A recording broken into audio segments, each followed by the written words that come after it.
So if I go and what do you reckon, 10 minutes, you know, so we've got 15, so you said 15 minutes before the first fight.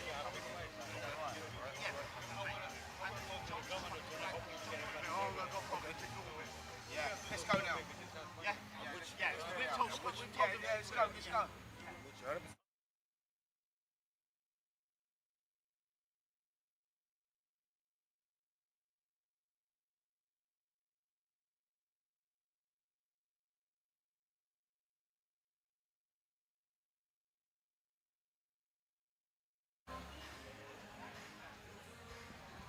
Welcome to the Clash of the Cayman 2 here in Georgetown in the Cayman Islands for a night of championship boxing. And I tell you what, we have got a champion commentary team here this evening. Mr. Roy Jones Jr., four-weight world champion, nine-time world champion, actually. Nine-time world champion, and Joe Cortez, legendary Hall of Fame referee. And Joe, I'll kick off with you actually, because I want to talk a little bit about tonight, what it means to the Cayman Islands, and how important it is to have boxing in this region. Well, let me tell you, it's good that we have boxing back here again. I mean, I think the last time they had a big event was last year. But prior to that, they had a world title fight maybe about 10 years ago. But we got to bring it back again. We got to talk to the commission here, to the governor, to make sure we bring boxing back to the Cayman Islands. A great potential. I love it here. It's great.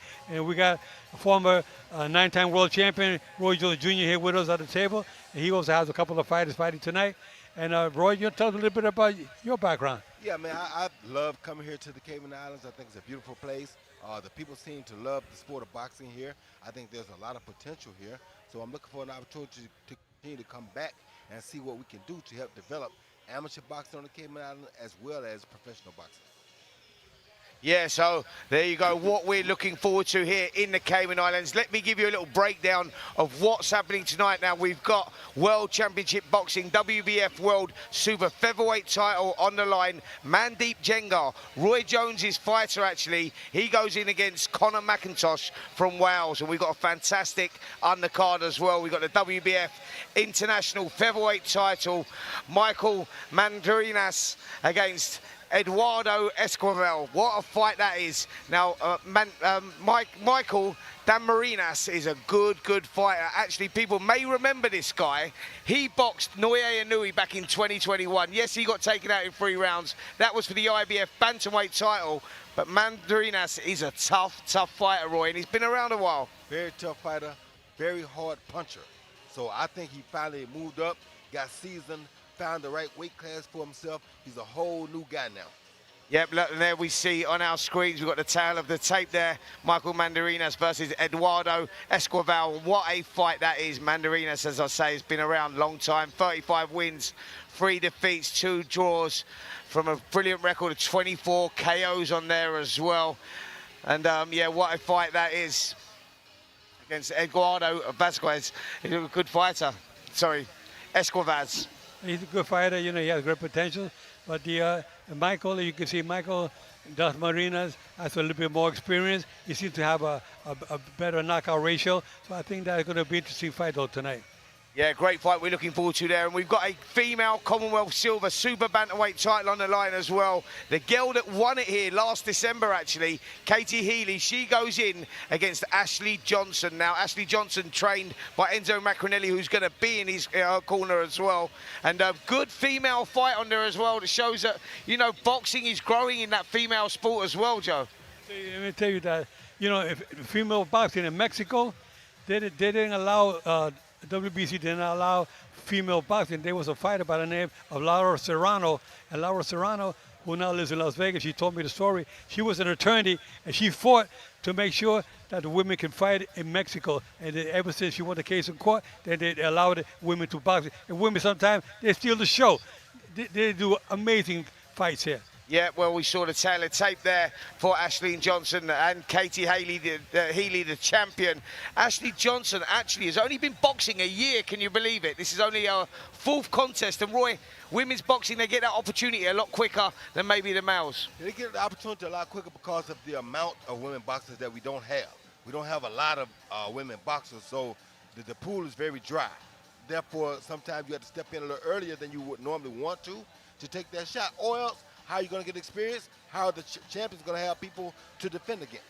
Yeah, well, listen, I'm looking forward to another fight that we got on the bill, and another fighter, actually, Roy, that you have on the bill as well. James Wilkins, we remember him, seen him boxing over in England before. He goes in against Alan Rodriguez, Montreal. Tough guy, tough customer.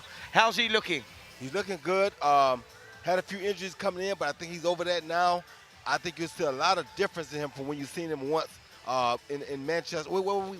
We were in. Yeah, I think it was Manchester, wasn't it? Yeah. Well, I think you'll see a lot of improvement in him from when you last saw him. Yeah, well, have you seen James Wilkins before? He's a good guy that actually lives with Roy. We'll get into that in a little bit, but James Wilkins, a good prospect. I haven't seen him, but I'd say he has great talent. He's a future world champion, from what I hear. Yeah, and finally we have cruiserweight, local hero actually, making his debut from the Cayman Islands. This guy sold a lot of tickets here this evening. Jaden Eccleston, he goes in against Fabian Tucker. Fabian Tucker's been around a while now, got that experience, still yet to get a win though, and you would expect the local lad here to get the victory.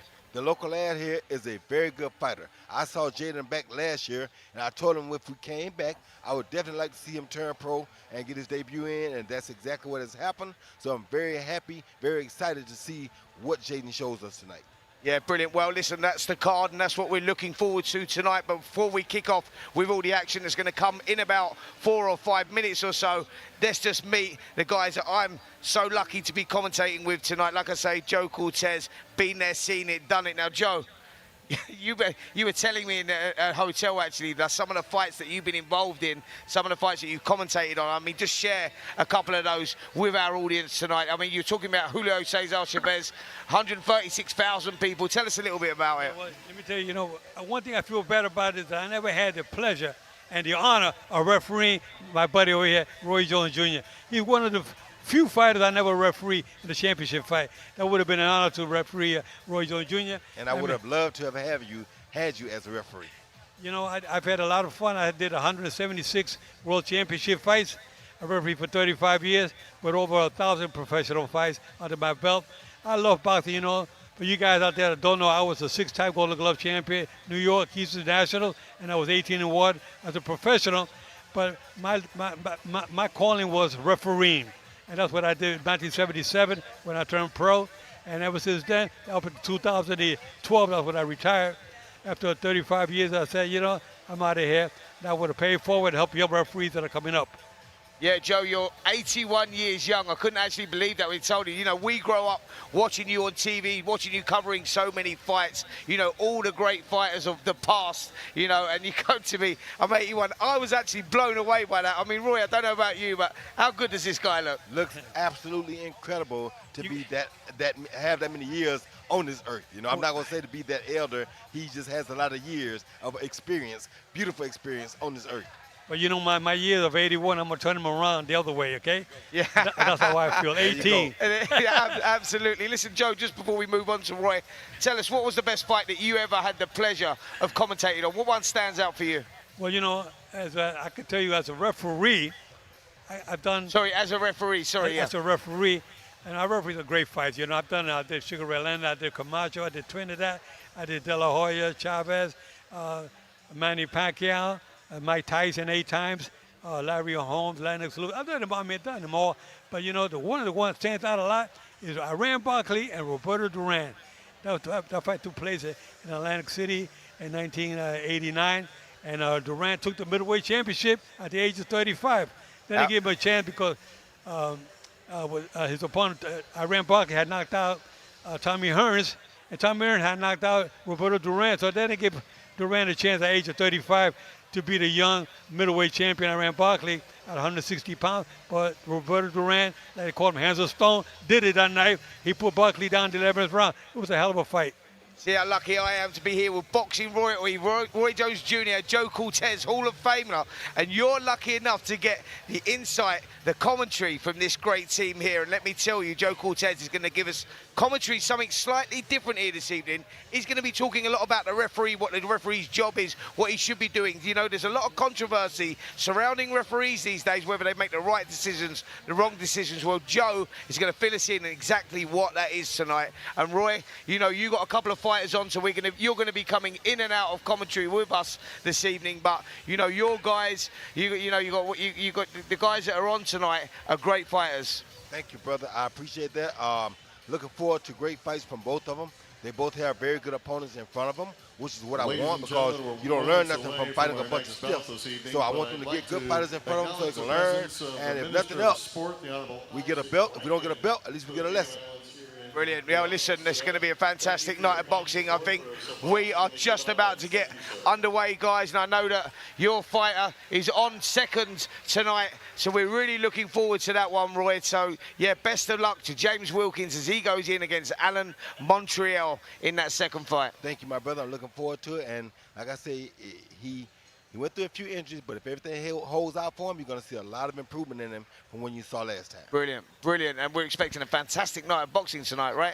I mean, some of these fights all through the card, speaking to the kids that are actually boxing, talking about what opportunity it is to come out to this beautiful island. People that don't know Cayman Island, I've never been here before, couldn't believe how we've been treated, the way the place is. The island is spectacular. If you've not been, you need to come. And guess what? We've got championship boxing here as well. So this is the commentary scene for tonight, and I think we are just about to get underway for our first fight that's going to be called in tonight. The first fight is Jaden Eccleston, the local guy. He goes in against Fabian Tucker. Fabian Tucker still yet to get a win on his record, 5 losses, 1 draw. But he says that he's up for it tonight, and he's going in against a guy with no experience in the professional ranks. And he said that he's going to put it on him and see if he can compete at this level. So let's see, as we're just about to wait for our ring announcer.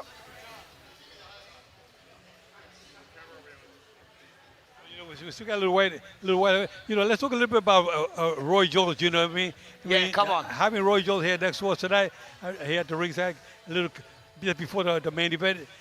You know, Roy, how does it feel that you're working on the other side, that you're with the fighter, you're training these guys? How does it feel being a trainer? It feels good to me because you're still somewhat competing. It's just a matter of time. Brilliant. Well, listen, Roy, I think we have just been told we are now ready to introduce the first fight into the ring. So let's get over to our ring announcer for that. Ladies and gentlemen, please welcome to the ring in the blue corner from Spanish Town, Jamaica, Fabian Tucker. Wicked, bro. Thank you, man. That was wicked. Ladies and gentlemen, please welcome to the ring in the red corner from Grand Cayman, Jaden Eccleston.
That's not him.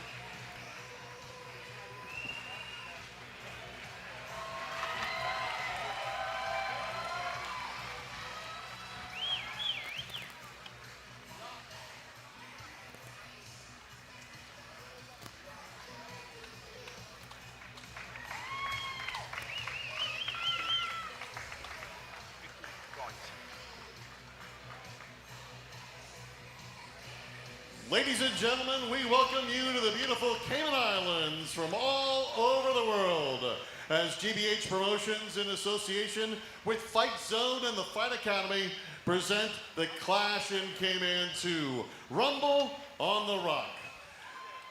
This bout is brought to you by Elite Marble and Granite and sanctioned by the Cayman Islands Boxing Commission. The third man in the ring is our referee, Joel Scobie. All right, fans, here we go. This is 4 rounds of cruiserweight boxing.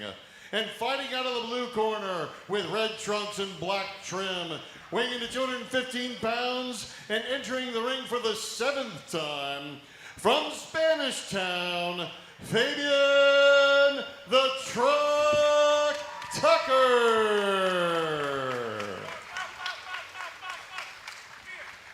Fighting out of the red corner, wearing blue trunks with white trim. This is his professional debut from Grand Cayman, Jaden Mad Slug Eccleston. Introducing once again, that's the referee in charge to give instructions, Mr. Joel Scobie.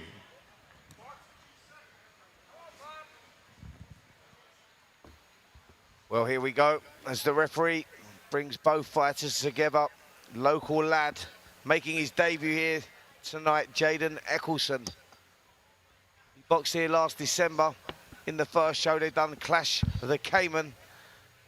And he got boxed as an amateur there, actually. And now making his professional debut, so real homegrown fighter, and looking, as you could hear, good support here. And looking to make an impression against Fabian Tucker, a guy that's been around, Joe, for a while, but not got that victory yet. Well, he's looking to get something. He's hoping that tonight will be a night for him. I mean, he's had already how many fights now? And he's had 7 fights. This is his 7th fight now. He's had 6 fights. He's lost 5 and drawn 1. Yes, well, let's see if he gets lucky tonight. Jaden Eccleston, sorry, as I said before, boxed here as an amateur. He's got good support, local lad. Boxing pretty new in this region, really not very big in this region, Joe, and they're looking to grow it, and they're looking to put these shows on, get the tourism in, and I think that's what it's all about, the Cayman Islands. As you've said, first time you've been here, beautiful place this is, and maybe not enough people visiting a place like this. I think that, you know, little by little, starting like we did last year, to fight here, and now we have tonight again. I think we can have 3, 4, 5 shows a year. Would be a good start, because this place has great potentials. You have a big fan base. I understand there's over 100 different nationalities in the Cayman Islands, so have a good mixture. They're gonna have a big support for the Filipino fighters here tonight. Yep, certainly are. We've got a fantastic card of boxing here, and this is all kicked off by this 4 3-minute round cruiserweight contest. Jaden Eccleston, the local guy, Fabian Tucker and Eccleston starting to get some success now, just stalking forward, looking to set the traps, create the openings here.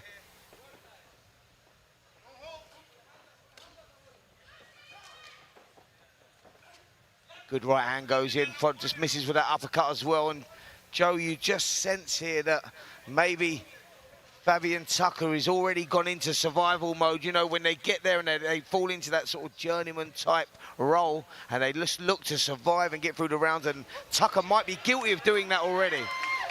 Yeah, we'll see what happens here now. Like you said, the fighter gets in that mode, you know, he's lost already all these fights. He just wants to survive, come in for a payday, but, you know, conditioning is very important, and trying to have that willpower to win. You got to have that, and you got to have the fighter's heart to make it happen. Yeah, well, joining us here in the commentary position as well is Seaford Russell Jr. He is the sports editor of the Cayman Islands and done a little bit of boxing in the past himself too. And how good, Seaford, is it to see boxing here on the island for one, and a local lad boxing as well? Oh, this is incredible. The 2nd year, this event, you know, big promoters on hand here, you know, being joined by Joe Cortez, Spencer Oliver, 2 top names in boxing. And this is an incredible fight to start things off in the pro ranks. Yeah, well, good start, and a good start to his professional career. Jaden Eccleston dominating this opening round, just hands held low, trying to set those traps, trying to draw Fabian Tucker in there to get off with those shots, but Tucker too smart for that, didn't take the bait, just stayed out of range. And Joe, good first round there for Jaden Eccleston, because that first round, you remember, you was a great fighter in the past yourself. That first round as a professional is always a lot of pressure on you. Well, you know, the first round is always like a feel-out round, and I think now the second round, they should open up a little bit more. They got a little bit more, they're more of a comfort zone. But now the fighter who's more hungrier is going to come out boxing more, harder punches, be more aggressive. 'Cause I'm sure his corner is telling him to be more aggressive and throw more punches, you know. And his opponent is going to be in a survival mode. He did that in the first round. It's going to happen again. Yeah, absolutely. You just look at that and go, Fabian Tucker, you know that he's come here maybe not for the victory, but maybe just to survive. And that genuinely happens when a fighter's having his debut. It's all about getting him used to that professional ranks. Two totally different sports, actually. Amateur boxing, professional boxing. You know, no head guards. So this is all new to Jaden Eccleston in there. And he'll be pleased he's got that first round under his belt. But perhaps Fabian Tucker heard us talking there, because he's actually come out with a bit more aggression around him. Definitely, he's more aggressive this round, and he's surprised me that he came out so aggressive. But the thing is, the conditioning. Can he keep on that pressure in the second half of the round? Yeah, that conditioning will certainly play a factor, especially considering the fact that he said he took this fight on short notice. I don't know what he was doing prior, but Jaden. Well, I tell you what, Jaden Eccleston is starting to get into a rhythm now. He's working the body well, switching the attacks up to the head, switch southpaw as well that seemed to confuse Fabian Tucker for a while. Lovely uppercut on the inside as well, and now starting to get into a real rhythm here, Eccleston. I was going to say he's one of those guys that really gets into a flow, but he has to be incredibly careful with how low his hands are, because I tell you what, though Tucker might not have a win on his record, you don't want to get caught by this guy flush on that chin. Exactly. I agree with you 100%. And then we'll have some of these fighters, he gets his hands down too low, and they're going to, you don't want to see them learning the hard way. And keep the guards up at all times, because, like you said before, a surprise punch, the guy may not be the greatest and have no wins on his record, but he can surprise his opponent with a good punch. Well, Eccleston's starting to take him apart slowly but surely here, and Tucker starting to feel the weight of them. Body shot goes in, right hand goes in, referee taking a close look, and the referee doing the right thing there, Joe. Yeah, he did the right thing in stopping the fight. We don't want to see fighters take unnecessary punishment. We want to see him come back another day. Well, looks like a decent prospect here. Local lad from the Cayman Islands, actually. Jaden Eccleston making a sensational debut. Feeling his way into the contest in that first round, taking no risks at all going in there, finding his range, finding his rhythm, and then Seaford, he put those shots together. A beautiful finish. Incredible performance there by Jaden Eccleston. It's important to note that that's the first time that Tucker has actually been finished. Even though he's lost 5 fights, no one has ever stopped him, and Jaden came out here tonight and did it in the second round. Yeah, lovely performance, and he'll be pleased to get that win under his belt, and that win inside the distance. As I said, we saw him last December in the Clash of the Cayman, the first show that they had ever done here in the island, Cayman Islands, and he put on a good performance as an amateur, decided to turn pro and make his debut on home turf. And what a performance he put in there against a tough old wily character in Tucker. Thank you. You know, one of the things that I want to mention about Jaden is, yes, he's just making his professional debut. This guy has been training now in boxing since 2016. He's been in the ring training with guys like Nigel Paul, guys like Rocky Fielding, who faced off against Saul Alvarez.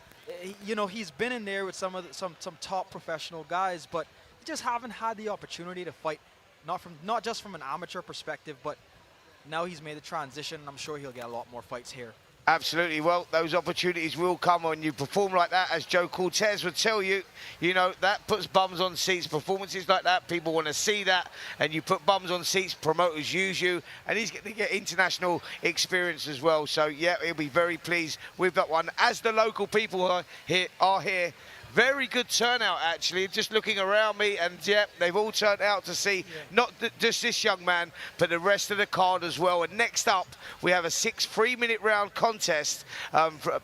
James Wilkins from Brooklyn, New York, goes in against Mexico's Alan Rodriguez Montreal, and that's a good fight to look forward to. With a TKO, 1 minute and 39 seconds into the second round, our winner this evening from Grand Cayman, Jaden "Mad Slug" Eccleston. Well, we got to say the referee did a good job of stopping that fight. You can see that the fighter did not protest at all. I mean, we want to see fighters come back another day.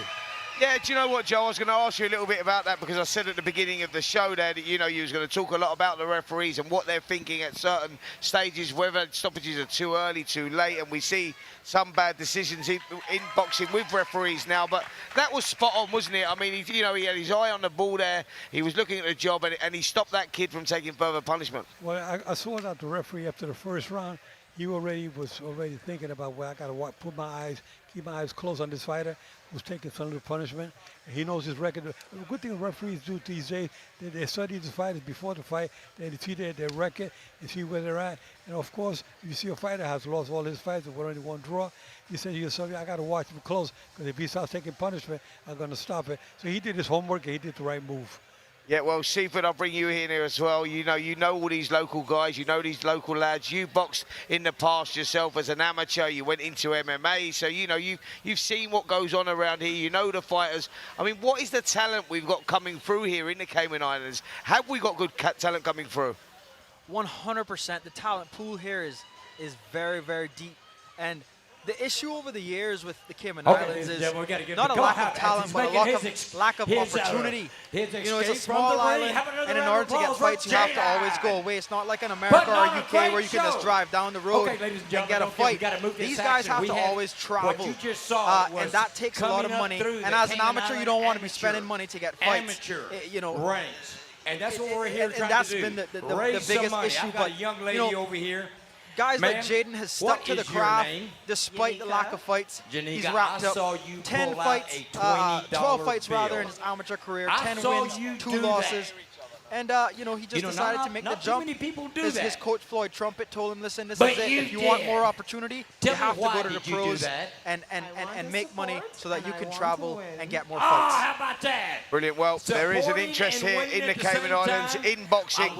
Actually, as we can see, as I'm looking around, a good crowd turnout here, and we've got a good card for you this evening as well. Topped by World Championship Boxing, WBF World Championship Boxing, actually, and that is India's Mandeep Jangar. He goes in against World Champion Conor McIntosh, and that's a fight that we're going to look forward to later on in the bill. But next up, James Wilkins versus Alan Montreal. One of our spectators heard what was going on. Very, very nice watch. I'm not going to tell you the retail value, but it does have a reserve. You see a referee stop a fight, don't get upset, because the referee sees a lot closer than what you see on television, and even in the audience. The referee stops the fight because he's already trained and knows you don't want to see fighters. Starting bid is $34.50. And we have a retail value of $6,000 Roy Jones So Jr. come down and see what we have it's going to be a good fight. The next fight should be a interesting fight. See what kind of skills Roy Jones has developed in professional boxing as a fighter. Yeah, interesting here with Roy Jones's fighter, James Wilkins. He's lived with James Wilkins for some time now, actually. He's been living with him, living on the farm in Pennsylvania, where Roy lives, and he took James Wilkins in with the family as well. And he just took him under his wing, and he's watched him develop as a professional. He's now 14 fights, 12 wins, two losses, and he's developed him much. He's developed him a lot, and he's taken him under the wing. That's quite important, Joe. When you've got someone like Roy Jones taking you in. Well, Roy Jones has so much experience. I like to see a fighter take a fight out of their hands like Roy Jones has been around boxing so long. And that's so important. We don't want to see fighters going in with a trainer that doesn't have the skills. Roy Jones has all the skills from A to Z. He's been boxing since he was a teenager, and here he is in his early 50s. He's now fighting fighters and hopes to get a world champion in the very near future. Boxing is not easy. It's a difficult sport. I can tell you that ladies and gentlemen, you can develop yourself in the amateurs. A lot of amateur fights. The more amateur fights, the better you are. But you don't want to stay too long in the amateurs. Fighters with 100 amateur fights, maybe 150.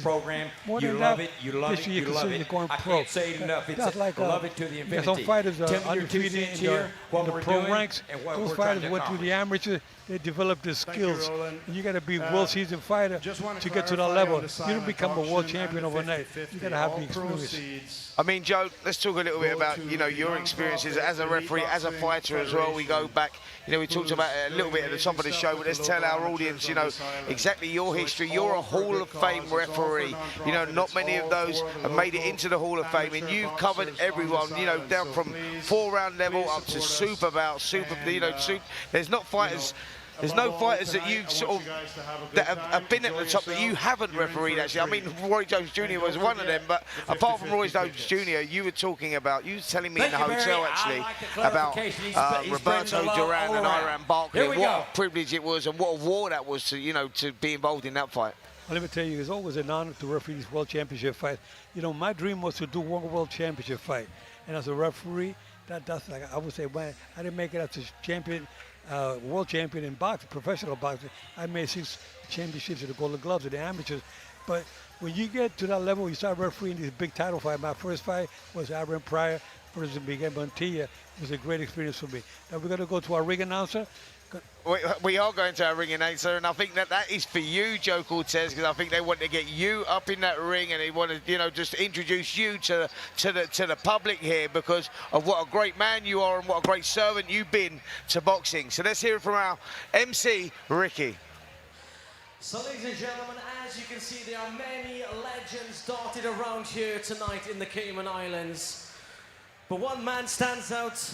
He is a legend of the sport of boxing.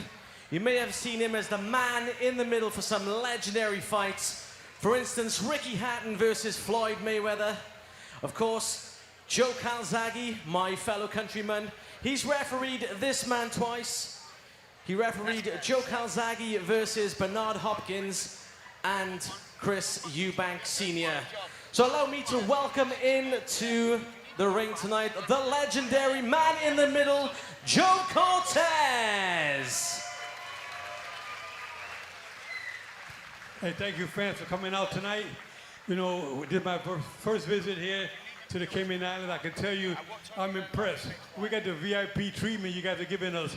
It's so important that boxing comes up to a next level here in the Cayman Islands. We want to talk to your governor. I hope she shows up tonight. And whoever else is involved with on the top level, we got to bring professional boxing here to the Cayman Islands. We have all the world title fighters, bringing Thai fighters like Mike Tyson, bringing Chavez, Manny Pacquiao, bringing all the great fighters here to the Cayman Islands. Thank you for attending tonight. Ladies and gentlemen, one more time, the legendary man in the middle, Joe Cortez. Well, what a moment that was there.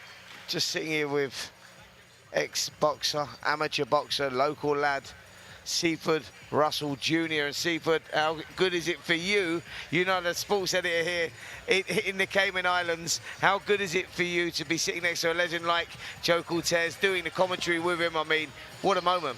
It is a moment. It's one that I'll cherish for a long, long time, Spencer. And I'm very, very honored to be alongside you two guys.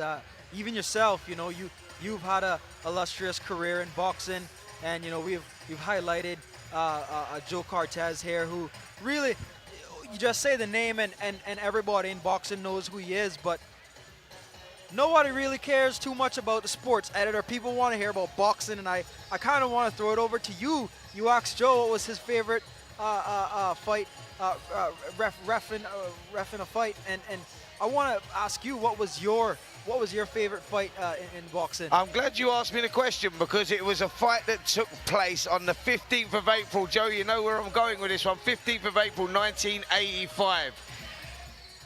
I'm going to tell you exactly where it was, and it was incredible. It was at Las Vegas, and it was in the hotel in Las Vegas. Are you talking about Leonard and Hagler? I'm talking about Leonard Hagler on the 15th of April. Yeah, it was Hagler and Tommy Hearns. Hagler and Tommy Hearns. Those guys were really... And that's what got me really into boxing. I think I was 10 years of age then. I was training a little bit, but then I remember seeing this fight on TV. I was 10 years of age, 1985, and I looked at it and I went, Marvin Hagler's like, that was my dream, just to be that guy, you know. And I was very fortunate in meeting Marvin Hagler. You know, when he come over to England, I met him and I said, "There's not many people that I'm in awe of in this game. I've been around it, been everywhere with him. Mike Tyson's been doing everything, covered every fight. But this guy was something special because he had a place in my heart, because he sort of was the guy, when you look up to someone and they're your idol, your inspiration. Marvin Hagler was that guy. Now, I know you knew him very well. Yeah, he was a very special friend. I got to really get to meet him and be with him after I retired from boxing. When I was active, I tried to stay away from the fighters. But Hagler, when I got inducted into the Hall of Fame, the International Hall of Fame up in Canastota, New York, he was there, and I got the honor to spend time with him and with Sugar Ray Leonard as well. And I would have lunch with Sugar Ray Leonard, and Sugar Ray Leonard told me, "Hey, come on, Joe, you know I beat Hagler pretty good in that fight, right?" I said, "Yeah, okay, yeah, it was a good fight." Then I have lunch with dinner with Hagler the same night. He said, "Joe, you know I beat Leonard that night in Vegas, you know." They're still going at each other about it. But then we had lunch one day. They were very, very polite, very caring for each other. They didn't discuss about their fight. They were very humble young fighters. Joe, like I said, you've been there, seen it, done it, got the T-shirt, been involved with boxing for a long, long time, still involved in it now, doing a fantastic job, by the way, this evening as well. But I want to ask you, what was the favourite fight or the favourite fighter that sort of like, you know, got you involved in the game? I'm really interested to hear this one. Well, there was a fighter by the name of Gaspar Indian Ortega. And Gaspar Indian Ortega moved to my neighborhood in New York City, where I was born and raised in Manhattan. And he lived building next door. And I was only 12 years old. That's when I met him. And he got my brother Mike and I involved. And when I was 16 years old, I won my first Golden Glove championship in New York, along with my brother Mike. But we used to sell out Madison Square Garden, 15,000 fans at the Garden, you know, which was nice for the amateur fights. And but that's how I got started with Gaspar Indian Ortega. But my favorite was Sugar Ray Robinson. He was a master of all.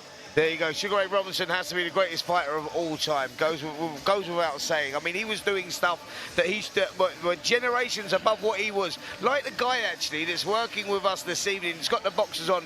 Roy Jones Jr. in his prime, in those early 90s. He was one of those guys, wasn't he, that was generations above where he should have been. Yeah, exactly.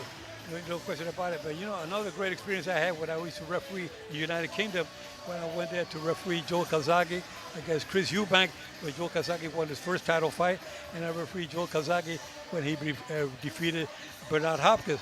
But there was a fighter, I couldn't even pronounce his name at the time.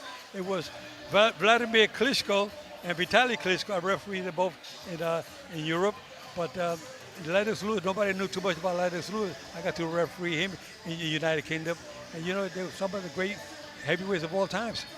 Do you miss the refereeing now? I mean, like you've been around it for so long, but is it something that you miss now? Are you still heavily involved in boxing? You actually showed me your house. You got a boxing ring there, and the stuff that you've got up on the walls is like, for any boxer, any boxing fan, is absolutely insane. This man, not just a Hall of Famer, but the stuff that he's got in his house. It's a gym, right? It's an actual gym. It's a gym I have in the house, and I keep it there, all my sports memorabilia. Keep it there. You know, it's just an honor to have all the stuff, some of the great fighters and stuff. After I retired from boxing, I started collecting all this stuff.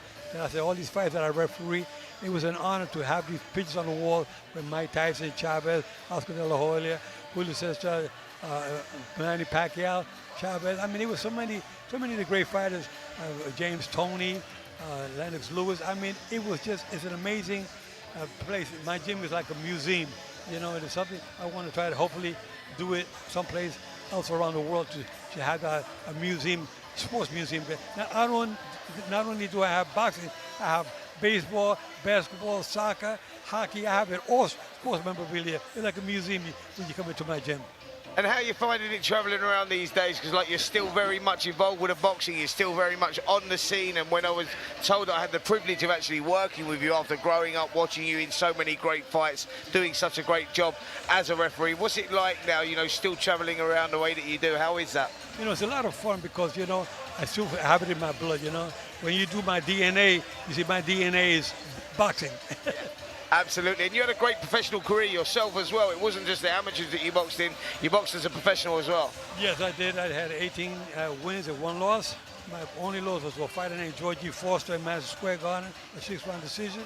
And I had 43-2 as an amateur, winning in New York, the Eastern International. and I had a lot of fun doing my fighting career. I never got hurt, never hit the canvas. It was just a lot of fun, and I was glad to get in as a referee because now I was able to protect fighters from taking unnecessary punishment. And now that I retired, I paid it forward by helping other referees reach another level. Is that what you wanted to do when you retired? Like you talked about that there, and you only lost one as a professional. You decided to turn it in and then move into the refereeing, where you've had an unbelievable career, and the Hall of Fame status says that. But like, at what point did you want to become a referee from being a boxer? Well, when I was working I was an executive manager of El Conquistador Hotel in Puerto Rico. A guest by the name of Pat Mashier was staying at the hotel, and he reached out to me. He said, "Are you one of the Cortez brothers from New York?" I said, "Yes." He said, "I'm a guest at your hotel here." He said, I referee your fight. So we exchanged phone numbers. A year later, after spending 8 years in Puerto Rico, I moved back to New York. And he said, "Get involved, Joe, with the amateurs. You'll be good in the amateurs." I got involved with the amateurs with the Golden Gloves. And before you know it, 6 months later, the New York State Athletic Commission, a gentleman by the name of Deputy Commissioner Frank Morris, said, "Joe, I watched you last week working the championship fight in Madison Square Garden with the finals." He says, "You got skills. I don't want you to waste your time in the amateurs. We need you in the pros." And I turned pro back in '77 up until 2012. Well, what a great advice that was to get you to turn pro, and you've done so many great jobs in the professional ring. Judging, refereeing, all those great fights has been quite incredible. And I think we are nearly ready actually to get going for this one. I've just been told another couple of minutes to see, but I'll just bring you here actually. You're the sports editor here in the Cayman Islands. You've got a little bit of history in the amateur boxing as well, and you've done a little bit of MMA as well, but. For you, you're covering the boxing now on the island, which you say is great. It's great for it's great for the island. It's great for the tourism. Exactly. What are you wanting to achieve out of having the boxing here, like you covering it the way you are, and getting people like Joe Cortez here as well? I'll tell you what. I want to first say that I'm just here listening to you conversation, and I'm just. I'm like a fanboy. I'm like a kid with a new toy, just listening to these legends chop it up here. Listen, man, I cover all the sports on island, and boxing is obviously near and dear to my heart because it's the sport that I first got into. For whatever reason, it didn't materialize that I'd be one of the guys that are fighting in the ring here tonight. But I feel like boxing is one of those sports that can really, really excel with the right people behind it. And I honestly think that we have that going for us right now. Clash in Cayman, sequel tonight. It's a good example of where this sport is coming from, where it's been, and where it's going. And I think our future is bright. Yeah, that's brilliant. That's brilliant news, and it's been a successful night tonight. I know I've been told actually, yeah, Clash in the Cayman back in December, and they said that I've been told that this is bigger, better, the production's better, and the turnout is actually brilliant as well, which is good for the island. It shows that there's a real interest here, and I think that we're just about ready to go for our next fight now, which is the featherweight contest, James Wilkins versus Rodriguez Montreal, and let's throw it over to our MC, Ricky. Ladies and gentlemen, we now move on to the next contest. Please welcome firstly, from Veracruz, Mexico, Alan Montiel.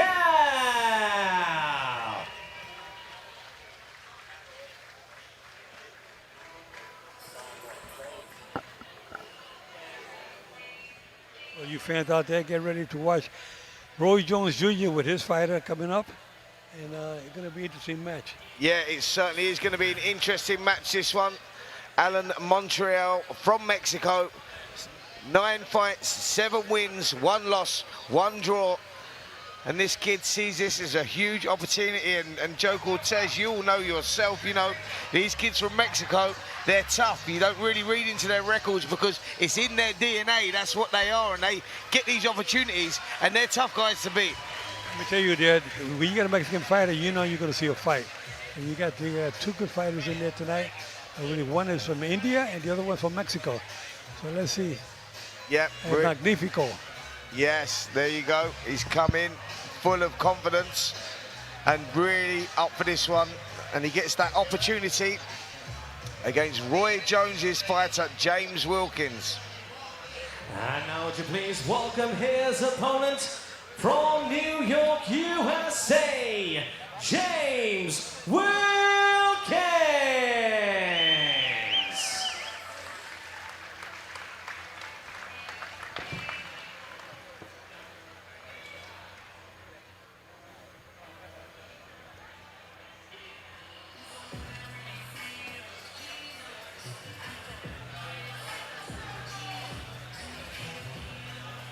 Well, here he comes, James Wilkins. What a story this kid has.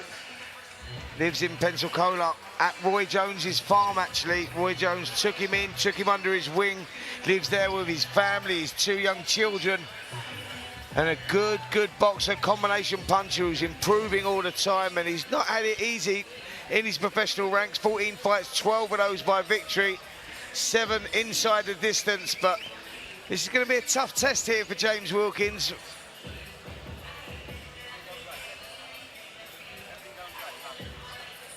Wilkins looks like he's ready to go. He seems to be very excited. Saw him earlier today. He was walking around the hotel and say, we'll get some rest. He said, but I'm going to be ready for tonight. He's honored to have Roy Jones Jr. as his mentor, his trainer on his side. Yep, now let's look at the tally of the tape there.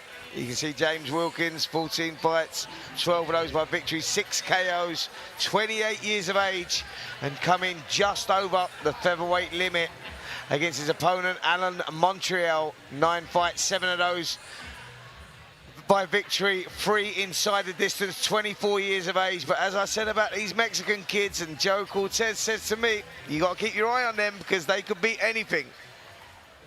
Live from the Cayman Islands, Dennis Hobson in association with GBH presents 6 rounds in the super featherweight division.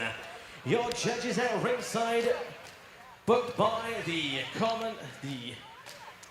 Cayman Boxing Commission. Your free judge at ringside, Ed Pearson, Dale Ramoon, and Chris Flory. Your referee in charge of the action, Stephen Bleer. And now introducing first in the blue corner, wearing the blue and pink shorts, weighing in at 123.6 pounds. His record, 7 wins, 1 defeat, and 1 draw. 3 of those wins coming by way of knockout. From Veracruz, Mexico, Alan Montreal.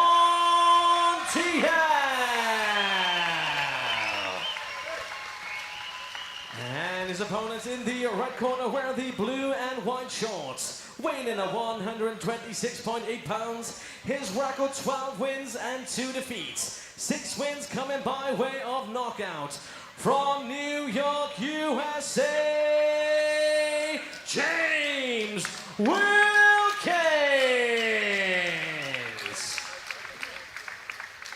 Well, this is where you get the referee giving in the final instructions.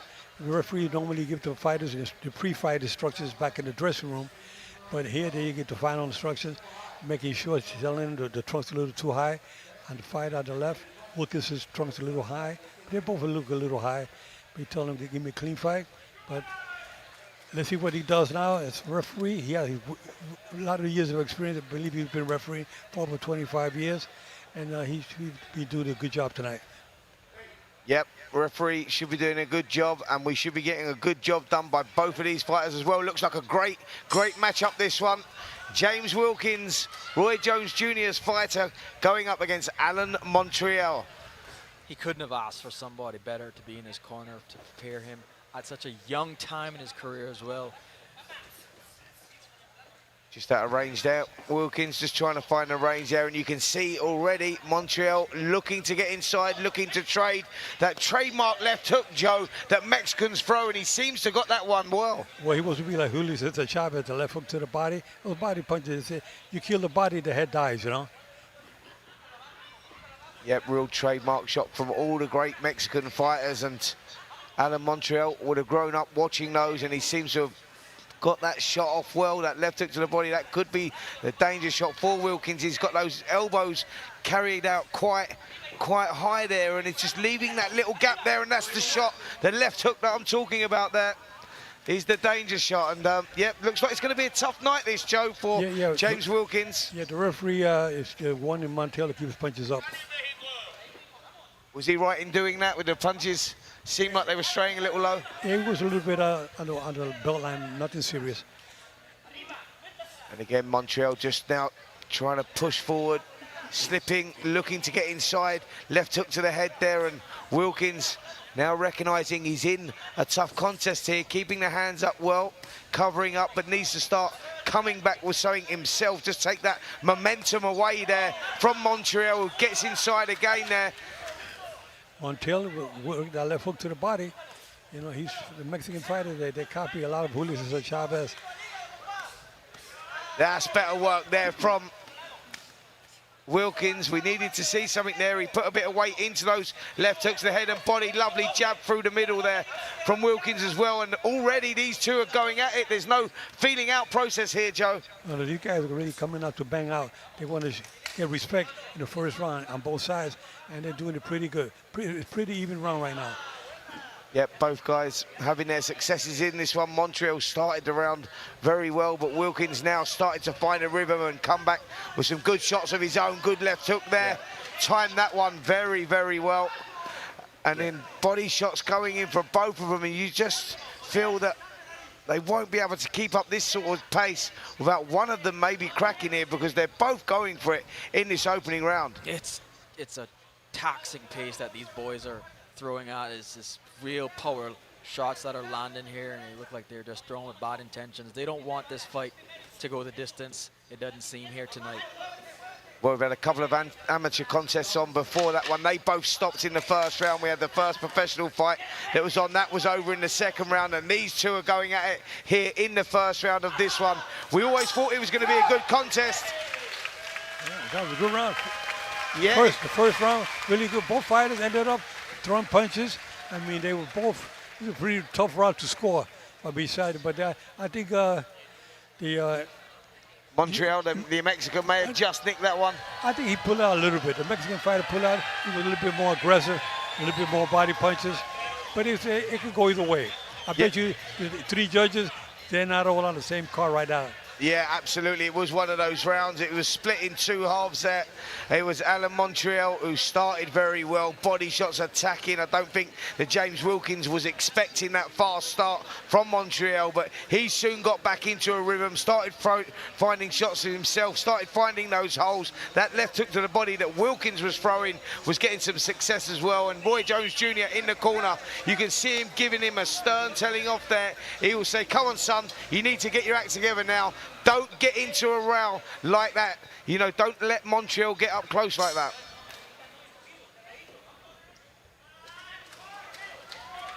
Here we go, beginning of this second round. Wilkins now taking centre ring, hands held high. Good, fast, sharp shots there from Montreal, though. He's dangerous. That's where they're dangerous, Joe, aren't they? Mexicans on the inside, you know, the short work up close, that's where they're most effective. Yeah, they're good body punches. They're taught that way to work with the body a lot. But you got to be careful. They're fighting a lot of inside. You got to be careful with the head, but nobody gets cut. I hope there's no cuts in these fights. Yep. And Montreal uppercut just seems to be like a knife. It's just splitting Wilkinson's guard each time that he throws it. Yep, that was good shots there from Wilkins. And there it is again. Yeah, that seems to be the key shot, doesn't it, from Montreal? He whips that uppercut in, then that body shot there we see. Again. And the uppercut goes in, and he's found a hole there from Wilkins, who's maybe coming in a little square and leaving that shot open, and Montreal has seen that opening, and he's took advantage of it. You gotta watch your head. Good work there again from both guys, and Wilkins doing a good job fighting off those ropes, tucking up, showing patience, which is good.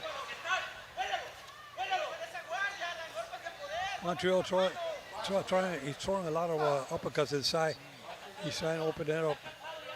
Yeah, just trying to split the defense there off James Wilkins, isn't he? Wilkins has got to be careful when he's on the outside, but that's lovely work there from Wilkins. The short work, uppercuts, hooks as well. Both guys trading blow for blow. No one really stamping their authority in this contest just yet, but what a fight we got for the fans here. I tell you, this is a good one for the fans. I mean, these guys are really banging. They're not wasting no time. Yep, we always thought that this one was going to catch light at some point. Didn't expect it to happen right from the opening bell. Shows you what victory means to both of these guys. Montreal going with some good shots, but that's better work there from Wilkins. That's the work that we've seen in the past. We know he can do explosive combinations, and he's going to need everything here tonight. You see Montreal nods him on there, saying good shot. Better believe it was. Yeah, it's been a better round this for Wilkins, isn't it? He's been landing the shots. Montreal, yes, he's been having these successes, but that's better inside work now from Wilkins, who seems to be starting to turn the screw and push the pace just a little bit.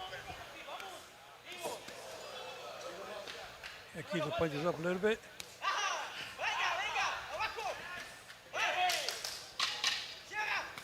That's 10 seconds.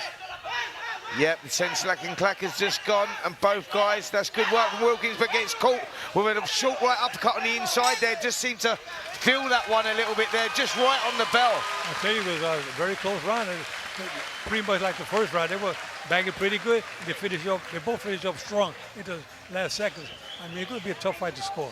Yeah, I mean, that's what we're going to get here, aren't we? Okay, fans, scoring. we've got a lot of action going on. How about that bout? Different You judges liking this, for different things. And I tell you what, I'm with you, Joe. I found it very difficult to score both of those rounds. And I've got it actually one round apiece. Seafood, I'm not sure where you're at with this. I think it's one round apiece. I tell you what, Wilkins needs to tighten up his guard a bit, because Montreal is finding a home for that uppercut every single time. You know, these judges are in a hot seat tonight because they're saying to themselves, well, I hope there's a knockout, because they're going to be if it goes to a decision, it's going to be very close. 2 extra runs. So be sure, as they make their way around with their 50-50 cute little hats on, please buy one. Here we go, beginning of this third round. First 2 rounds have been very close to score, very difficult if you're just joining us. James Wilkins there, a boxer of Roy Jones Jr. in the blue shorts with the white stripes, and Alan Montreal with the blue flashy shorts with the pink colour underneath those. They're the 2 fighters, and they've both been going at it from the opening bell here. And this third round is exactly the same, a repeat of those first 2. Yeah, exactly. You know, I hate to see fighters come in with the same color trunks. It confuses the fans. You can tell Montiel has the blue gloves and Wilkins has the white gloves. Is that difficult for a referee, Jones, as well? It's not too difficult for a referee, but more difficult for the judges. The judges may get confused, you know. That's why you see, like, they both look almost alike. They got blue trunk, but the good thing is that one has white gloves and the other one has blue gloves. I've seen judges make mistakes because of that. Nice work there from Wilkins behind that jab, doubling up, and that's where he needs to now work. When he gets inside, gets in that pocket, he needs to let those combinations go. I know that's where he's very successful. Good time left hook there as well, but Montreal just seemed to shake that off. Wilkins seems to be finding a lot more success in this round, for sure. And he just landed a stiff right uppercut and another. Good right hand. Yeah, big right hand over the top there, and he just seems to be getting some success now. He's found a rhythm, and this is a good round here from Wilkins. Yes, it is. He's just turned the screw a little bit, and Montreal, maybe is he starting to feel the pace a little bit, because Wilkins the more experienced of the 2, and this is what he had to do now. I know he's got into a real rhythm, and he's landing some good shots defensively. He's doing well coming forward here as well. This is a good round, big improvements here from Wilkins. Very much so. He's getting more confidence. He seems to be the harder punch of the 2. He's opening up more. The referees want him. He punches up. Yeah, belt right on the belt, nothing serious.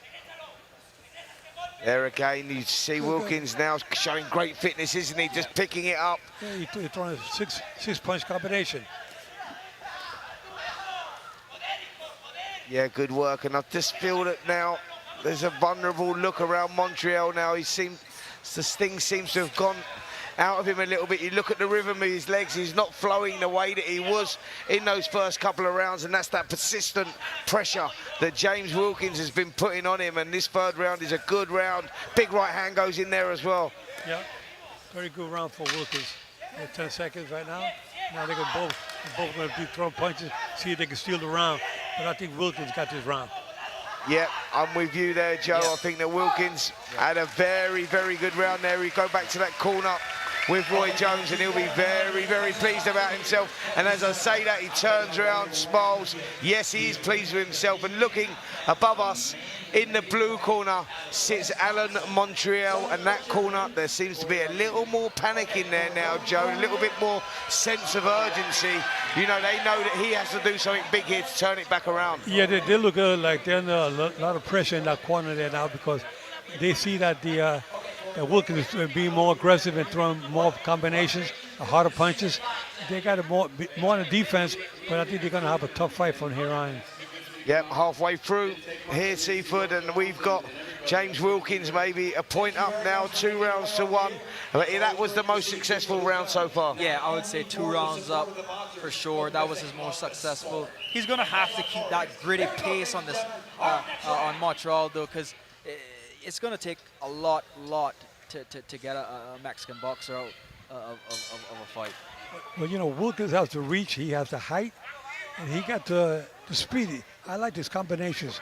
You know, he throws 4, 5, 6 punches in a row. He doesn't just throw one and wait. He throws 4, 5, 6 punch combinations.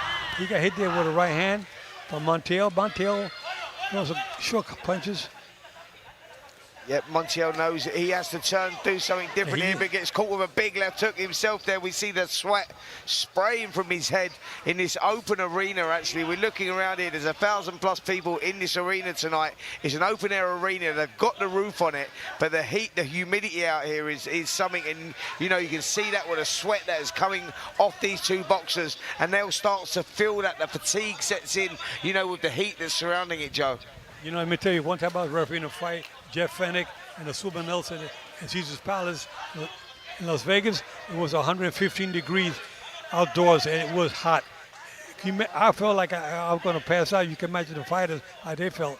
Yeah, well, we have some of that heat in here, and both guys are showing tremendous resilience here, with both of them, you know, having their successes, both of them pushing forward and putting on a great contest here for this crowd. There's heat outside the ring and heat inside the ring. 100%, and that's exactly what we got. And James Wilkins is having his successes now. Body shot goes in, and very stubborn performance by Wilkins, who's pushing forward and really slamming those shots in. Big left hook goes in there as well.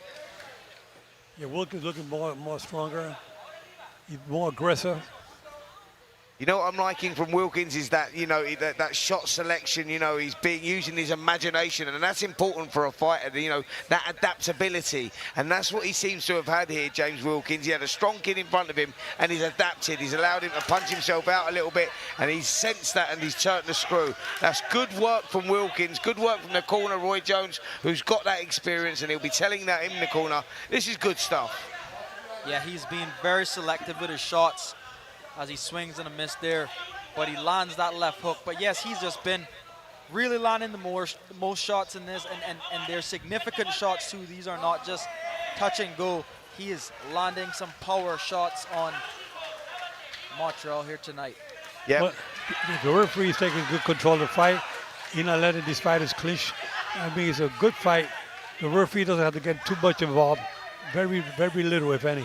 Well, that's the thing, Joe, isn't it? That's when you get those good fights and the referee maybe gets involved too much, splits up the action. Referee here is doing a great job, because these guys are going head to head and they're trading blows. Yeah, and they're trading blows. I mean, there's no holding, so that's good.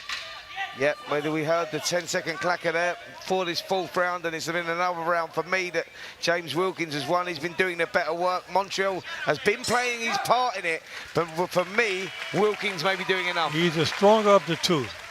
Finished strong, looks good. That's a 3 rounds to 1, right? Yep, 3 rounds to 1 on my scorecard. And Seaford, I'll bring you in here, mate. Like, He's shown good adaptability. We were talking about that, and you know when you've got a good fighter. It's a work in progress, actually, with James Wilkins, because you see those improvements, developments all the time, and you've seen him, you know, pushing on. You know, you only get out in this game what you put in, and I know James Wilkins always tells me that works very, very hard. You know, he's got that hunger, that ambition, and you see those improvements, and we're seeing that tonight, that grit, that determination, that, you know, that desire, and the fighters, that fight, you know, fighters' winning mentality is needed, you know, that mindset. And he seems to have that, James. You know, he's one of those kids that doesn't get disheartened. He likes to sort of push on. Yeah, he has a great team behind him, motivating him, giving him the skills that he needs. But this kid also has a lot of self-belief. You know, he sits down, he meditates, he prays. He's a very spiritual person. Something happened there. Yep, just slips on the canvas there. That's from all the sweat, the heat in those rings. Well, what do you think of that, Spencer? What do you think of all that sweat, and how do you think it plays into the fight? Well, listen, Joe Cortez could answer that question even better than me, because he's the man that's been up there in those fights, in those hot arenas, you know. What happens sometimes, they put too much water on the fighters, and when they come out to the middle of the ring, the water drips down and it makes the canvas slippery, especially when you get the advertisement, the logo on the floor, and they get a little water out there, it gets slippery in that area. Yep, very, very slippery, so both guys has to be careful here. It's going to be difficult for guys that like to move around the perimeter of the ring, but fortunately for these two, they don't. They like to take center of the ring. When both guys take center of the ring, or want to take center of the ring, command center of the ring, then you get a war, and that's what we're getting here. No other guy wanting to give up any space, but as you've seen now, Wilkins has turned the screw a little bit. He's now the guy trying to push Montreal on the back foot, so the pattern of the fight has changed. You can see Wilkins putting the pressure on him. He seems like the stronger of the two. Yeah. He's throwing a good left hook to the body. Montiel is taking a good body shot, but I think that Montiel started to feel the pressure in the fifth round. Yeah, you could tell who's the more conditioned fighter in this fight. Certainly seems, anyway, from my perspective, that it's Wilkins. You know, Montreal was throwing a lot more leather in the first 2 rounds, but he has slowed down tremendously. You know what it is? You say more conditioned, but it's more experience. That he's known. He allowed Montreal to come out fast. He knew that he took him by surprise a little bit. So he thought, right, go on, punch away, work yourself out, load up with all the shots, and then I know when to turn it on, turn the screw. That's good. That's good education.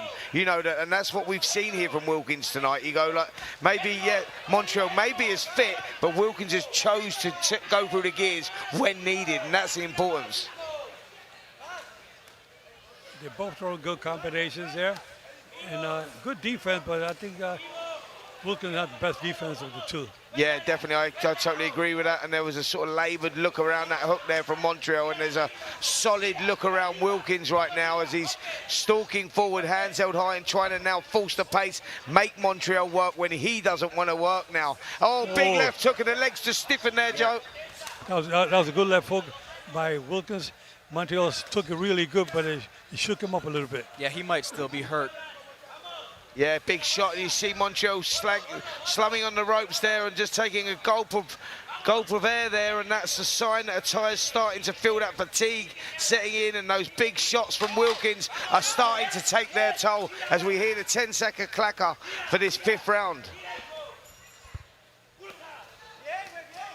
It's definitely another Wilkins round. It's been an awesome fight. Yeah. Absolutely incredible fight. It really has, and Wilkins still choosing to stand on his feet, smiling now to the crowd. And Roy Jones gets in, and this will be the final time Roy Jones does get in the ring here to give him instructions. And the instructions, I would imagine, from Wilkins is just to keep doing what you're doing, son. You know, this is educated pressure. You're slowly, systematically breaking him down, getting to him, and that's the important thing, I think, from their side. And I think when I look over to the opposite corner, and you look at Alan Montreal, sitting down, and he's starting to feel that pace now. They've left their gum shield in, Joe. Is that a good thing or a bad thing when you're feeling the pace the way that Montreal is? Well, I'll tell you right now, he must be thinking about it. So he said, I got to use more defense. He's probably thinking to himself, I'm losing. I got to do something in this round. We got to do something in this round. But at the way it looks right now, Wilkins looks very powerful. And not that he's a knockout artist, but he's landed the harder punches in this fight. I gotta say, you gotta be a real purebred fighter to be in a fist fight and just smiling halfway through it. Well, there's something, you know, in boxers' DNA, mate, that, you know, when you go into the boxing ring and you think that what they do, there's some, you know, there's a lot of insanity around what boxers do, and I think that beautiful brutality gets people like the crowd that we've got here tonight wanting to watch it, you know, that fighters are cut from a different cloth. Yeah. Joe would tell you that, you know, you're born like, you know, you're born different to others, and that's what it is. I think beautiful brutality is the perfect way to put it. Yeah, I agree with you on that.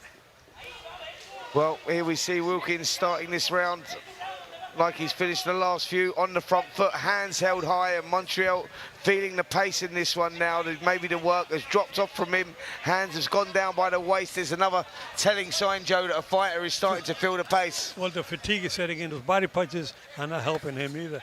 I mean, Wilkins throwing good body punches. Be careful with the head. Keep the referee telling Montiel to keep the head up. Because it could be what it is that Montiel starting to feel the fatigue.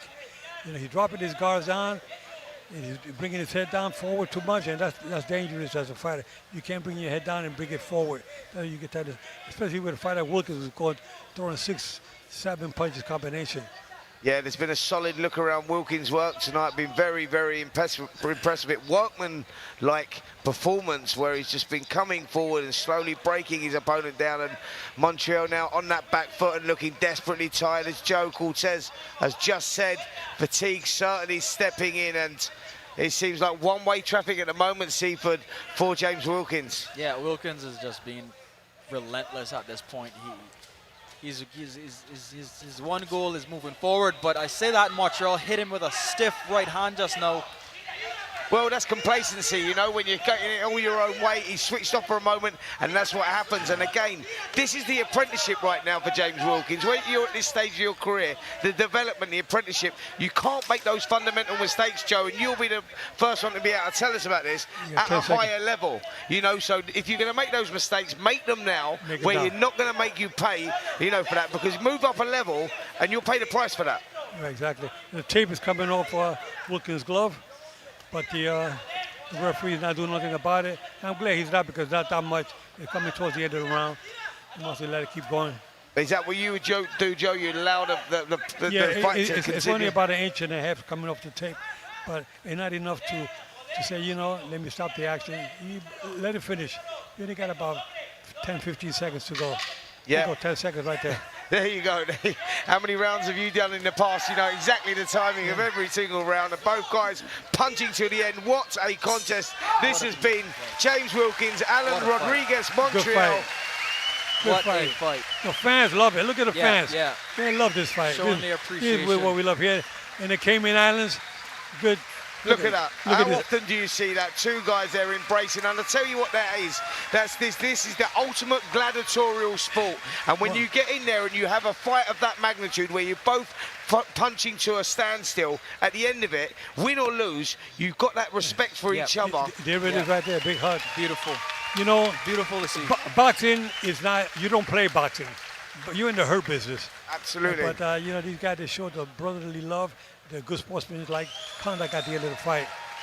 And there's Wilkins, he feels like he won. Now Montiel's trying to do the same thing. Yeah. He tried to gain that, but it's too late. The score's already in. Yeah. And I can see Wilkins with a decision with no problem. Totally agree with that, and both guys, you know, put on an unbelievable contest there. Respect to both of those. And you know what else I was going to say about this with these two?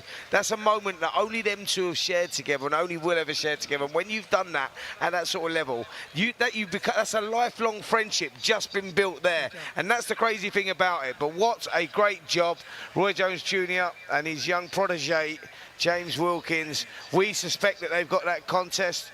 Myself, Joe Cortez, and Seaford Russell Jr. here in the commentary position with you this evening, and calling you through these fights. Don't go away, by the way. We've got some fantastic fights coming up for you. Next up, we have 10 2-minute rounds super bantamweight Commonwealth title fight, and this is two ladies going at it toe-to-toe. Katie Healy versus Ashley Johnson. That's next, but let's get the result here of this fantastic contest that we've had. James Wilkins and Montreal. Alan Montreal. Let's see how the judges have the score. It's going to be interesting.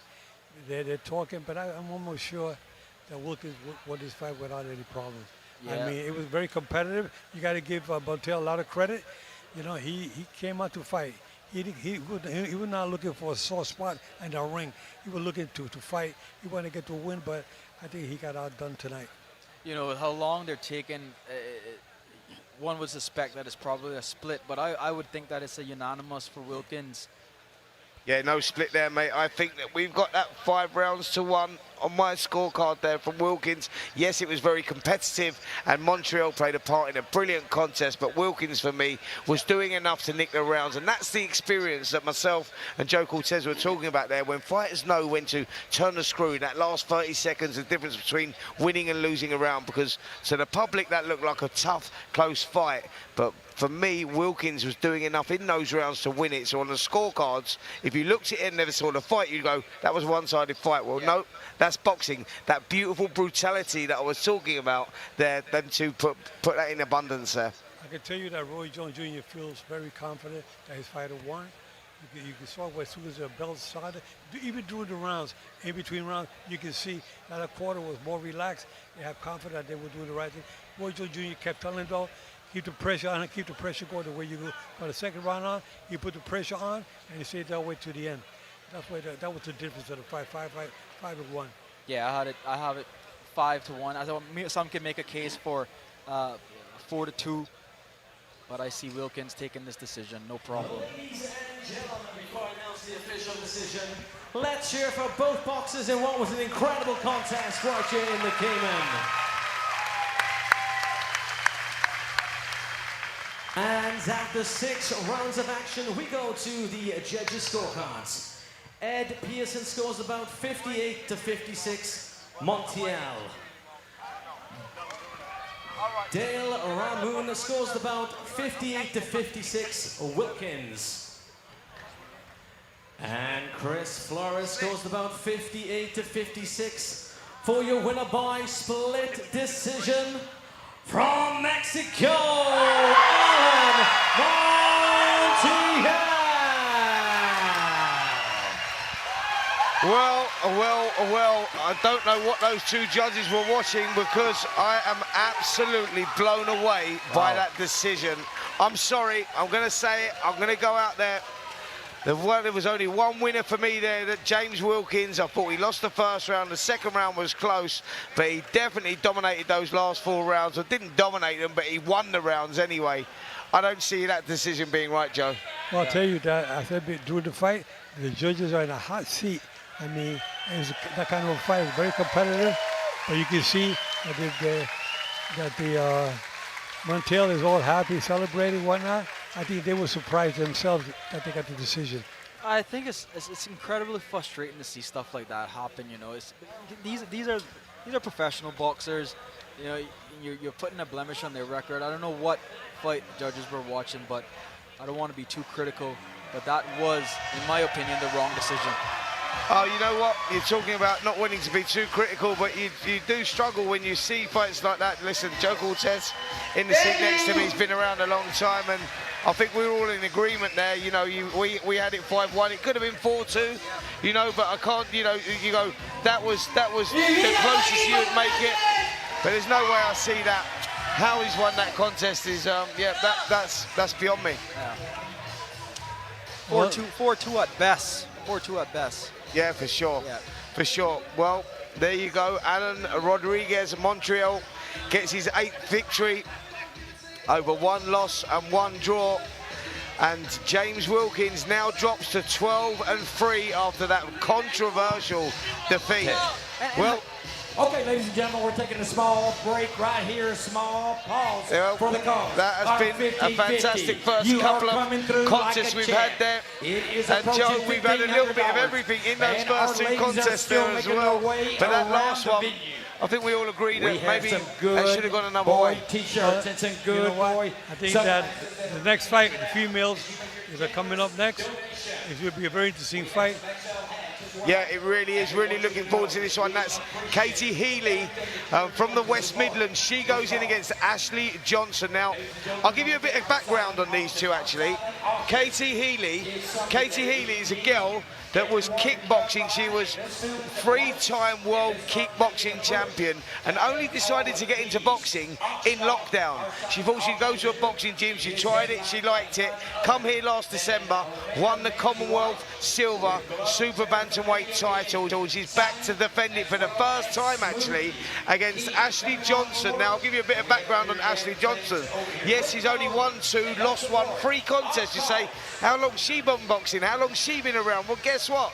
She's only been boxing 1 year, and she's trained by Enzo Macronelli, and Enzo Macronelli and Roy Jones Jr. put on a fantastic contest themselves. They've boxed and they're in opposite corners on the top of the bill tonight.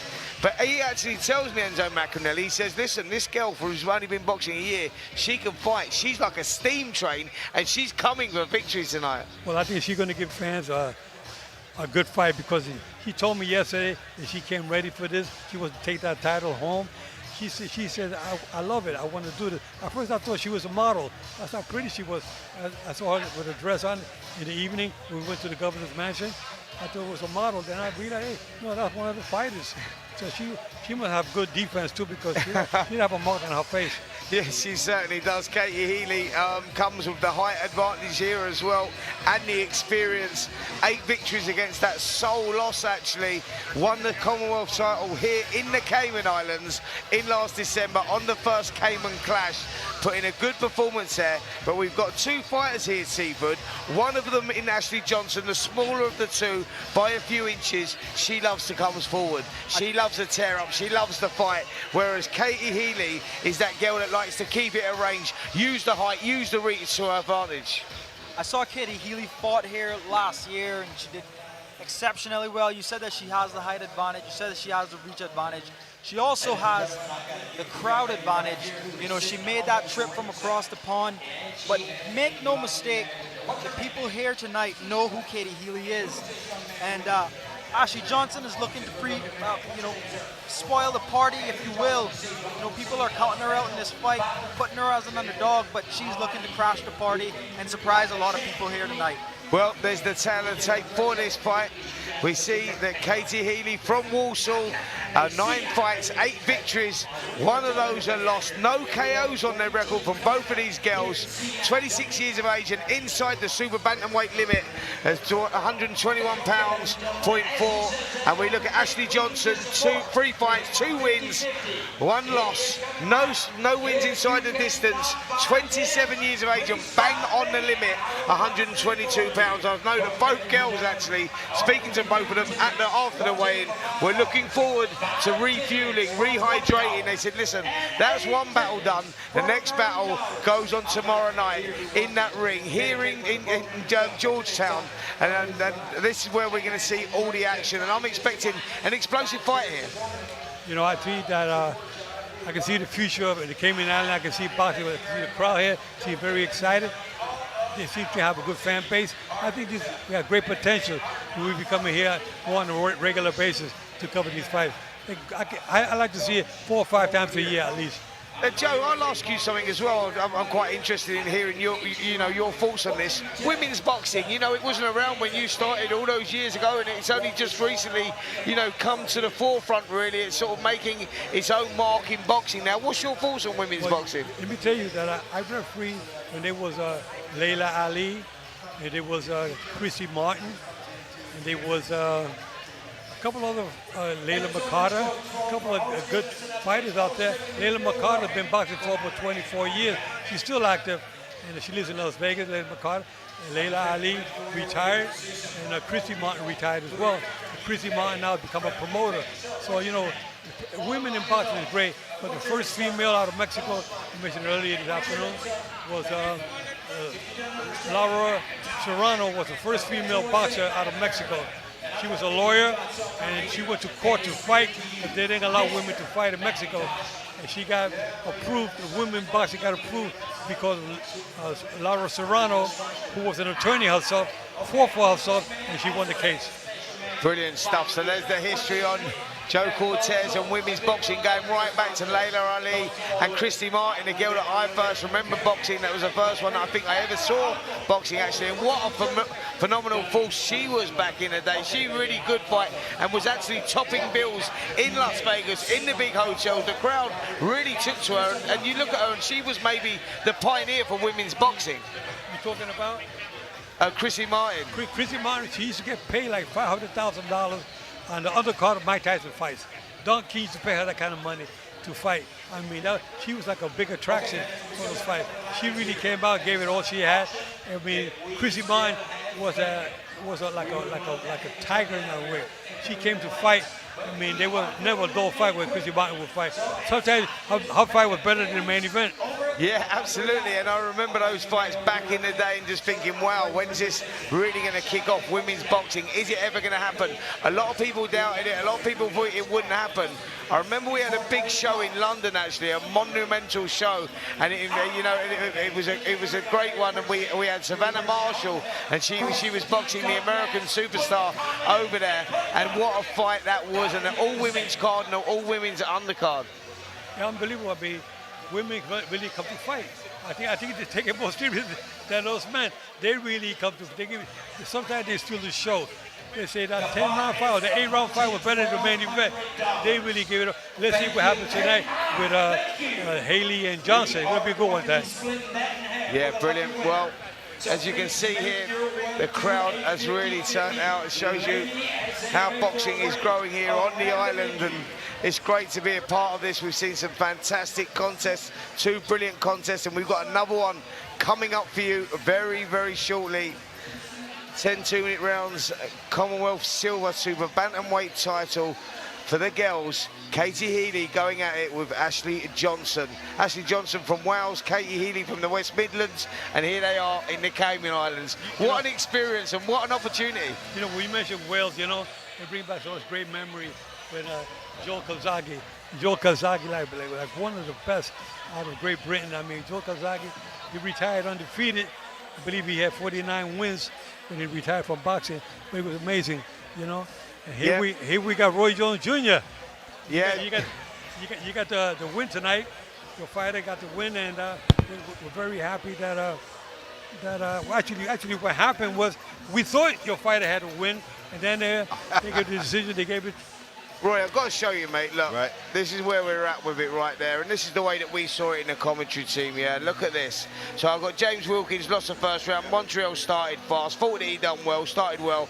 And then I've gone second, third, fourth, fifth, sixth round. James Wilkins knew what to do. You know, once he got into a rhythm, started landing the shots. For me, he dominated that fight. Yes, it was a tough fight. And I gave it 9th round. I told the first round we lost the first round. I got us winning the 2nd round, 3rd round, the 4th round, and the 5th round. And the 6th round, I thought was about an even round. Right. So you saw it 4-2 in your. I thought a 4-1-1 is what I had.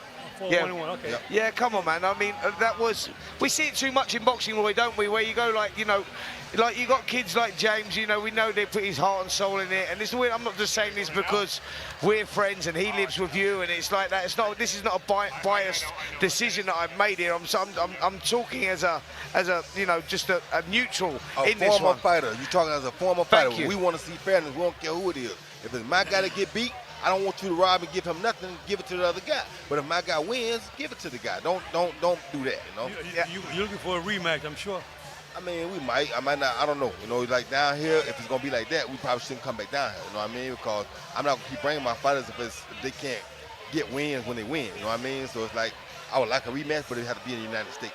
Yeah, I totally agree with that. I think that, you know, we look at that performance and you go, you know, we done an interview earlier on today, didn't we? We were talking about boxing people, and there's a place for him and there's a place for him, and we, you know, to make this sport as credible as it is and take the controversy away from it, we was talking about people, you know, performance enhancing drugs, etc., etc., etc. But on the flip side, and we've got the great Joe Cortez here, who's reffed at everyone and been at every sort of level. On the flip side, you go, what do we do about, you know, the things like that, officials scoring or whatever? Surely, like, there has to be a thing here where you come into it and you go, you know, they have to be reminded in front of people and explain that. There should be a counselor or something for that. You know what I mean? We should have a counselor that when a bad decision is there, we should have a go back and rewatch it and call it fair. You know, and if it ain't, if we have a problem, just make a rematch. Call it even and make a rematch. We got to look at the judges' score, look at it again, and then make sure that they got trained properly for the future fights. Yep, totally agree with both of you guys there. Totally agree with both of you guys. And I think we're now ready for this third fight. And yep, the Commonwealth Silver Bantamweight title on the line. Over to our MC, Ricky. Ladies and gentlemen, we now move on to our next contest. This one for the Commonwealth Silver Super Bantamweight Championship. Firstly, I'd like to welcome into the ring the challenger. From Swansea, Wales, Sweet Poison, Ashley Johnson. Well, here we go. Ashley Johnson making that ring walk now. I talked about Katie Healy and being a three-time world boxing champion. Well, Ashley Johnson was a kickboxing champion as well. You know, she's only lost one fight, Ashley Johnson, that was to a 6'1". That's right, I said 6'1" super bantamweight. Can you believe that? That's crazy. And that was the fight that she lost. You know, she's not very tall herself, so Enzo Macronelli in the corner of this young girl. She's only been boxing, Roy, 1 year. She was in kickboxing before that. Right. She transitioned to boxing. And Enzo told me, I mean, he's probably told you, you probably had these conversations. He went, this girl's like a steam train and she will go for it tonight. That's good, and I think she is a steam train, and she has a lot of experience because of the kickboxing. So it's easier for her to transition. Yeah, and we talk about transitions. Her opponent in the opposite corner is Katie Healy. She is the Commonwealth Silver Super Bantamweight champion. She won that title here in the Cayman Islands last December on that first show. She was a three-time world kickboxing champion. She made that transition actually in lockdown, and she said it's the best thing she ever done. She's gone from strength to strength. She's now 8-1 and just about to make her ring walk.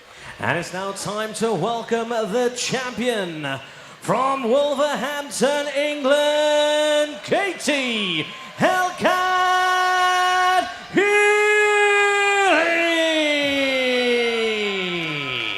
Well, here she is. Here she comes. Katie Healy, the Commonwealth Silver Super Bantamweight champion. And she's got big dreams. She said this is the beginning of a fantastic journey. She wants to go on to bigger and better things, but she recognises that she has to come through these sort of fights, and she's got a tough opponent in the corner in Ashley Johnson. And she's just making the crowd wait here, Joe. Yeah, she is coming in the back. Looks great, doesn't she?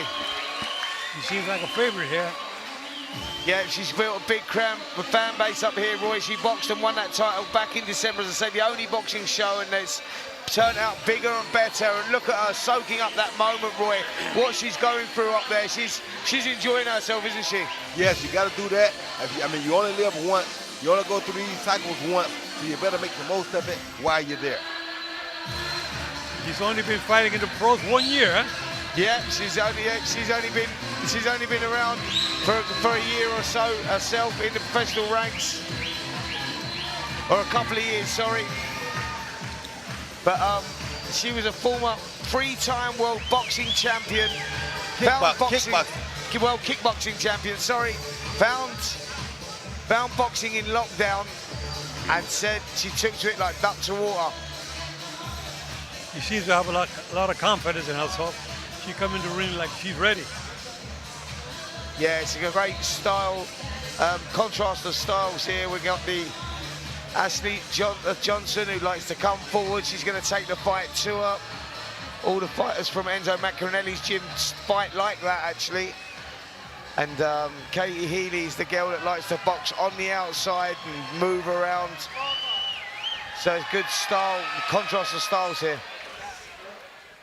Live from Cayman, exclusive on Fightzone, GBH Promotions in association with Dennis Hobson presents 10 rounds for the Commonwealth Silver Super Bantamweight Championship.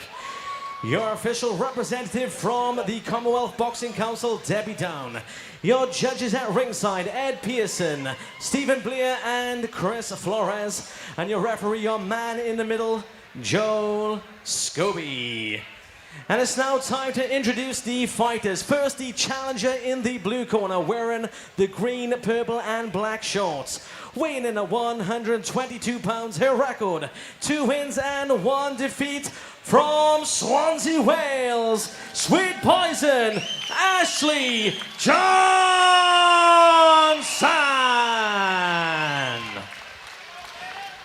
And her opponent in the red corner wearing the zebra print shorts. Weighing in at 121.4 pounds, her record 8 wins and 1 defeat. She is the reigning, defending Commonwealth Silver Super Bantamweight Champion from Wolverhampton, England, Katie Hellcat Healy.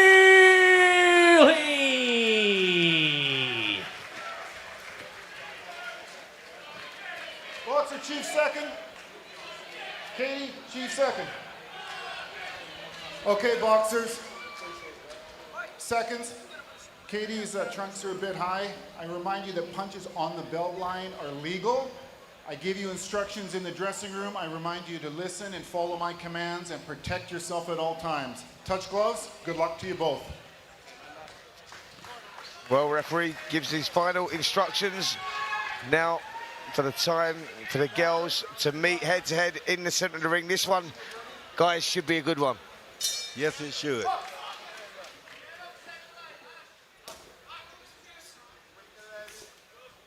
Well, Katie Healy takes center of the ring. She's looking to use that height and reach, as you can see, standing very tall. Just trying to find a range with that jab, and that's going to be the problem for Ashley Johnson here, trying to get inside that guard, trying to close that space. And that's the difference here, Roy. When you look at these, you go, if the fighter has the ability to close the space, then they can make things very, very tough for the taller fighter. But if they don't have that ability, and what I mean by that is, if they try and close the gap with their hands and don't move their feet into range first, it becomes very difficult for the smaller fighter. Yes, very different. As we see, Katie's already landed some pretty good shots because Katie knows how to work from the outside like that, and Ashley just hasn't got used to it yet. She's going to take some time, but she looks like a stalker, so she's going to constantly be after her, but we'll see what happens. Yep, she's definitely going to make Katie Healy try and work on this one. And as you say, Healy working well at the beginning of this first round, using her height and reach to her advantage. And for Ashley Johnson, for her to close that gap, she needs to move her feet into range and then let those shots go. Don't try and punch your way into range, because I think someone with Katie Healy's ability will make life very, very difficult for her. So good contrast in styles here, and let's see how this one plays out. I think it's going to come down to conditioning. That was a great right hand by Katie Healy, so. Yeah, working well behind those long, straight jabs, isn't she, Joe? That's, you know, the very effective work for a taller fighter. Exactly. Well, using that jab, setting your punches with the right hand with the jabs. 2 or 3 jabs, you block them. You block their sight with the jabs. Quick right hand. Haley got to get off the ropes. It's not a good place to be. These are, I believe, these are 2-minute rounds, I believe. Yes, 2-minute rounds with the female. Okay, we gotta let you guys know, you fans out there, the female boxing, these fights are 2-minute rounds. Some states, some countries permit the championship fight, they go for a 3-minute round, but here they are 2-minute rounds. Yeah, good start from both girls there, really. Tells you this is going to be a long, exciting contest for sure.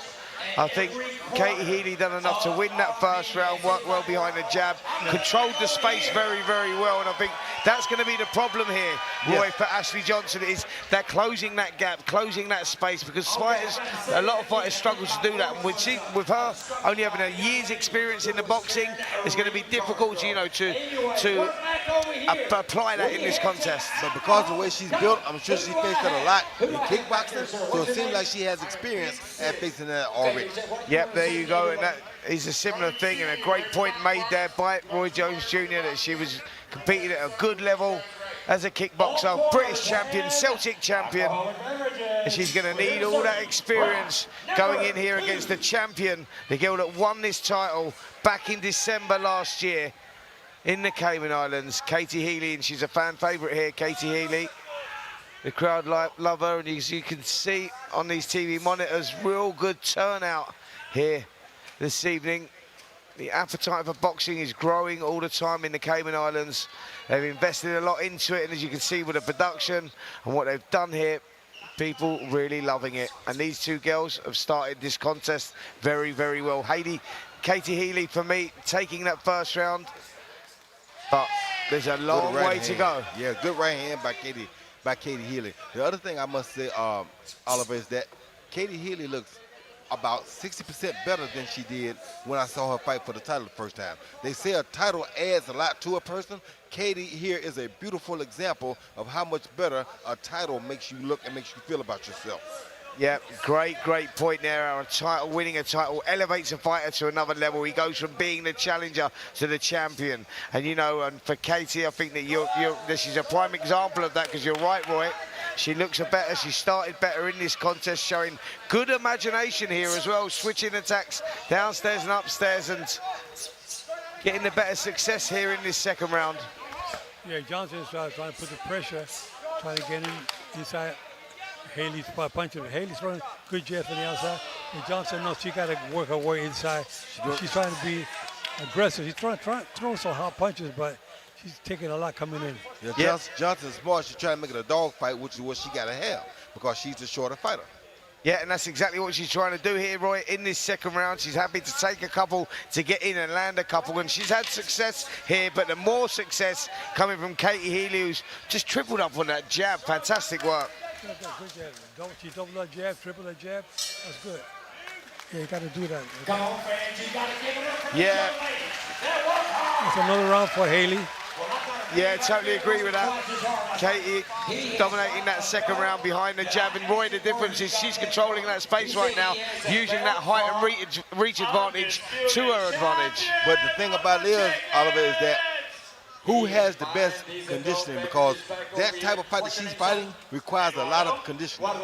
Well, as you know, and you've been in the ring, shared the ring with this man, Enzo Macronelli. One of his main assets, his main strengths was his work rate. You know, that's what they do down there. The team down in Wales, that's what they really focus on, work rate. They like it tough. They like getting in there, and I think that's what Enzo was telling me. He said, listen, this girl will make it a dogfight. She'll make it rough, because technically she's not the best out there. No, Katie Healy's much better, but she will try and drag her into a dogfight. That's her only chance. Yep, sure. Well, she hasn't managed to do that in those first opening 2 rounds. But as I say, this is a 10-round contest. First 2 rounds on our scorecards going to the girl from the West Midlands, Katie Healy, in the white shorts with the black trim.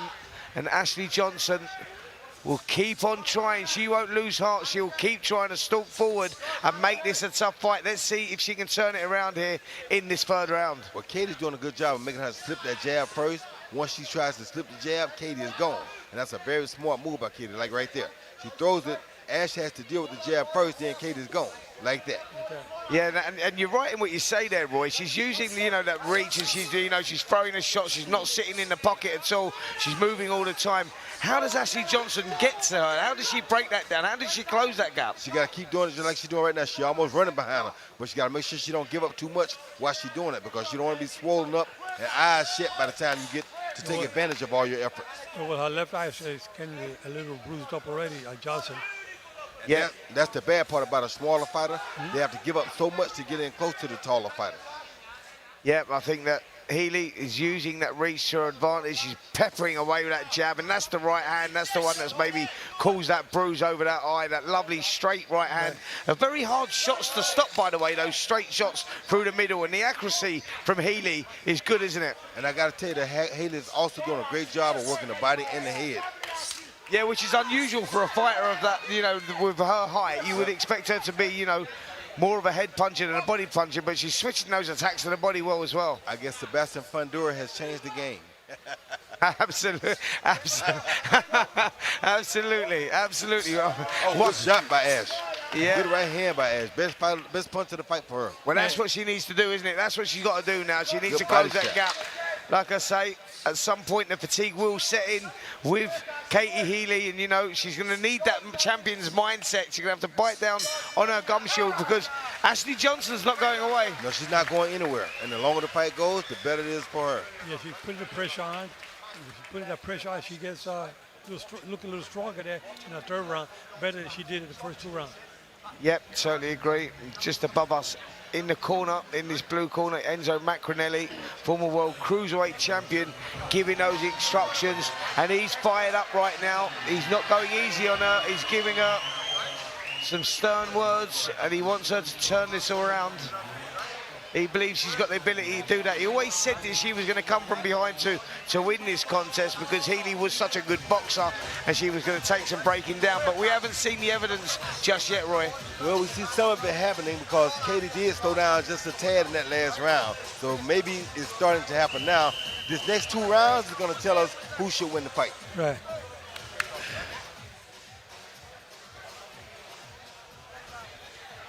Here we go. Round 4 begins. We've got Katie Healy winning those first 3 rounds. Really not telling the story of this contest so far, though, because Ashley Johnson has been giving it a go. She's getting closer, and Roy Jones Jr. suspects that she may just start getting herself into this one if she keeps applying that pressure, that phenomenal pressure. Yeah, she won't do it if she keeps sitting outside taking all these shots, though, because those shots to the glove right there, sometimes they hurt just as bad as the shot to the head. So, and they do just as much damage to your face as a shot to the head. And Haley's also remembering to go to the body every time. Haley got to try to stay in the middle of the ring and box up in the middle and keep her back off the ropes. Yep, exactly that. And she's doing a good job switching from side to side, though, which is a good sign of a good fighter when, you know, they're changing the momentum of the fight by switching angle to angle all the time. She's showing great boxing skills here, Roy. Yes, she is. I told you she got way better than what she was when she first won the title. That was a good overhand right by Katie. Johnson is putting the pressure, though. She's putting a little bit more pressure. And she's trying to work inside more, but she's taking a lot of punches as she's coming in. Ash is definitely very, very game. Just that she has to take more, and I think it gets a bit discouraging for her at times because Katie is so long, but she's still trying. She got the heart, she has the determination, and I think she knew coming in that she was going to give up some in order to get some. Yep, I totally agree with that. You know, lovely girl, Ashley Johnson, and she's working well. That's where she needs to be, in that inside, and that was what she needs. A little bit of confidence there. That will give her a little bit of hope, knowing that she's starting to close that gap, land those uppercuts. And that's what she needed there, because when a fighter's coming forward, taking punches all the time, you know, they need a little bit of confidence, a little bit of something, and she got that there, Roy. A little bit of encouragement every now and then. That right uppercut may have been just what she needed. I tell you, the fire burning. Conditioning is so important in this fight. Yeah, it certainly is. And, you know, Joe, we'll go to you about the referee in this fight as well. You know, that's where you're from, your background. I mean, he seems to be doing a good job here and allowing this action to continue. Well, they're not holding, so he's doing a good job. He's just been telling them to watch their heads inside. Other than that, he's doing a great job. The referee Joe Saudi. Yep. Great refereeing so far, and yeah, great contest that we've seen. We're 4 rounds down. Katie Healy got those rounds on our scorecards, but Roy, not sure that really tells the tale of this contest, because you can't take nothing away from Ashley Johnson, who's been trying to force the pace the whole time. No, you can't take nothing away from Ashley Johnson, and Ashley Johnson's plan should have been to start right now trying to win the fight. Not the first 4 rounds, wear the taller powder down, and now seeking to take over the second half of the fight. Okay, here we go. Beginning of round 5. Referee just checking that the girls have both got their gum shield in. Good to see that respect at the beginning of the round, and you just sense that Healy may be starting to grow in confidence, carrying that left hand down low. Is that a dangerous thing to do with someone's intensity like Ashley Johnson? No, I don't think it's dangerous. I think she's cool because she knows the range now. And good uppercut by that was a beautiful uppercut. Beautiful uppercut on the inside there. Timed that perfectly. And that's what I meant when I said she got the timing of that jab now. So it doesn't hurt her to put the hand down because she knows the rhythm of the fight now. Well, Johnson is putting a lot of pressure right now. Her corner told her, put the pressure on her, keep pushing her, get her back on the ropes and bang away. Watch punches behind the head. Yep, speaking to Ashley Johnson earlier on this evening, she said it was a pinch myself moment. I've only been boxing for a year. Now I'm boxing for a title in the Cayman Islands, and I'm going to give it everything. And boys, that's exactly what she's doing, isn't she? They're both giving it everything. This is a very good fight from 2 women who both want to win it. Yeah, I totally agree with that. Both girls showing great boxing skills here, putting on a brilliant fight for this crowd, this sellout crowd here in the Cayman Islands. Good entertainment, and look at Johnson there. Look at her trying to push forward and make this a dogfight, the fight that she wanted it to be. Good right hand by Katie.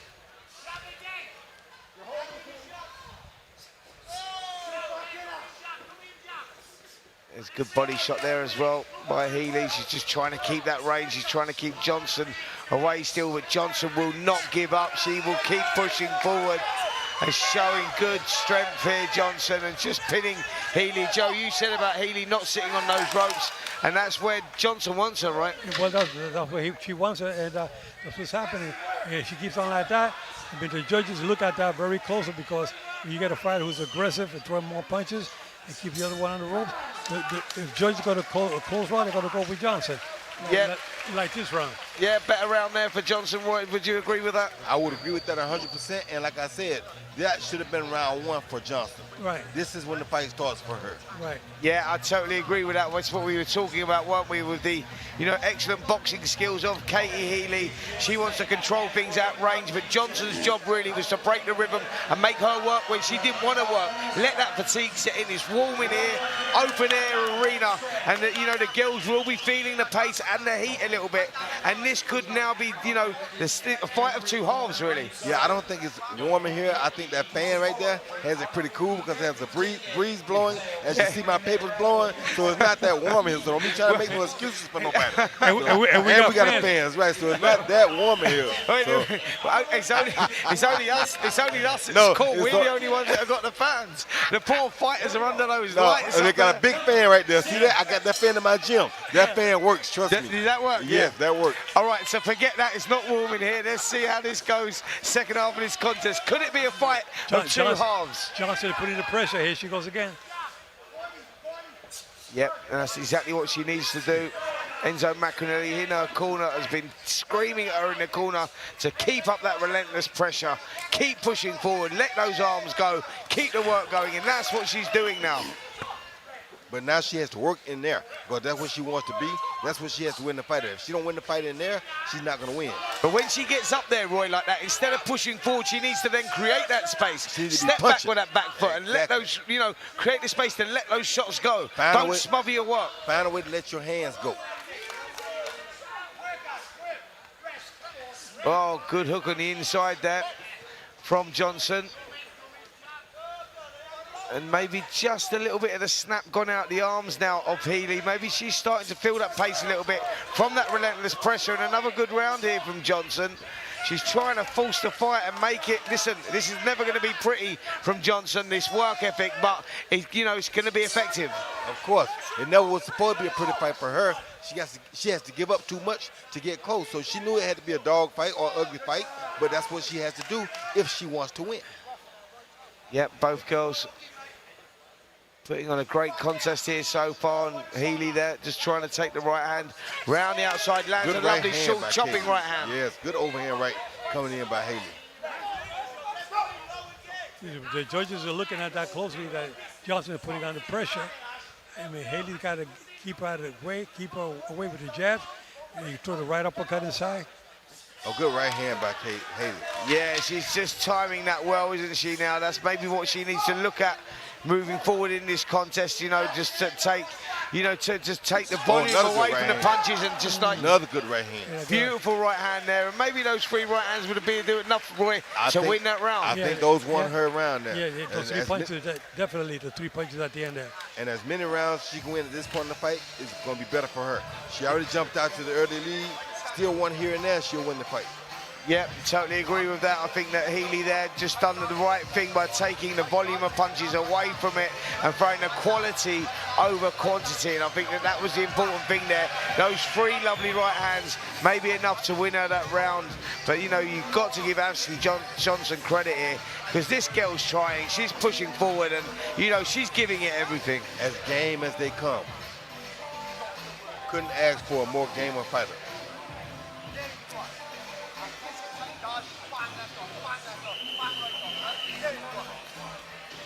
Well, Enzo in the corner there, really getting worked up, getting emotional. He's emotionally invested in his fighters. He told me that, they've got a great little unit going on down there in Wales, and he wants his girl to win, and he's really fired up in the corner. He's a competitor. He loves to win, and we like to, good shot by Healy. we like to win anything we do. So, of course, if he can win a title here, he'd be glad to do that, and it would make his gym even more popular. Johnson throws a short combinations inside. Yeah, she's getting success there now, Johnson. She's closed that gap, and Healy, you know, she's being made to work very, very hard here by a very strong, persistent Ashley Johnson here. Very good work from Johnson. She started this round well. Both of them started this round well because Haley is also remembering to go to the body. Good uppercut by Haley.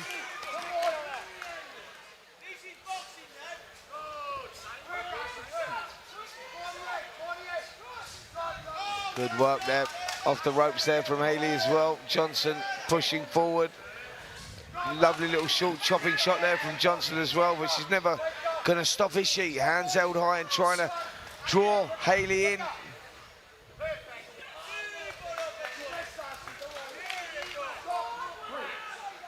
Is the referee a little slow there, Joe? Maybe at breaking those two up there. You know, wants to try and keep this clean and tidy. You gotta get a little closer to the action. Like he should be a little close. Being that they seem to be clinching, and like he should be a little closer and tell him from the outside, you know, get him out, get those arms out. But you can't coach a fight. You can't tell him punch out of there. You gotta tell him get out, without coaching him. And Haley doing a good job of still going to the body, even though she's at close quarters, which is where we didn't think she wanted to be. She's doing a great job of sticking with the body work.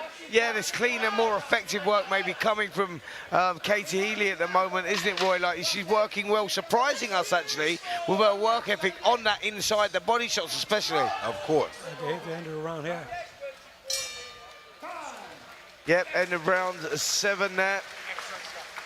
And maybe Haley just nicking that one as well. It's what you go for. You know, we've been talking about this now, it's objective scoring and what the judges are looking for, Roy. And I mean, you know, we're sitting there saying, yeah, lovely work from Katie Healy. Haley, when she's working on the inside so well, single shot, right hands, etc. But that work ethic from Johnson, that might be catching the judge's eye as well. It can't go unignored. You know what I mean? It has to be seen, so you can't ignore that. Has to be unignored. Yeah, well, we've got this one. Well, we've got Katie Healy maybe in front in this one by a couple of rounds, but maybe the fight can still be won by Johnson if she has a good, you know, final 3 rounds going in here, Joe. She can do it in 3 rounds, keep the pressure. Like I said before, conditioning in this fight is so important.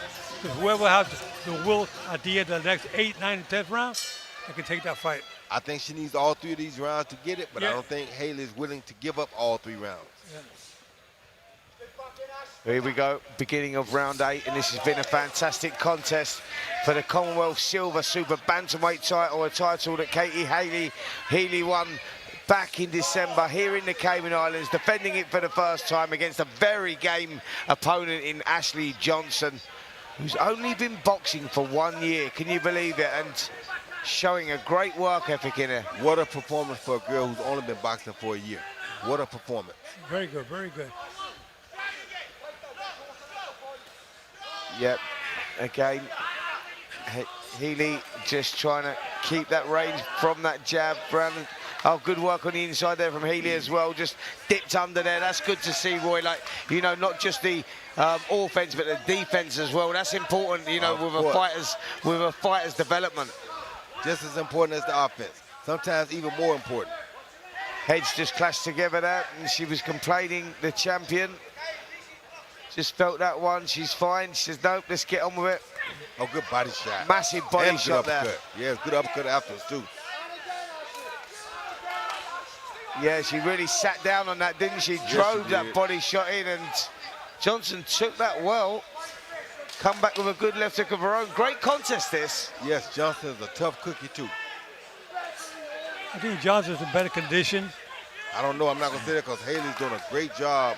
Even though she's fatigued from all the movement she's done, she still looks pretty fresh to me. So I can't say. And Johnson's mouth is open more while she's breathing than Haley. So I don't know. I think they're about the same. Or maybe Healy's even better because Healy's done more work and more moving. And she's still hanging on here. So yeah, it's going to be interesting. The next 2 rounds are going to be for sure the difference. Yeah, I think for me, Healy's just pulling away here. I think that that work ethic in that round, Roy, where you're talking about that foot movement, not sitting in the pocket, throwing the shots, 1-2s, throwing the hooks, body shots effective as well, and then moving, not sitting on the spot. That's where Johnson wants her to be. She wants her to be in the pocket. She wants her to stand still. But Katie Healy has shown her experience there by moving and nicking those rounds. You know, yes, they're competitive, but good work from Healy there. Very good work actually good work from both of them. But Healy did a great job, I think, of landing the more cleaner punches and more of the more cleaner punches. You know, what I like about this fight, both fighters are not doing excessive holding. Very little holding, and the referee is doing a good job with his commands on the outside. It's a very clean fight. Healy, she knows she got to win the next 2 rounds. He used that jab combinations on the outside. And she needs Roy Jones Jr. in that corner. Well, both girls are up and they are ready to go. Katie Healy on the opposite corner. She seems to have got her second win now. She's come through whipping that body shot in, and you heard the snap in that one going in. Johnson took it well. Good big right hand. Good right hand by Katie. Yeah, timing's been brilliant tonight from Katie, isn't it? And now shot selection downstairs as well. Johnson soaking it up, pushing forward. Maybe not the same intensity coming forward from Johnson that is allowing Katie Healy to get off of her shots, Roy, because that's her game at long range. Yes, and one thing you said earlier that still is effective right now.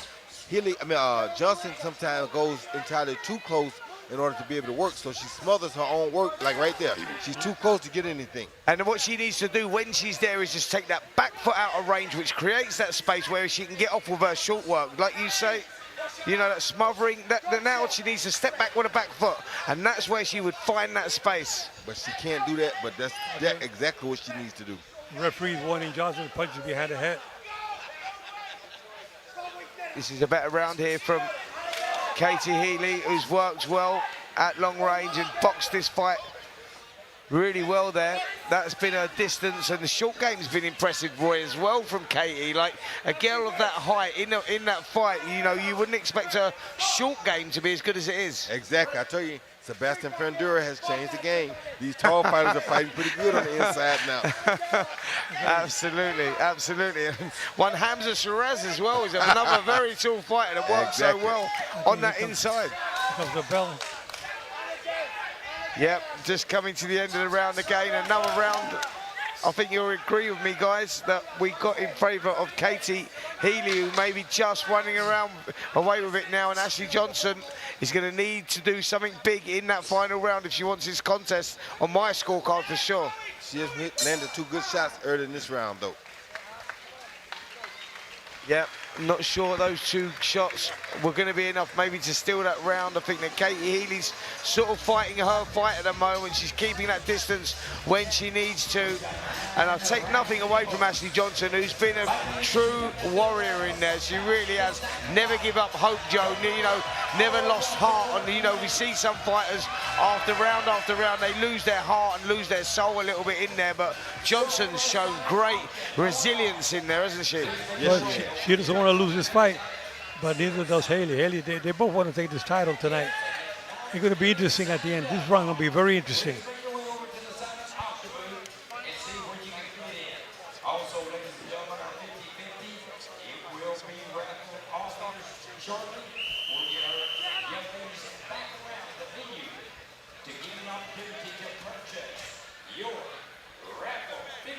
Well, here's the last round.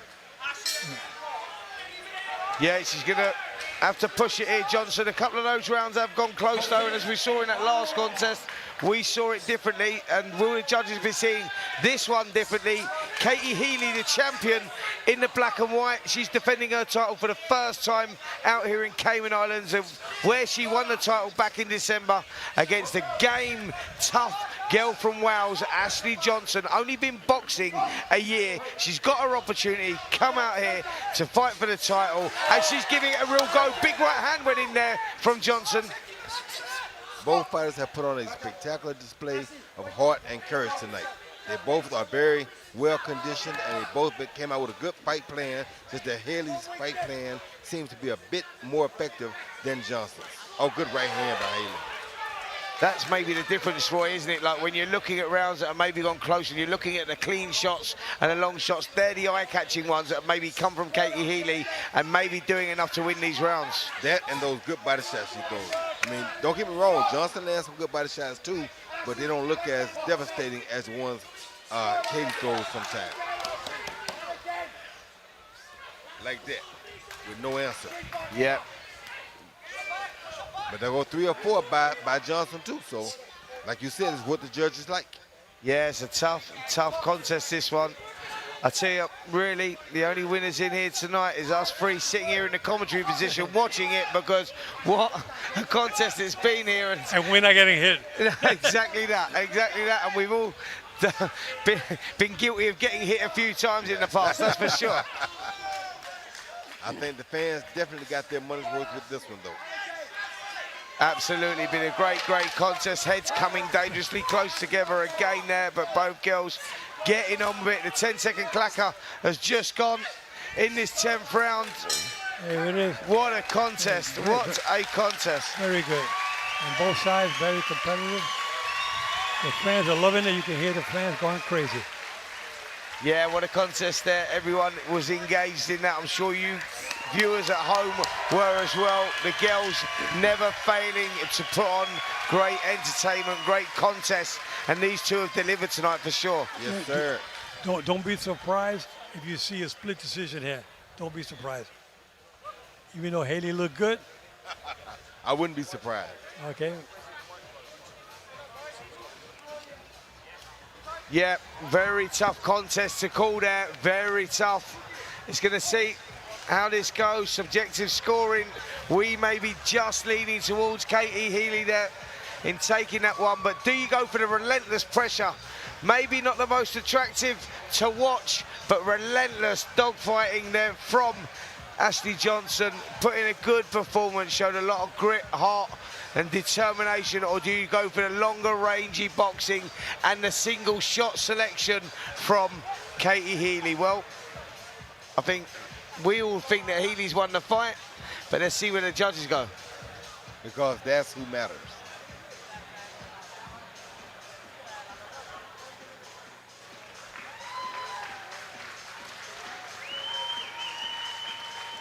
Katie Healy seems very pleased with herself. The corner seemed pleased as well, as does Ashley Johnson, to be fair. Enzo Macronelli just looked down at me, says, what do you think? I'm like, maybe not the right guy to ask, because the three judges, you said, Roy, are going to give us that announcement.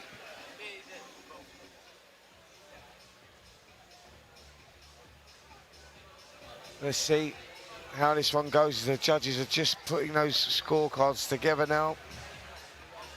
Promoter Dennis Hobson in the corner there of Katie Healy. He seems very, very pleased with their girl. And I think we're just about to get that announcement now as the MC, Ricky, just goes over to the referee to have those final words. Well, are they using the same three judges they used in that controversial earlier fight? I don't know. I see the one here, the next one's here. He looks very familiar.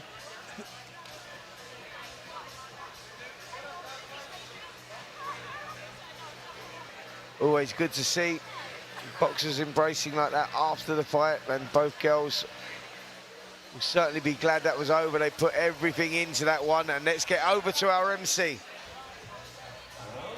and gentlemen, before I announce the official decision, let's hear from both boxers. What a show for the Colorado Silver Super Continental Championship. And after 10 rounds of action, we go to the judges' scorecards. Ed Pearson at 98-92. Stephen Blair, 97-93. And Chris Flores, 100-90. For your winner by unanimous decision. And still, your Commonwealth Silver Super Bantamweight Champion, Katie Hellcat Healy.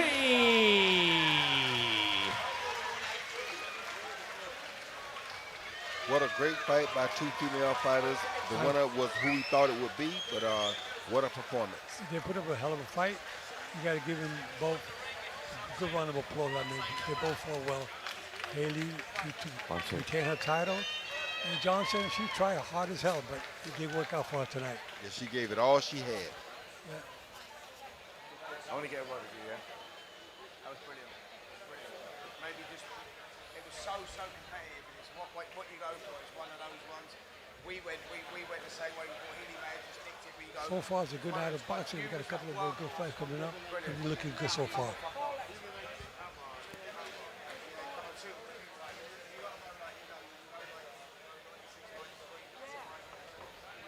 I'll say hello to some of our friends back in Las Vegas, some of the fans we got out there. Jason Vince's family, his son, his daughter, his wife, and some friends, Haru and his daughter Cindy, listening and watching the show. We hope you enjoy these fights tonight. The female fight is unbelievable. Bringing back up the days where Chrissy Martin was fighting, Layla Ali, Layla Mercado, great fighters out there. Laura Serrano, they're all good champions. We still got them around today.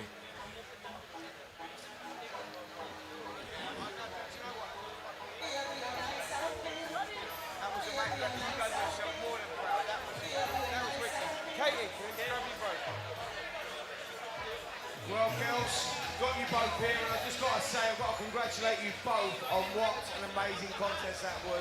It was one of those fights, you go, what are you looking for? Is it the rough, tough? And you've done the right thing, by the way, closing the gap the way you was and trying to draw Katie into your sort of fight. But Katie, experience played a big part there. Shot selection, keeping it long, it was brilliant. Thank you very much, and I just want to say credit to Ashley. I think it's your first year as a professional, and what a fight. Come on, that deserves an applause from everybody. Fantastic performance. She did the perfect fight. You can tell she's done the research, and her team have done the research. But equally, so did we. It's something I've been working on a lot in the last 12 months, being a taller fighter, kind of when that gap's being closed, learning how to fight.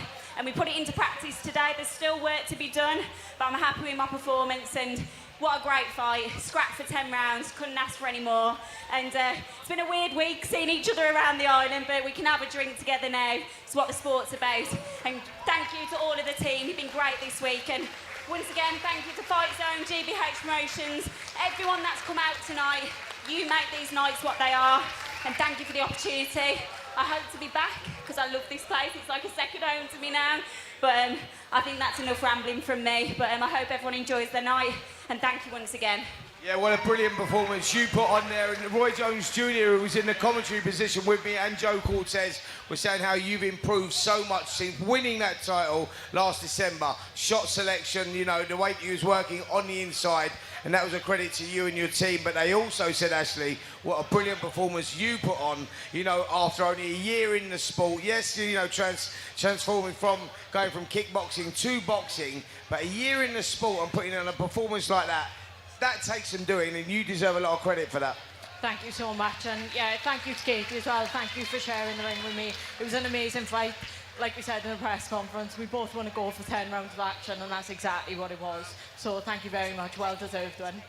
Listen, only your fourth contest, you know, you go and lose contests, and when you lose contests, sometimes that can be a moulding of a fighter. You take a lot away from that. You lost to a great champion. It's all about going back to the gym. Enzo Macronelli, former world cruiserweight champion, great trainer, great student of the game, and it's about working. Got a great future still in the sport. Yeah, definitely, and I guaranteed Enzo's not going to let me off lightly with this one when we get back to the gym. So back to the grind and back to it when we get home. Brilliant. Ladies and gentlemen, put it together for these two girls who put on a fantastic contest.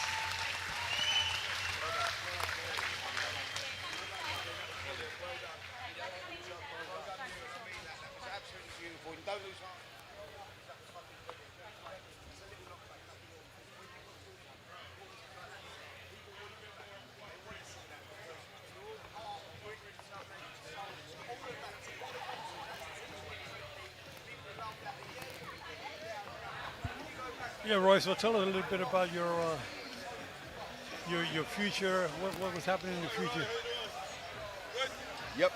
What's happening in the future for you right now? Just, you know, going back to the drawing board with my guys, you know, keeping the guys going. I got a couple more guys fighting later in the year out in Washington at Legends Casino. That should be fun. And then I round the year off going over to Hungary.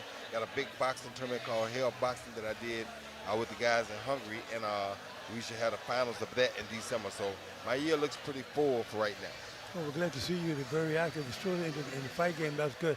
A lot of fighters, they retire from boxing. And you don't hear from them no more. But Roy Jones Jr., you hear the name all the time. Always going. I always try to give back. I try to share what God blessed me with the rest of the world. Exactly. We got to pay it forward, right? There it is. Good to do that. Well, I don't know how you're going to share that with the rest of the world, Roy Jones Jr., because what God gifted you with, my friend, was something that not many people could ever do. One of the greatest to ever lace them up, that is for sure. Thank you, I think you know, when you go back to those 90s, a guy that I watched growing up and learning so much from, you were generations above your time, man, beating great fighters. You know, you don't beat the likes of James Toney in his prime and people like that. I mean, people talk about Floyd Mayweather and the shoulder roll. He actually got that from James Toney. That's where it come from. Exactly. And you beat that guy, you know, in a memorable fight. And look at some of the other fights that you had where you don't go from middleweight to heavyweight and not be one of the greatest of all time. So, man, you know, you're talking about that. I go, well, you know, we're very fortunate to be graced by, you know, your brilliance. Thank you, my brother. I appreciate that. And what I meant when I said share what God blessed me with the rest of the world was that I can't make them be all me, but there's so many facets to me, so many different dimensions to me. The way that I fought, the way that I did things, I don't think we ever saw all the things that I knew how to do in the boxing ring. So that being said, I still give guys a lot more than they're ever going to get in their life from anybody else. So that's what I meant when I said I like to share what God gave me.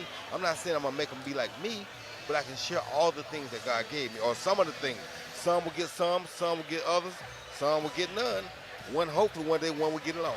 You pay it forward all the time, that's all. There it is. Do you know what, Roy? I wanted to ask you that. Like, you know, you had such a long career in the professional ranks, amateur ranks as well, reaching the top, should have been gold medal. You know, no Seoul Olympics, terrible decision there. But, you know, you look at that top-class amateur, unbelievable pro, one of the greatest to ever lace them up. And now you're going into, you know, the managing, training, staying involved, the commentary and stuff like that. You know, like the passion still burns highly for you in the sport of boxing, doesn't it? And like you say, it's about giving back now a little bit. But you can see that you still love being around it and in it. You know, when you look at where you've come from, what, you know, how high, the heights that you reached, and we're here and we're looking around and you go, it still burns inside you, don't it? Of course it still burns inside of you. But one thing you have to remember, like I always tell people when you're on top, that one day all that's going to be gone. People are going to judge you by what they thought of you in reality at that time. Exactly. So if you're not real, then you're not going to be able to go and do the things that I do now. But if you're real, then you can stay in this real world that you love.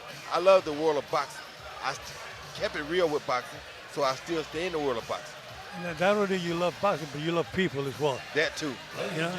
And I learned that from the late, great Muhammad Ali. It shows. It shows. Thank you.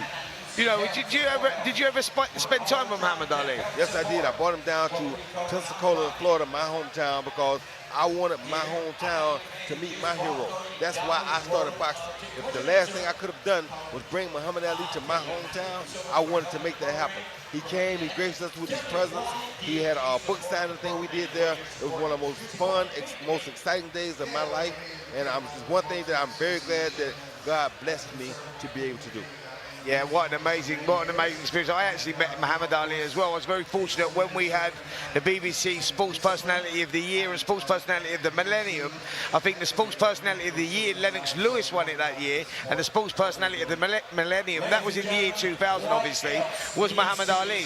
And I was invited along there to go with, you know, select people that were there, boxing people, and I was graced in his presence. And when you had that, you know, when you had that blessing to have met Muhammad Ali, and I got that photo with him, and I think Richie Woodall was I think he was WBC champion at the time of second. And I was like, Richie, take a photo, mate. Take a photo. I think, you know what I mean? It was like, because you knew when you was in the presence of greatness, but then he had something special about him. And I think I was, you know, blessed to. Some fighters, Roy, have got that aura around them where you go like, it's different to others, isn't it? Yes, it's way different than others. All the heavyweight champions, you know, to me, he was the biggest athlete ever. Because back when they didn't have no social media or nothing, the whole world knew who Muhammad Ali was. And that says a lot. Yeah, I mean, what was the reasons behind that? Yes, he was great in the ring, but it was what he'd done and what he stood up for outside of the ring as well, wasn't it? That made him, it was the humane part of him that made him so special. You know, he was loved by everybody around the world, no matter what. You know, even though he refused to go to the military, but those were his beliefs. And you got to respect him for that. You got to respect his religion, you know, respect him as a person. He was a caring-loving guy, loved by everybody around the world, and probably one of the most famous persons in the world. You could make the top 10 most popular, recognizable names in the world. Muhammad Ali is right on the top. Yep.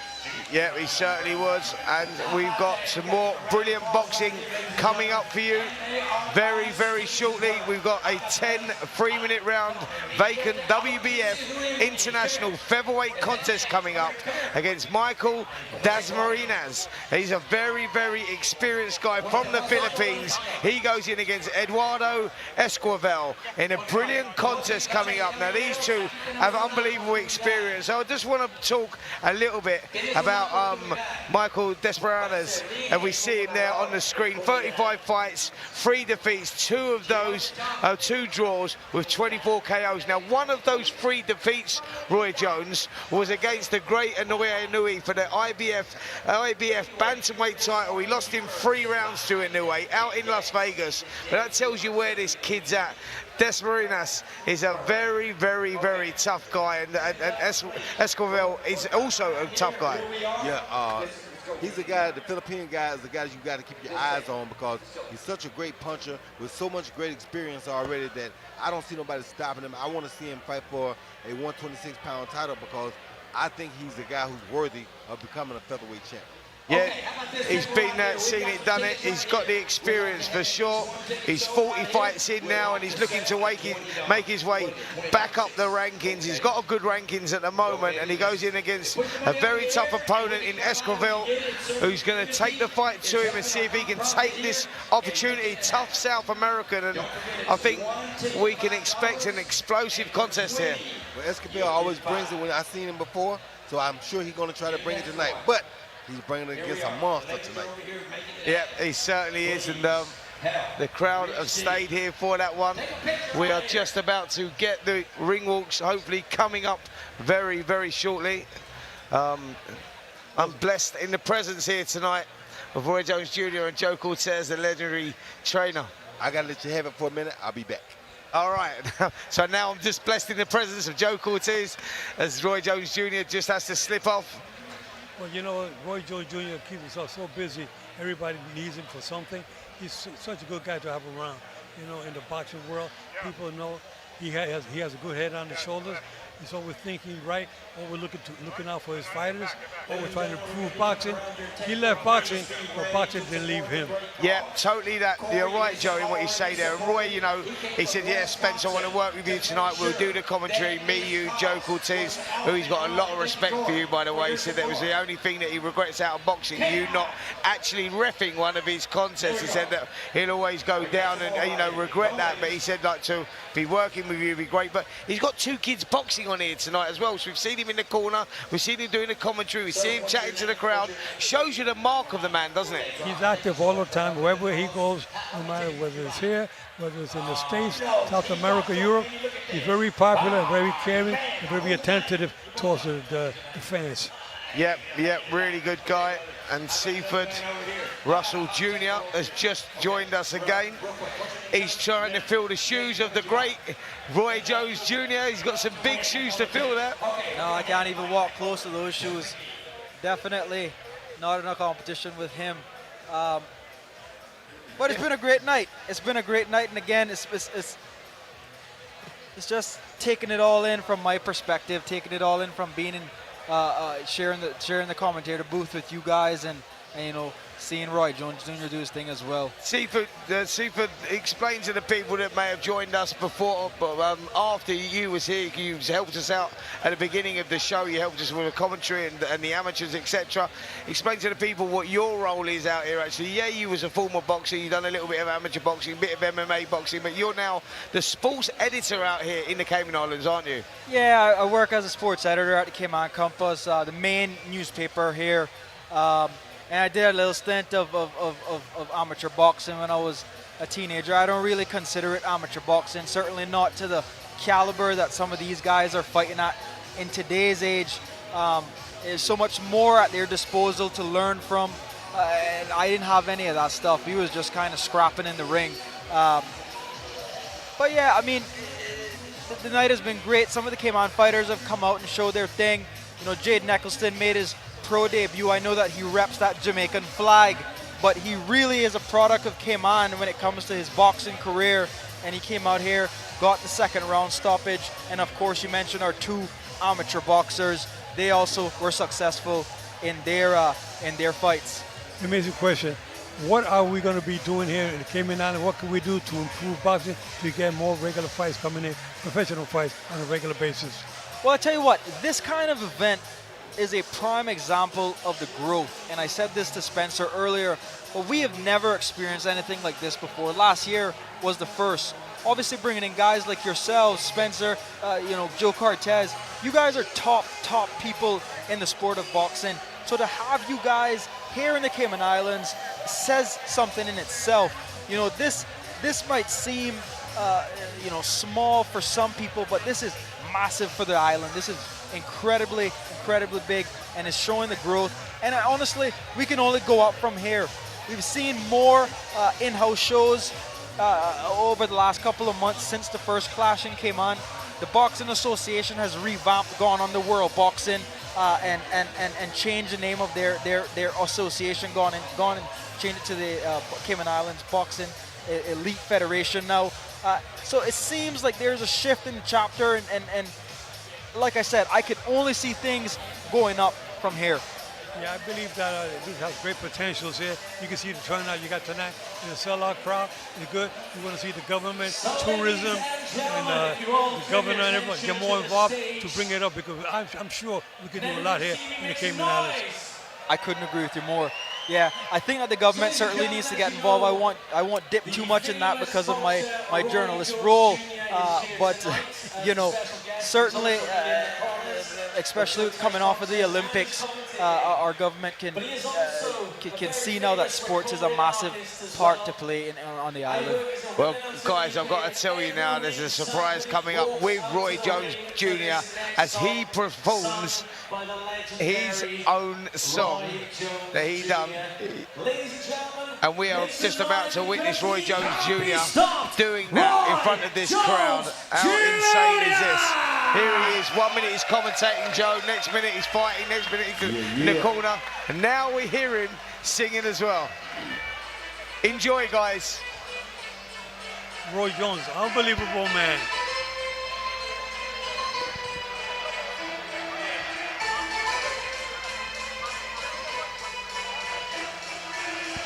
Can't be touched, can't be stopped, can't be moved, can't be rocked, can't be shook. We hot when we're united. We came to get crunk, we came to bring light, we came to get started, came to get right. Turn down my music, turn down my mic. Open your heart, not for you. My hoes, jacket, my I feel that police and dump my people. I ain't going to court. You can call the judge, tell him this my, cause I ain't gon' budge and I ain't going back to lock up. They're trying to block up. I ain't going back to broke, and I'm never gonna stop the puffin'. Not for nothing. The block they need me, the streets they need me, the clubs they need me. It's mine, believe me. You don't believe me? Touch, can't be stopped, can't be moved, can't be rocked, can't be shook. We hot when we're unique. We came to get crunk, we came to bring life, we came to get started, came to get right. Turn down my music, turn it on my mic.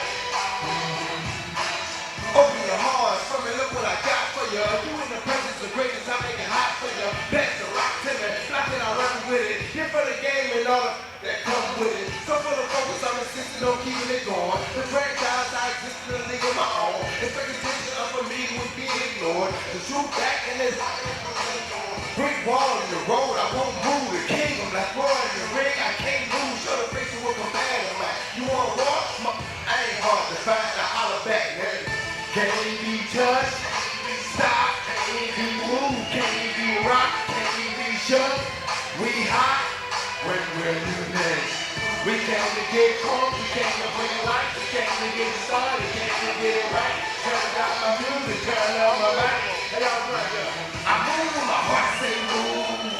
Feels like a lion, got nothing to prove. Stubborn as a hot damn mule.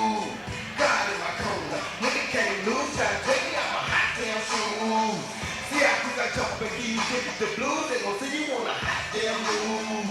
And that ain't even nothing. Link me to the crime, now I'm break like a hot damn move. Big music down is what I came to do, and I ain't paying my hot damn move. Shaking you people down, the same thing you do. We best up your block and ooh. My screws are loose. Don't call my hands, cause you gon' make me act a hot damn fool. Dead discussion. You will not win, cause I will not lose. Touch can't be stopped, can't be moved, can't be rocked, can't be shook. We hot, when will you be cooked? We can't even get crunk, we can't even bring light, we can't even get it started, can't even get it right. Turn down my music, turn up my mic. Yeah, party here in the building, baby. I hope y'all enjoying tonight. I hope y'all enjoying the fight. Y'all keep cheering for them. Thank y'all for coming out. I love y'all, Cayman, and I'll see y'all next time. Woo! Yeah! Woo! Wow. There you go, Mr. Roy Jones So ladies and gentlemen, Jr. let's show one more time. When you say superstar, that is a superstar. Listen to the crowd go wild here. What a performance. What a man Roy Jones Jr. is. To the Cayman Islands. This is your second time here. Why do you keep coming back? Wow. It's my third time. If I keep coming back, it's because I like it. He likes it here, guys. So what brings you here on this particular occasion? I came back 5 times in boxing because I love it. So I'm on number 3 here. You know I'll be back 2 more times for sure because the hospitality here is unbelievable. It's one of the most beautiful places you ever want to go, and the people here are so nice that you can't believe it. And so how have you been spending your time, your downtime in the Caymans? Say again? How have you been spending your downtime? Eating as much seafood as possible. The seafood here is good? The seafood here is out of this world. Fantastic. So, you are here because in the main event, you have a boxer fighting. Tell us a bit more about your boxer and what do you think his chances are of winning? I got Mehdi Jangra of India fighting. He's trying to become the first world champion of India. It's a very tough opponent he's fighting against, so he's not out here against a guy who can't beat him. This guy's very good himself. So I'm looking forward to a wonderful night, and the reason I love this is because we bring you guys real fights. We bring you guys fights that are 50-50. We don't know who's gonna win coming in, but we do know who's gonna win when they go out. That's what the fans deserve, that's what we bring. Fantastic. Thank you for chatting. Ladies and gentlemen, let's hear one more time the legend, Roy Jones Jr. And of course, Joe Cortez in the ring as well, the legendary man in the middle, the referee, Joe Cortez. Aren't you lucky here in the Cayman Islands to have such boxing royalty here on your beautiful island?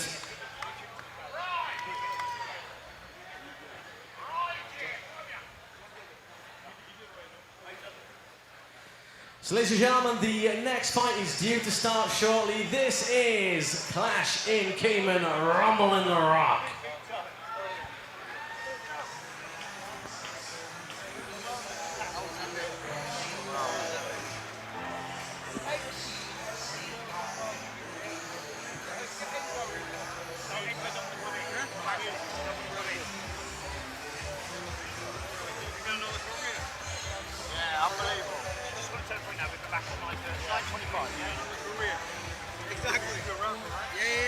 Wow, wow, oh wow. That was some performance there. Just looking at Enzo Macronelli, who's walking towards me. He's giving me the daggers there. I'm not sure what's going on here. He looks very serious still, very, very pumped about his young fighter there. And yeah, just going to grab a word with Enzo Macronelli here. Enzo got in the ring there. I was saying to Ashley, what a good performance. A girl's been in the gym a week with you, sorry, a year with you. Coming over, switching sports from kickboxing to boxing. But what an effort there, mate. Yeah, tremendous effort from Ashley. You know, I thought she'd been unfair with the judges. I thought they didn't praise her good work, which she's done a lot of. Look, she's been in the gym a year. I'm not going to moan about the results. I don't score at ringside, but she done excellent. The stock has risen. Again, a year boxing to do something like that with Healy showed the potential she has. Yeah, it certainly does show that potential that she has there, and you know, I think that, you know, she can only learn from that, can't she? That she can go away and that can mould her as a fighter, because I was saying to her there again, I said, listen, you didn't get defeated there. If anything, you was victorious, because you look at the way the crowd loved it, with the performance she put in. She showed grit, determination, heart, all of that ends. She can only gain from that, can't she? Yeah, of course she can, you know, just lacking that little bit of experience, the ring IQ, coming around the ring, how to cut the ring off a little bit more. But again, you know, I can't fault her. She done what I asked. She's very, very inexperienced to be in at that level, and she acquitted herself very well. I'd like to see her dropping down a weight now, bantamweight, which is going to suit her more size. But look, she's strong, she's fit, she's always learning, and I'm looking forward to the future for her. Listen, what is the future for her now? What are you actually thinking about? You're thinking about now, sort of like taking her down to bantamweight, moving on. You've got a gym full of great fighters as well. Actually, mate, looking at you, what's going on here? Is there a little comeback coming back here, or what? What's happening? No, not at all. I just in the gym. I got a lot of young fighters. I don't want them to think they can take the big dog yet. So I'm just keeping myself handy. But as for Ashley, I'd like her to go down to bantamweight. She made super bantam quite easy, and obviously with her height, it'd be more even size-wise. But excellent performance. Done me and done the team proud, and I look forward to the future for her. Absolutely. Listen, she's got a bright future, that's for sure, mate. What about Roy Jones there, by the way? I mean, Guy had shared a ring with Roy Jones. He was victorious over him. I mean, you look at him, the career that he's had, he's an incredible guy, and you know him, and you've become very good friends with him. But what about that performance, mate? Absolute legend, mate. You know, still pulling that off. You know, absolute brilliant. Look, people always ask me, would I have beat Roy in his prime? Look, if I'd have landed on his chin at any time of his career, I'd have knocked him out. But in his prime, I'm 99.9% sure I wouldn't have caught him. He was that good. Absolutely, mate. You know, he was one of the greatest of all time. That is for sure. In his prime, you put him in his prime, and you go, you know, that's why he is one of the greatest. 4-weight world champion, from middleweight up to heavyweight. You can't take that away from the guy. But mate, that performance he done there. But what about the character of the man, right? He's got two people fighting tonight. He's in the commentary position. I didn't even know he's getting up there to do that. Gets up there, sings his song. What's going on? Complete multitasker, mate. You know, he's not slowing down. Like you said, he's on the commentary. He's singing. He's doing bits and bobs. He's working the crowd. He better have his head screwed on, though, because my boy Conor McIntosh is up against his boy in the main event. Again, Conor's a big underdog. Trust me, Conor can fight, and we come in here to win. And that is exactly where I was going. This is one of those very rare moments where, you know, the great Roy Jones Jr. shared the ring with Enzo Maccarinelli, the great Enzo Maccarinelli, former cruiserweight world champion. They shared the ring together. They had battled together. Enzo come out victorious. Now they're in the corner again, opposite corners, but this time as trainers. How weird does that feel, by the way? Because like you two, like I was saying earlier on in the programme, when a boxer, you know, shares the ring with another fighter, that gladiatorial sport that we're in, something really strange happens to you two after that moment, because it's a moment that only you two share. So you sort of become lifelong friends, because it's something only you two are ever going to know together, and it's a gladiatorial thing. You and Roy have become very close. Now you're in opposite corners. Yeah, it's no friendship tonight, I'll tell you that one. It was friendship. Brutal. It's brutal, It was mate. friendship. It was friendship last night. It was friendship at the governor's house. He said some lovely things about me, but tonight he's my enemy. And look, we're happy to be here. Conor's been given a chance. Like I've said before the press conference, I know our role. He's come over to make Mandeep Jangra look good. We are going to upset the cart. Conor's come in. He trained hard. He's grafted hard. He's listened. I actually think they've underestimated Conor, but you know, he's up against it. He's got a big challenge on his hands, but he will give it everything he got. Like Ashley, he's going to give it everything he got. Different style to Ashley, but he will give it everything he got. Listen, he's the top of the main event here this evening, and I'm really, really looking forward to that one. Yeah, Mandeep Jangra is the guy that starts the favourite. He's the guy that's come over here, and people are expecting to win, but You got different ideas, my man, and I know that you have. You go, listen, and I know Connor has as well, by the way. What an incredible story this young man's had, and I will tell you about this story. You know, the way that he sort of like life spiraled out of control, pulled himself back together, and we'll go through that in a little bit more detail, you know, just before he does his ring walk or whatever. But the kid's an inspiration to get himself to where he was, hitting that lowest point and then picking himself up and getting himself where he is now. You must be proud of him as well. Mate, what a lovely kid. More proud of that than anything else. 2 years ago, never thought he'd step foot in the ring again. You know, he come to the gym, trained hard, worked hard, and like I said, he got himself to this point where people are not giving him much of a chance. But if you look at his record, it doesn't look like his punch out. And we were talking earlier, Spence, journeyman over here, the so-called journeyman over here, are a lot different to America. The American boys, they're just not very good boxers. They come in to win, they get knocked out. The journeyman here, they come in to defend themselves. They come in to last the course. They come in to trouble the young fighter. So when you look at Mandeep Jangra's record, he's knocked these boys out. You look at them fighters, they've been knocked out numerous times before. Look at Connor's record. He's gone on points. You look at the boys he's gone on points with. They lose on points. They don't get knocked out. So, you know, I think they totally underestimated Connor's punch power. But I can tell you now, Connor can really crack. That's not what we're going to rely on, but he can really crack.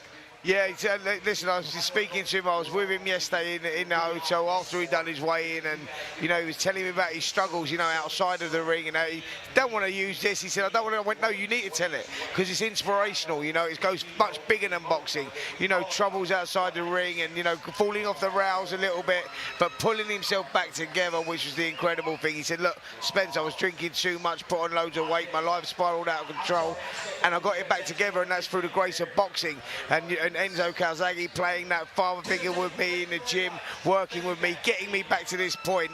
And he feels like, I said to him, listen, the fight's already won, mate. Now this is the easy part. You get in there, what you've just been through, and I know it's that old cliche, but what he's just been through, Ends, to go from where he was, rock bottom, to pulling himself back, to getting himself in this position, I go, this is the easy part, really. Mate, it's an amazing story.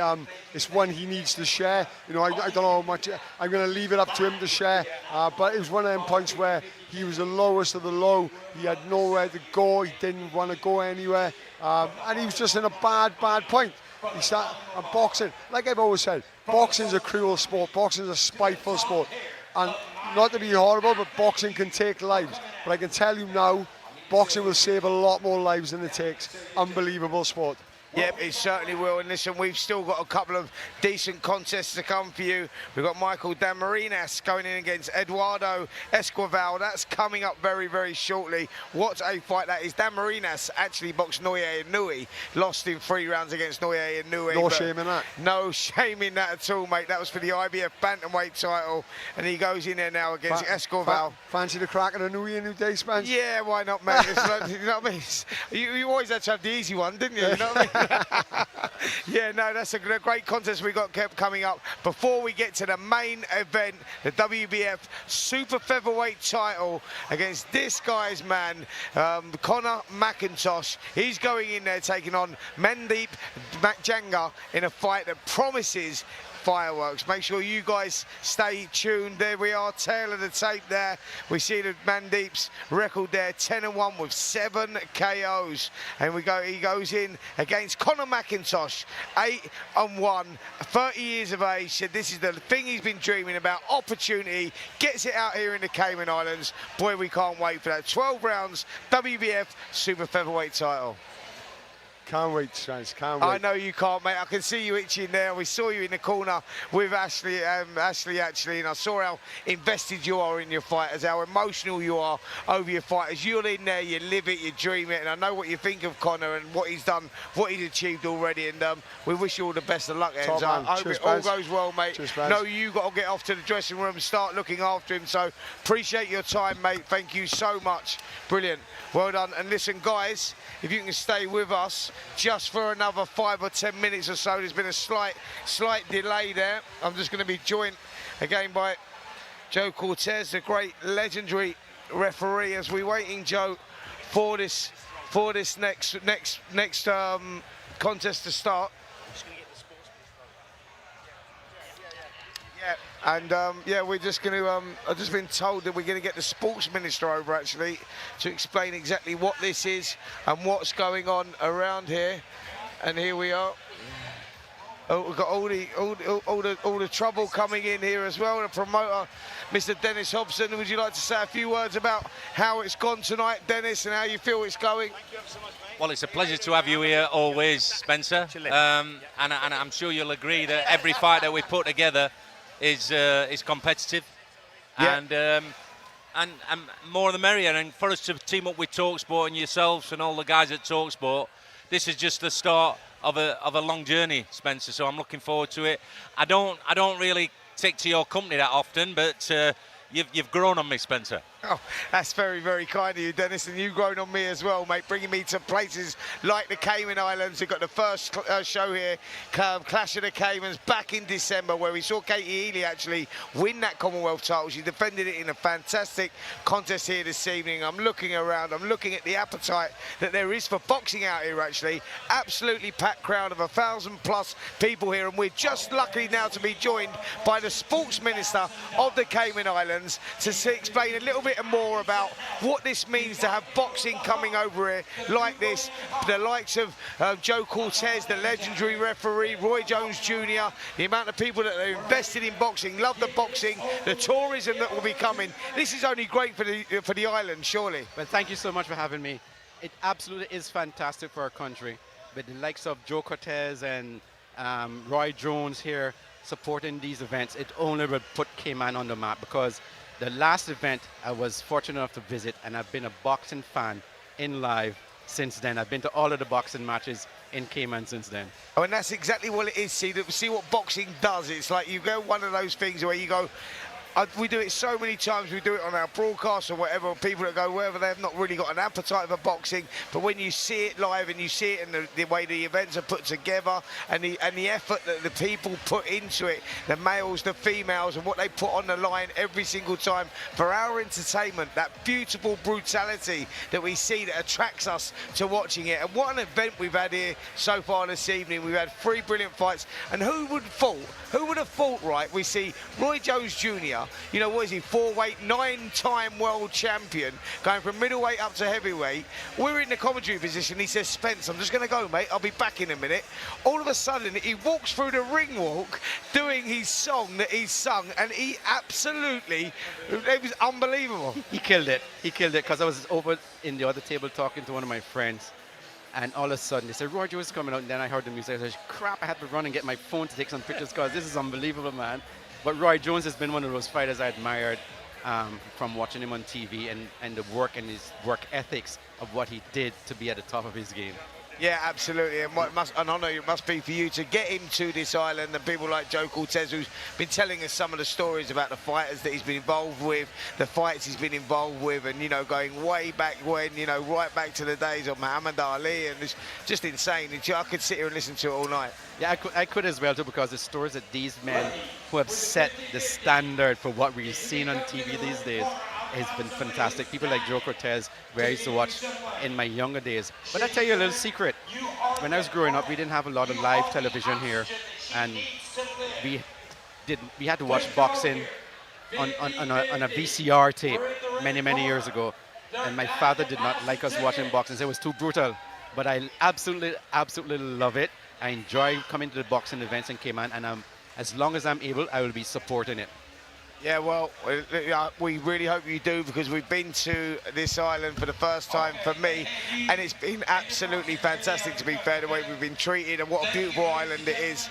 And yeah, the boxing has been first class. It really has. I think the event, the promotions, Fightzone, Dennis Hobson, you know, talkSPORT's involvement in that as well, coming to this island has been brilliant, and we've got 2 fantastic contests still to come up. So we thank you for that, and long may this continue here in the Cayman Islands. And we know Joe Cortez has got a little problem there with the microphone or the earphones, because the thing just dropped off the table, and I'm trying to work out or fix it while we're doing it, actually. Yeah.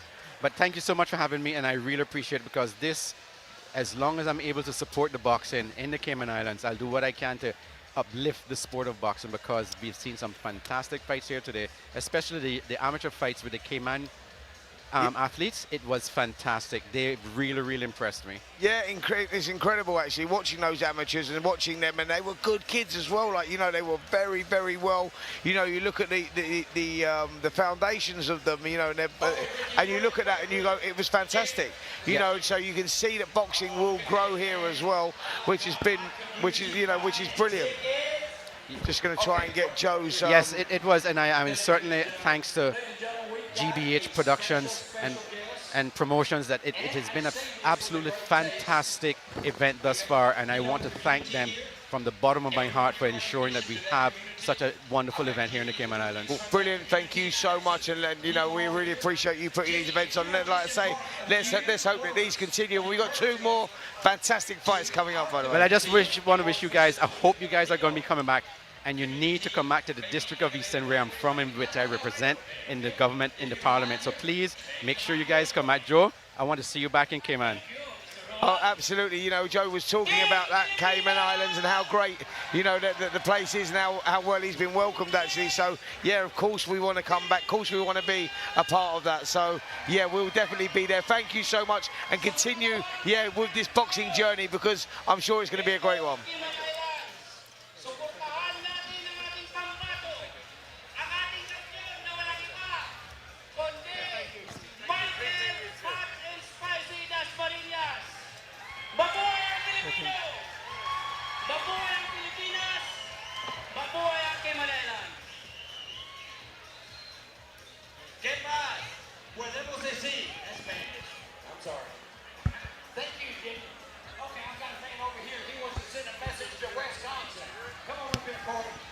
Well, I think we're back in business. We're back in business, Joe. Little minor hiccup there with the microphones, but as expected, we've been on air now for a little while. We're just trying to fill a little bit of time here as we're waiting for this next contest to come along. But Joe, it's been great so far, isn't it? It's going good so far. I mean, it's a great night of boxing. I mean, we can't wait for the next fight coming up. I mean, every fight tonight has been a knockout. I mean, a knockout in the sense that it's been a great fight. Yeah, sure, certainly has. And the crowd have stayed here, actually, to stay involved. And I'm just looking around here to see if there's anyone else we can pull in on this promotion to have a little chat with as we're waiting for this next fight. And I'm being told it's due in around the next 5 minutes or so. So, yep, if you can just stay with us. The next fight, the ring walks, are due around 9:30 Cayman time. I think that's 2:30. You are working it out. I think it's 2:30 a.m. in the UK. So, yeah, we're just approaching now 9:30 here. It's from 2:30 a.m. UK time. But guys, do not leave there, by the way, because I promise you the 2 fights we got coming up are unbelievable fights. You know, we mentioned it. I mentioned it just now. And, yeah, they're unbelievable fights. So, stay with us.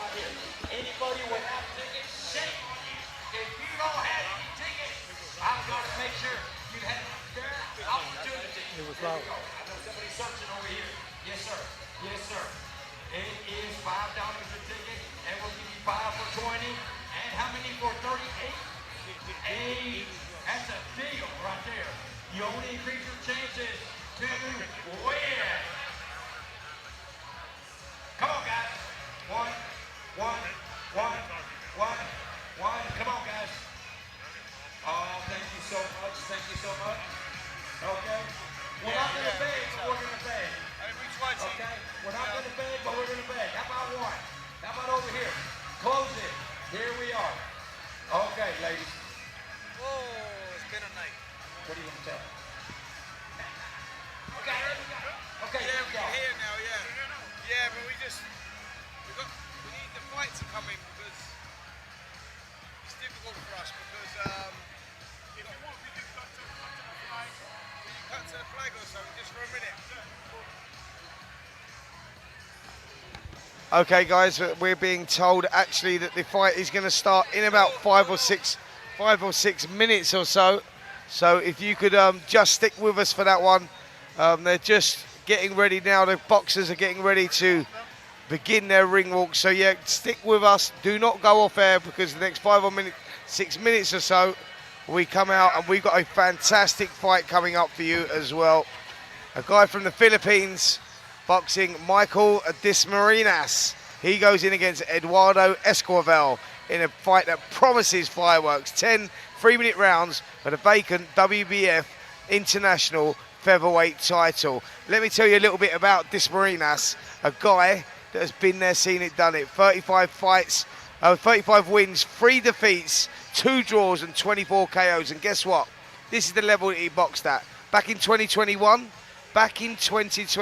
Dismarinas boxed Noye Inoue for the IBF Bantamweight title. That tells you the level that this kid was at. Yes, he lost in 3 rounds, but Noye Inoue, as we know, the monster, you know, what would you expect? And Dismarinas is a tough guy. And he's in Joe against a tough guy in Esquivel, Eduardo Esquivel, who I was speaking to earlier, actually. And he said, listen, don't worry about that.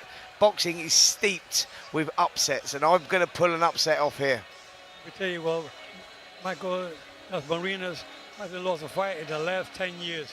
You don't find many fighters that have fought so many times, and only that one loss. And he had no shame when he lose to the Japanese fighter. Yeah, Noye Inoue. When he lost to Noye Inoue, he looks at that and you go, wow, that's like something else. That Noye Inoue, he was a very, you know, he's the pound for pound star.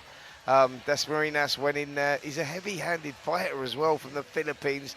Comes with a lot of respect, and he brings the heat. He comes for it. But Esquivel, you know, who's got a record of his 21 fights, 16 wins, 4 defeats, 1 draw, only 5 of those inside the distance. But he said, don't read too much about my knockout percentage, because I'm going to come and I'm going to bring the fight to the guy that starts a huge favourite here, Dismarinas. Dismarinas has a lot of potential to be a world champion. He's heading that direction. He got the right people behind him. You know, he's, I believe, the gentleman who's managing Manny Pacquiao. That's right. He's managed by Manny Pacquiao's manager, actually. So he's in that sort of camp, which tells you. Sean Gibbons. That's it. Yep. And it tells you. So, speaking to Sean, actually, and yeah, it tells you. You know, he says, listen, this kid can fight. That is for sure. You look at him. You look at his record. He doesn't lose to many people. He's boxed a high caliber of fighter, you know, and he comes out victorious a lot of the times. Joe, you know what Philippines is all about. Just not just Manny Pacquiao, but you go way back when, and you know, Philippines is, you know, has history of producing great fighters. They're almost like the Mexicans, you know, Mexican Filipinos. I mean, they're so disciplined, and they try so hard to be the best at what they're doing. He has great potential, and when you have Flash Lord, was one of the first famous Filipino champions. Then you have Jesus Salud, and you have Manny Pacquiao. Now you have Michael Dismarinas, who's on his way to World Championship material. Yeah, really looking forward to that. We're just joined by Seaford, the sports editor here, and Seaford Randall Jr. Listen, mate, we've just been joined by your sports minister. What an honour that was, speaking to him. You know, he's shown his appetite for boxing, you know, just on the island. I mean, what's your thoughts on that, him coming over and saying how much he's enjoying boxing right now? I think everybody is enjoying boxing if they're in this arena here tonight. I'll tell you what, I don't think too much of it.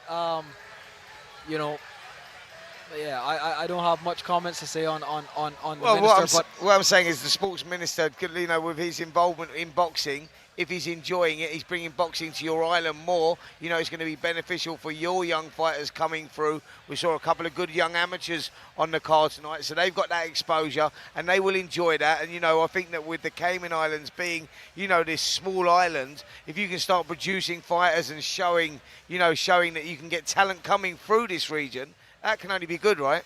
100%. And you know what? I hope that that's the case from a government perspective. This, yes, yeah, it is. I hope that that's the case from the government's perspective. I don't like to get too political, but I hope that that's the case, that they get on board. Election is coming up, so this is the time now to get all the government members on board if you want some finances from them. I had the honor of talking to him a little bit earlier at the table over there, and he was telling me he wants to talk with me He wants to see me again in the near future. He wants to take me out for dinner tomorrow night, but I'll be leaving tomorrow early. But I told him that I'd like to talk to him about developing more talent, more boxing here in Cayman Islands, and he's for it 100%. So hopefully we can keep talking and can generate more interest in boxing here in the Cayman Islands. Well, I don't think we're too far away now, guys, from maybe getting this ring walk going. And here we are. Yes, we've made it. We've made it through, guys. That was a long time to fill, but with the quality that is Roy Jones Jr., Joe Cortez, the legendary referee, Hall of Famer. We've got through that last half hour or so. I hope you guys have stayed with us. Thanks for staying with us if you have, but trust me, you won't be disappointed. 2 unbelievable fights coming up. We've got the main event coming up after this one. That's Mandeep Jangra versus Conor McIntosh. That's for the WBF World Super Featherweight title. But before all that, a fight that we were just talking about, the vacant WBF International Featherweight title, a guy from the Philippines, Michael Dismaranas, a tough guy, goes in against Eduardo Esquivel. This one promises fireworks. Desmarinas has been there, seen it, done it, boxed the best, beat the best, you know, and he's going to try and get back to the top, but he needs victory here against the very tough South American Eduardo Esquivel.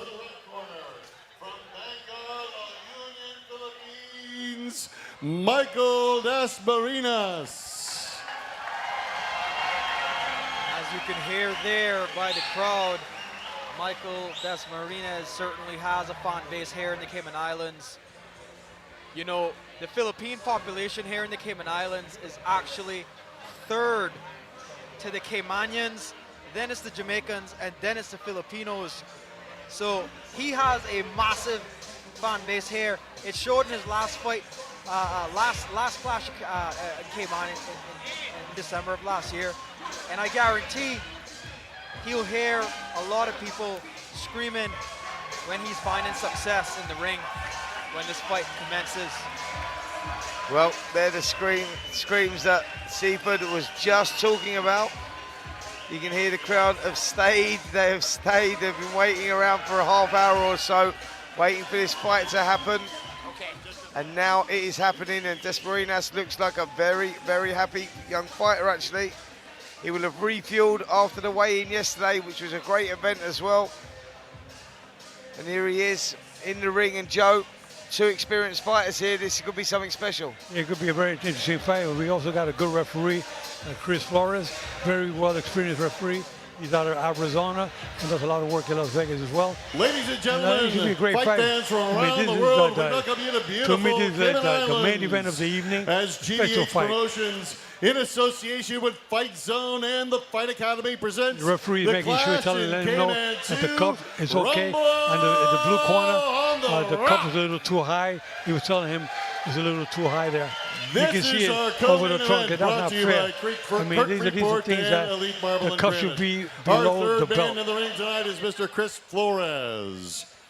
Fight fans, this is 10 rounds of boxing for the vacant WBF International Featherweight title, to protect the body shots. Cayman Islands Boxing Commission and the World Boxing Foundation. In attendance from the WBF are Mr. Jason Vincent, the VP of the Americas, and Gary Gillette in this contest. in charge Actually, of we the do give you a little something Caribbean. different in this commentary tonight, where we're getting different eyes and different things. And Joe Cortez, the best in the business, best has been around for many years. 4 losses and a draw. You know, the from referee's job in there as well, whether he's getting it right, whether he's and getting it wrong, where the low blows are, what the referee's meant to be doing at certain times. Fantastic insight into the referee. And if you like that sort of stuff, if you're that boxing fan and you want to know about that stuff, stay tuned, because we've got 2 rough, tough fights coming up, and the referee will have a big involvement in that. And Mr. Cortez, to my right-hand side, is going to talk us through all of that stuff.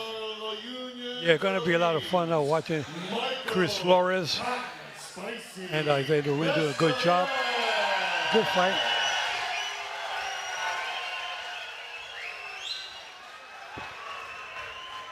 And it is once again our referee in charge, Mr. Chris Flores.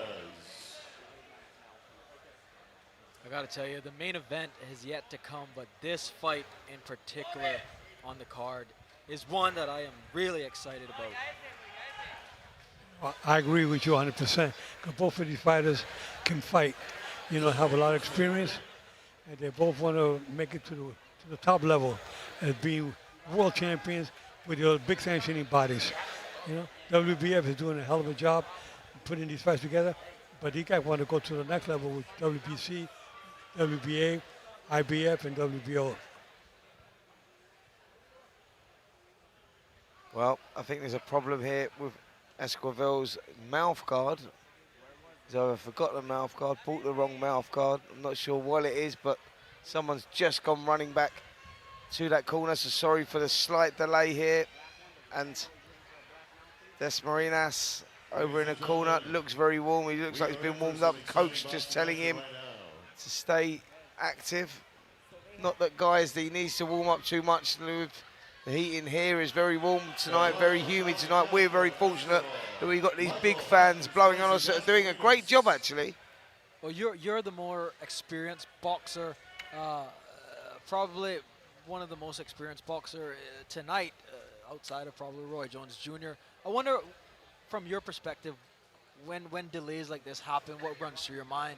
It's about keeping the mindset, staying focused, not changing, you know, your mindset, and that's what it is. And I think that that's the importance of a fighter. You know, if you want to win a fight, if you get to a certain level, you have to stay switched on for 3 minutes of each round. 2 minutes 59 is not enough, because that 1 minute where you switch off, 1 second where you switch off, boom, it can be lights out. You know, that's where you're at here. So when you get little things like this and fighters, you know, forget something or something happens, you just got to stay focused, tunnel vision, stick to what you're thinking about, the game plan, go over it in your head, stay nice and warm.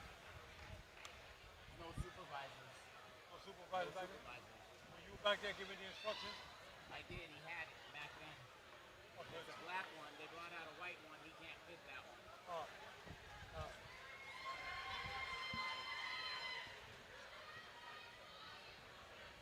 one. Well, stay tuned, guys, because this one promises to be explosive, that is for sure. Frustration here from both guys. Boxers, like he's waiting for his gum shield in the corner. Oh, here they come now.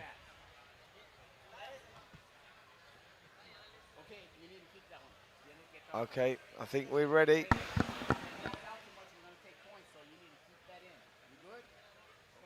It seems like it's the same mouth guard that they were trying to get rid of at first, but they're just settling now for the one that they didn't want in the first place. I don't think it fits properly, that's the point. I think he's got a gum shield that has not been moulded to his mouth, and now this is where you come in, Joe Cortez, because if that gum shield keeps coming out, he gets disqualified, right? What happens now is that he's already been told to bite out the mouthpiece. Now, if he gets it with a punch and the mouthpiece go flying out, it can happen. Now, the referee got to take discretion. He's not spitting out intentionally, but if he get it punched out, you know, but he didn't have a fitted mouthpiece. He should have had one back in the dressing room. But that's why we got to help him here with the inspectors, get inspectors in there to make sure they have all that before they come out. Yep, at this sort of level, you should be having that fitted mouthpiece. But here we go, Michael Desmarinas against Eduardo Esquivel. And Desmarinas, the southpaw from the Philippines, stands taller than his opponent and already on that front foot. I'm telling you, he's not going to take a back step. He is going to come forward this whole fight, and he just landed a staggering left hand to the body. And you know what? When you get a southpaw like this, you got to be careful with the headbutts. Because when they come in, they both can clash heads very easily. You find a lot of that when there's a southpaw fighter involved. Yep. So there may be some accidental headbutts there. Yeah, we have to keep an eye on that. Esquivel is the smaller of the two. He's known as an aggressive type of fighter, but so is Desmarinas. And big shots going in here from the southpaw. Big shots thumping into the side there, and that just seemed to unsteady. Whoa, big right hand as well. Esquivel feeling this, and he's in trouble here in this opening round, and it's on unsteady legs. Uppercut goes in as well. Desmarinas is a bad boy, I'm telling you. Yeah, you're going to stop him. I can see it happening. The referee got to take a close look at the fighter. We don't want him to take unnecessary punishment. Yep, he seems on unsteady legs. Big left hand goes in again there. Desmarinas boxing out of that southpaw style. What a talent this guy is. Big shots thudding in, and Esquivel seems well out of his comfort zone here in this opening round. Big left hand again through the middle. Sorry, Joe, he's not going to take too much more of this. No, he can take gonna take some punches here. The referee I can see the referee looking real close, looking at the eyes of. Whoa, big shot, and that was it.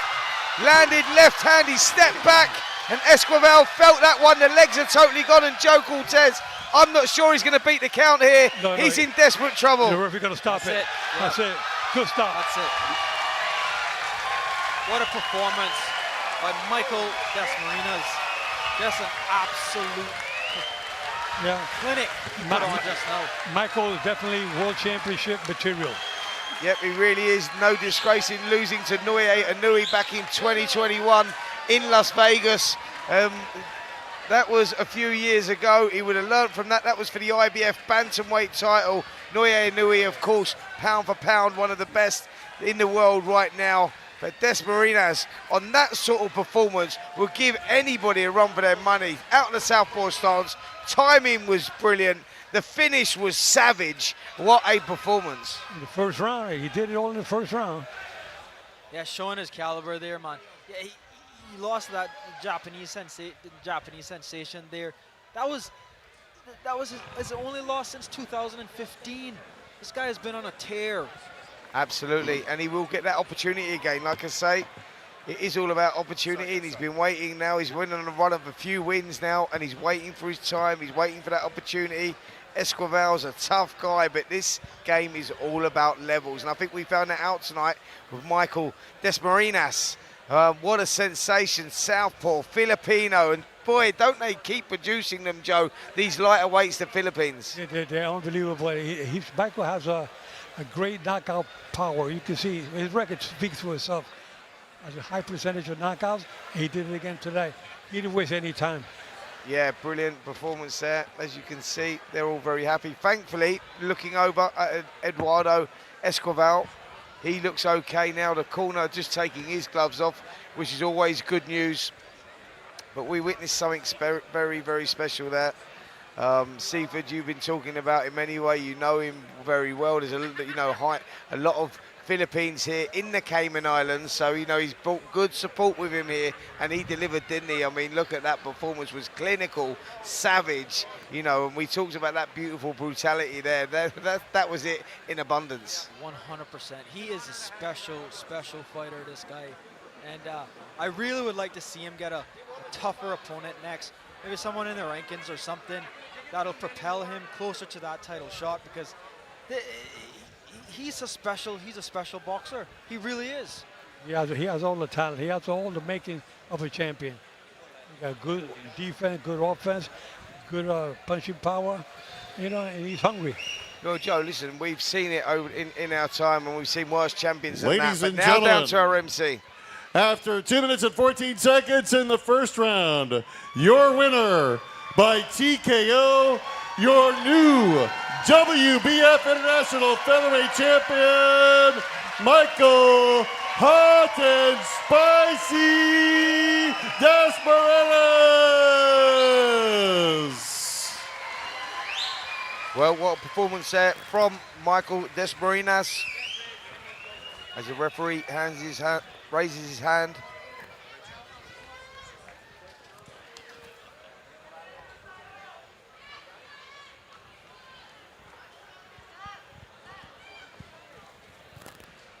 And just posing for his photos now, as he rightly should be after that clinical finish. Very, very impressive indeed. Now we just have one fight to go.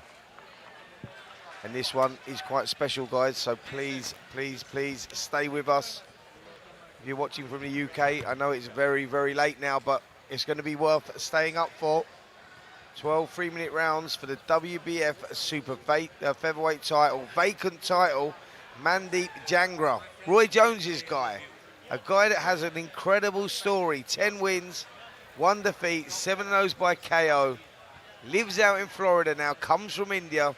I'll fill you in all the backstory with him, but lovely guy, and full of ambition to win this one. And he goes in against another guy that's got an insane story, Conor McIntosh. Been with him all week from Wales, 8-1.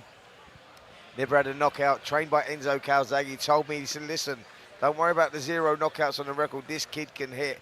He's also had an incredible life, inspirational life. You know, he was doing very well as a boxer, went off the rails, spiraled out of control. He talks to me a lot about the drink and his life that went away from boxing and nearly killed him in many ways. And he pulled himself back, got himself back into condition, back into title contention. That is the real story. That is the real story. Getting himself back to where he was. And what a journey it's been for Conor McIntosh. Could he top it off? Could it be the cherry on the cake? Conor McIntosh looked like 2 years ago he was going to take himself out, let alone, you know, to finish himself off with the drink, with going out of control. Now he's got himself back there. What an inspirational story. Could he top it off by winning a world title against Mandeep Jenga? Could you imagine that, winning a world title and Roy Jones Jr. is in the opposite corner? How good would that feel, Joe, if you beat a kid that's trained by Roy? I mean, you have to be very cautious because, you know, if Roy takes the time to train somebody like that, he got a good fight in his hand. You know, Roy Jones, he can make champions out there. We need better trainers in boxing, and Roy Jones definitely is one of them because he's been through it all. 9-time world champion, you know, great fighter. Ladies and gentlemen, make sure you stick around for our World Super Featherweight fight. Mandeep Jenga, Conor McIntosh, coming up shortly. We need to go often. Make sure you get some more food. Yeah, we certainly do. Well, guys, like I say, make sure you stay with us now. We know it's late back home in the UK.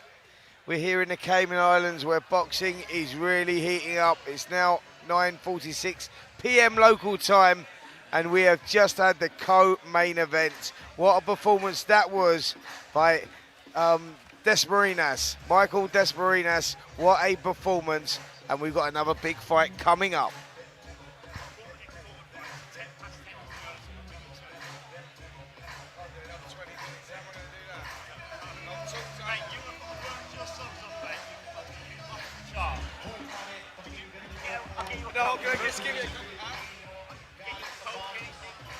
You fans out there, you know, the boxing is really booming here in Cayman Islands week.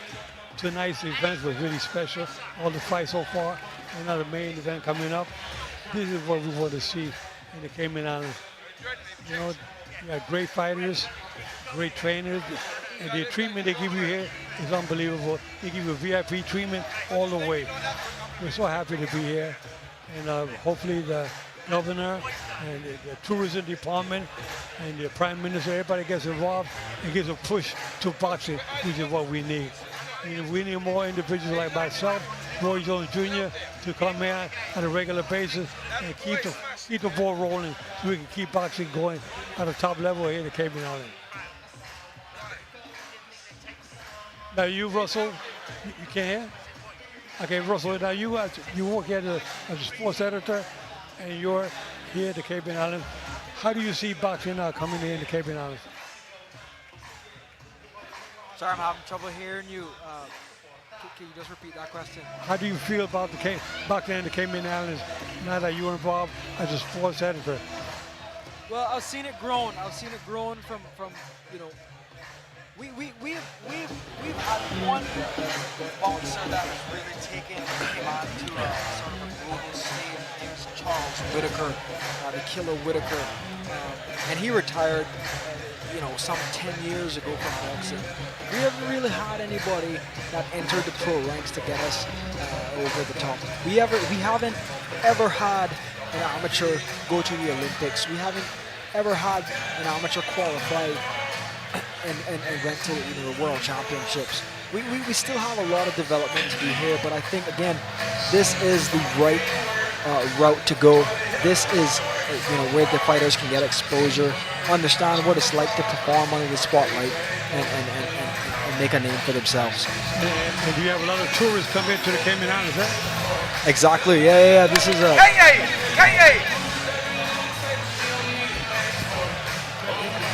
It's a very busy destination in the Caribbean for sure. Well, listen, we're just about to be joined actually by Katie Healy. I think she's just coming over, and she's coming over with her belt. So let's just get a little word with Katie Healy. I wanted to catch up with her. We spoke. There you go. There's you go. Getting a little rehearsal there from Joe Cortez. Is always good. Legendary referee, Hall of Famer Joe Cortez, and yeah, he was very impressed with your fight, as was I as well. I mean, what a performance you put in there. I know we had a chance to speak a little bit in there, but I just wanted to congratulate you on the performance. Have a look at that little bad boy. Have a look at that little bit of bling. Hey, she'll have that round the pool tomorrow. Don't worry about that. I will. Absolutely. Listen, it's you know, it was. I saw you actually you come round the house, and we saw you round the pool. And you were cutting weight, and you know that is the reality of how tough it is. You're out there, it's like 100-degree heat. We're all in the swimming pool swimming. You can't even go in the water, and then you go to me, Spence. I can't wait for it to be over. Once I get there, and I can have something to eat and actually drink something and walk around with a little bit of bling still on my shoulder, the same belt that she won out here a year ago, last December. Cayman Clash 1. The first show that they've done here. She's come back, she's topped it. The crowd absolutely loved you here, by the way. Oh, thank you. No, it's amazing to be back, and the atmosphere here tonight has been amazing, and just meeting everybody and seeing people that I met here last year as well. It's been such a great night, and to top it off, walking around with this still on my shoulder and taking it back home. So, yeah, really happy. Can I talk about the ring walk, by the way? So, I weren't expecting it, if I'm honest. I don't know where it come from. I weren't expecting this, so I'm sitting there. I'm thinking, all right, yeah, we've seen Katie all week, and yeah, she likes a little chat. She can, but most women do. She can have a little wagger, and I just saw you ring walk. The music come on. I'm like, go on, girl. Go on, girl. You was absolutely giving it there. I was it was brilliant. living my best life, I'm not going to lie. But we chose that song this week. Gav chose it. And then I don't know what came over me. I was having a great time, and I thought, let's just go with it. That's exactly what it was, though, wasn't it? It was about that being in the moment. And I saw you walk through the ring entrances that we got there, which are fantastic. And you had all the strobes and the smoke going. But it was when you come out of there, actually, I just went, she's in the zone, man. You just went, but it was like, I don't know if you left the Cayman Islands and went somewhere else or what, but you're just like, wetting your lip and going for it. And I just thought, fair play, man. Like, when you're talking about enjoying the moment and sucking it all up. And I spoke to Ashley, actually, about this moment, and it was very soon in the moment for her, but she said it was a pinch myself moment. A year ago I started boxing, then I come here, and I saw you doing that ring walk, and I thought, if there's two girls that have embraced this moment more than anyone, it was you two. Yeah, and do you know what? I said it in the ring to Ashley, credit to her. A year in your career, it's so early. She's got so much time and a really bright future ahead of her, and she's right, it is a pinch me moment, and I'm lucky to be back here for the second time, and it still is a pinch me moment. It's such a beautiful place, amazing atmosphere, and yeah, I'm just grateful for the opportunity to be back here and hopefully be back again. Well, listen, explain to me, why is the year that you've been out, obviously not a year, but you've been out since last December, so 11 months or so, how comes you haven't boxed since then? Because Roy Jones Jr. said something, you're going to listen to the commentary back, I'm sure you are. Roy Jones said something that was very, very important to your development as a fighter, and he said that girl was improved so much. I was at the first one, the way she was working on the inside, shot selection and whatnot. Why was you a year out, and how have you improved so much in between that year? So I have had one fight, but it was a 6-rounder about mid-year this year. But we've just been working behind the scenes. People have probably seen I've been a little bit quieter on social media and things like that, because I've just been so focused. I'm so critical of myself and watching the fight back and kind of working on things with Gav behind the scenes, and we've had a vision of what we wanted, and we've started to see those improvements tonight, and to just hear from Roy Jones Jr. himself those improvements, and even having a chat with him backstage, it's amazing to hear. Yeah, I mean it was. I mean Roy was talking about how he was controlling the fight, working everything behind the jab, and then as expected, Ashley started to come back into it a little bit. You know, we see, but I think it was a moment there where I thought she needs her second win.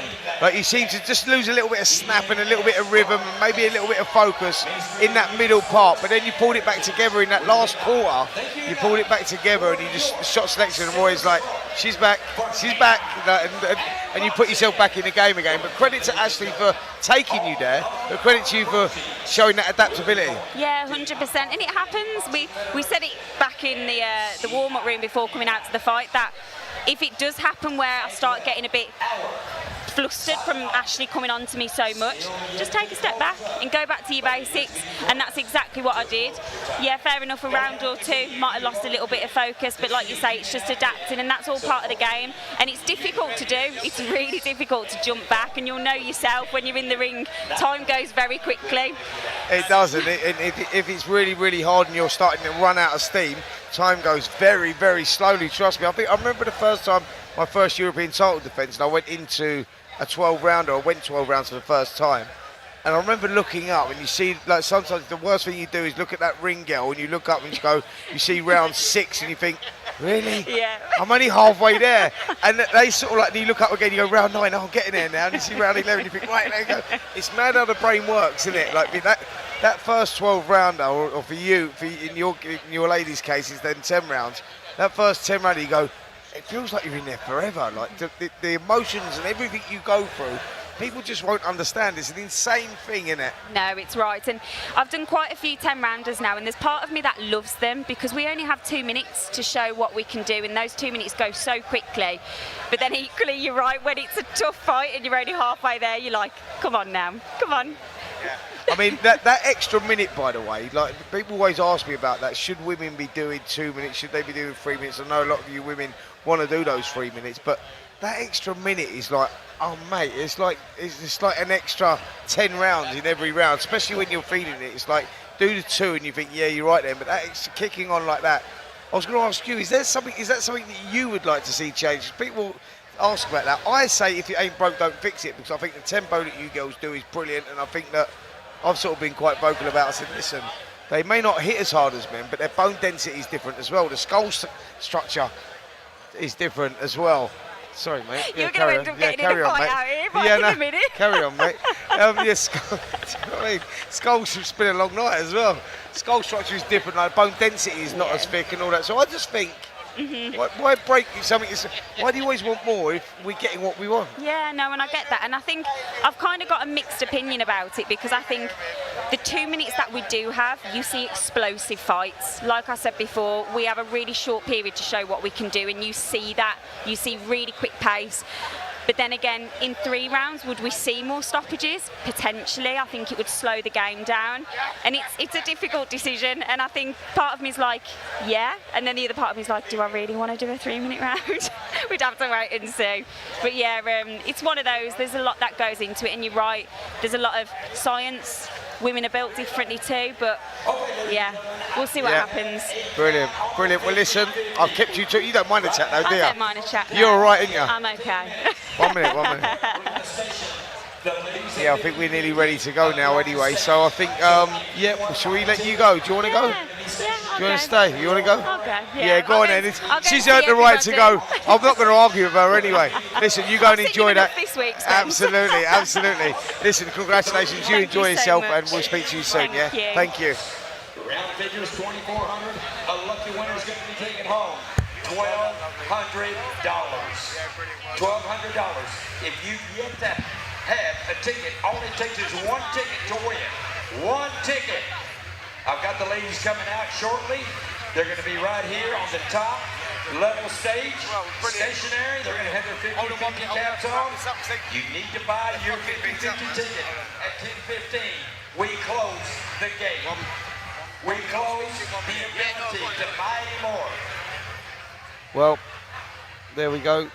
Katie Healy and that great performance that she put on this evening. I thought that was very, very impressive indeed. If you're still with us back home, it's 10 p.m. out here, so I know it's getting very, very late for you guys out there now. 3 a.m. your time, but this main event is coming up. All down to local TV station time that we are just having a little pause here in this waiting for this main event to come up. All because we're just waiting for 14 minutes until we get this next fight on. So I believe that we're going to be with you by 10 past. So there you go. Stay with us. Stay with us, please. Here at about 10:20. You have till 10:15. We're going to get the final count. Again, ladies and gentlemen.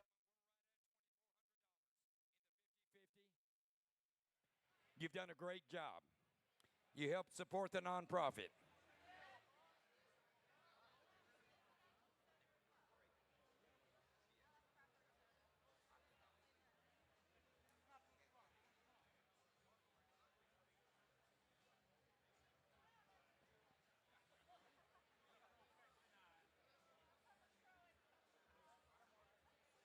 Probably about 4 times.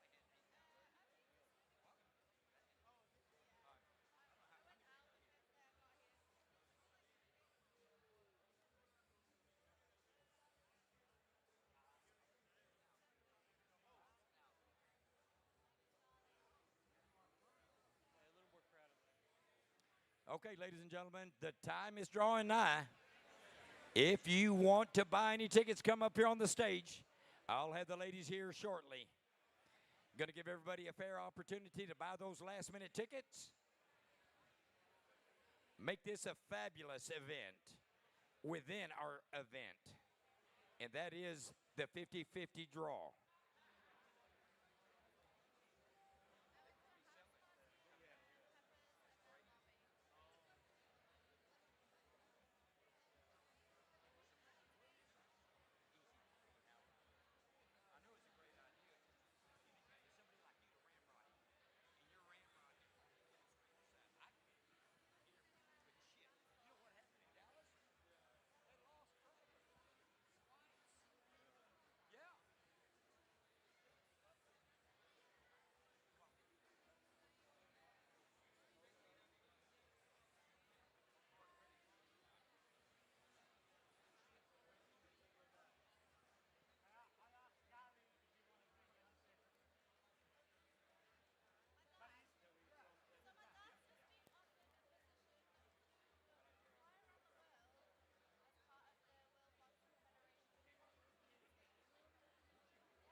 Ladies and gentlemen, again, I'm going to have Howard right here, stationary. We're going to be looking for the ladies. They must be selling right now, but we want to get you those tickets at 10:15. We need to shut it off so that way we can get the rightful owner, their rightful winnings in their hand.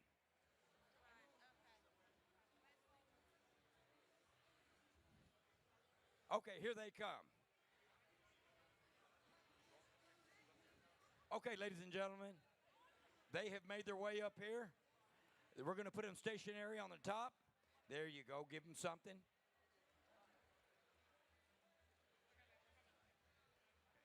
Oh, love it.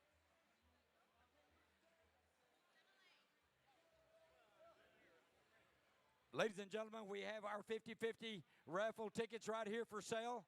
Again, at 10:15, we shut it off. Come on right here. Get your tickets right here. 50-50. Starting to line up. We're stacking them deep. We're selling them cheap. I hate it when I get involved. Shit, I get so freaking involved and I make it happen. I hate to lose. Come on, ladies and gentlemen. Here we are. We're stacking them deep. We're selling them cheap. We've got a lot of money on stake. Please come over here. Let's get this done.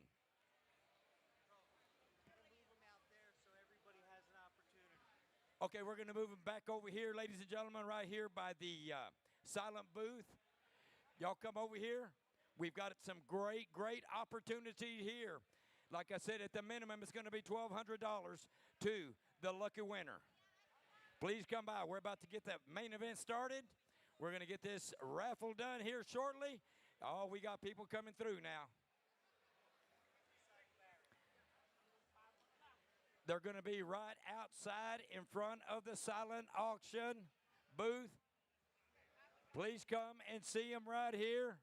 Here they are, right outside in front of the silent booth. Come on and get your tickets right quick. Don't forget, ladies and gentlemen, it's $5 a ticket. It's 5 for 20. It is 8 for 30. 8 for 30. You get some free ones there.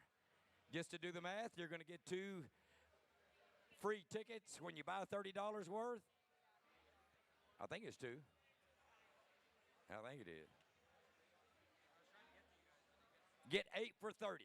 Come on and get your tickets right here. I hate it when I get involved. I hate it. Did you buy? No, you didn't. Oh, they're in my pocket. They're back over there. Oh. You win it. I'm going to give it back. Okay. I'll give it to you. Yeah. Okay, ladies and gentlemen, come on. The time is drawing nigh.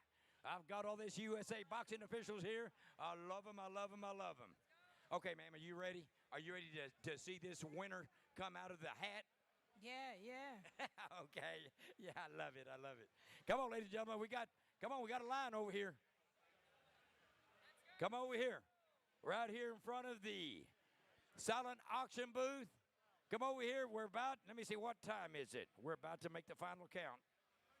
It is 10:05. You got 10 minutes. 10 minutes. 10 minutes. Then we shut down your opportunity.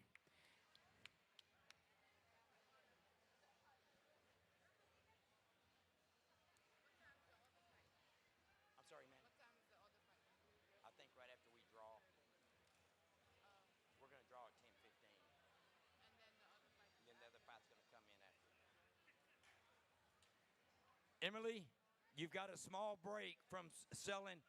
You need some more people here, don't you? Yeah, we do. We need some more. We need some more. Come on, y'all come over here to the corner. Emily's waiting. She's got her tickets ready. You got 9 minutes. 9 minutes. Stand tall, Emily. Stand tall, baby. You're doing good. Holding it high. Stacking them deep. We're selling them cheap. Got them high. We'll sell them low. It's all it takes is one ticket. Emily has it down. All it takes is one ticket to win. One ticket. Come over and see. Let me go ahead and give you the latest update on our silent auction. Even though it's silent, the big storm party basket, we had a number of people bidding on it. 1, 2, 3, 4, 5, 6. If you're not Faye, we are $75 in. Oh, who is this young lady? Remember me? Yes, I do. Yes, I do. Yes, I do, ma'am. I bet you don't. Okay. I do know you. I'm sorry. I'm sweaty. Oh my God. What's your name? It's Faye. Faye, you are winning on one. How many did you bid on? 3. 3. Come on, ladies and gentlemen. This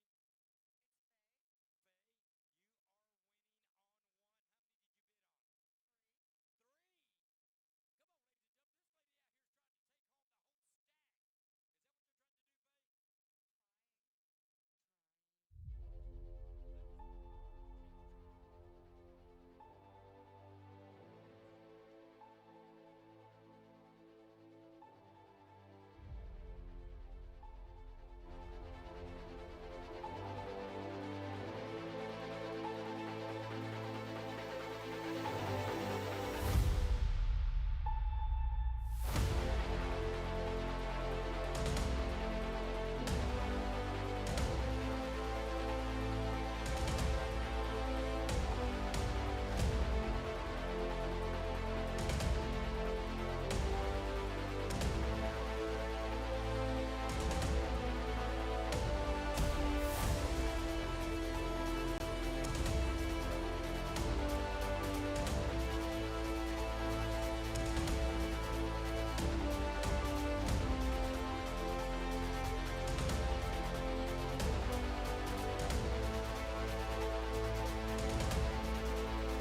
Somewhere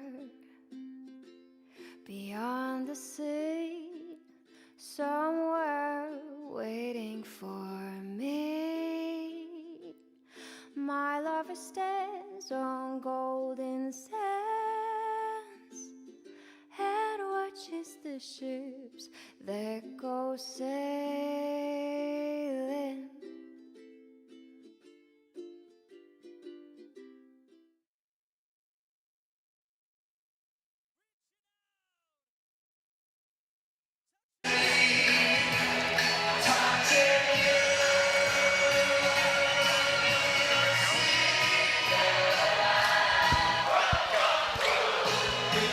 Well, here we go. We're back. We're back in action. We're just about to get the main event in, and as you can see and hear now, the crowd are going absolutely wild.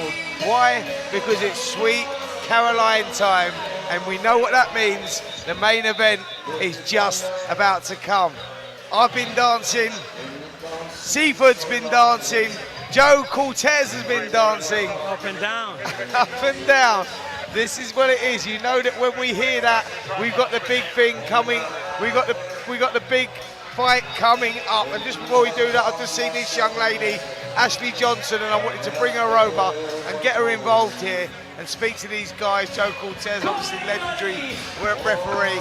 And I just wanted to say, Ashley, we've just had Katie on, and she was very, very, you know, respectful to you and what you've done and the performance you both put on in here. I told you in the ring what I felt. It's been absolutely amazing. 1 year you've been boxing and you put a performance like that. You can only grow from that, get better from that. That will mould you as a fighter. You go away, you go back to the drawing board, you work on what you need to work on, and you come back bigger, better, stronger. That was a great fight for your third fight. Yeah, 100%. You know, Katie, I knew she was a good girl before we'd started, so I knew I was in for a good fight from the word go, really.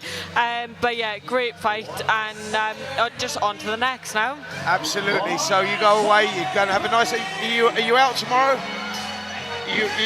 When you go home, Monday? Yeah, we're going Monday, so we'll enjoy tomorrow. So you're going to go, are you going to have a drink, you're going to go on the boat, you're going to go and see the stingrays, you're going to enjoy yourself, you deserve it. What a performance. By the way, I want to see you dancing in here as well. Sweet Caroline, if Joe Cortez can do it, I'm sure that you can, Ashley, and it was a great performance. Well done. I wanted to congratulate you on that, and I'm glad that I called you over. So go and enjoy your rest of your time now in the Cayman Islands. Thank you so much. Thank you. Well done. Thank you so much.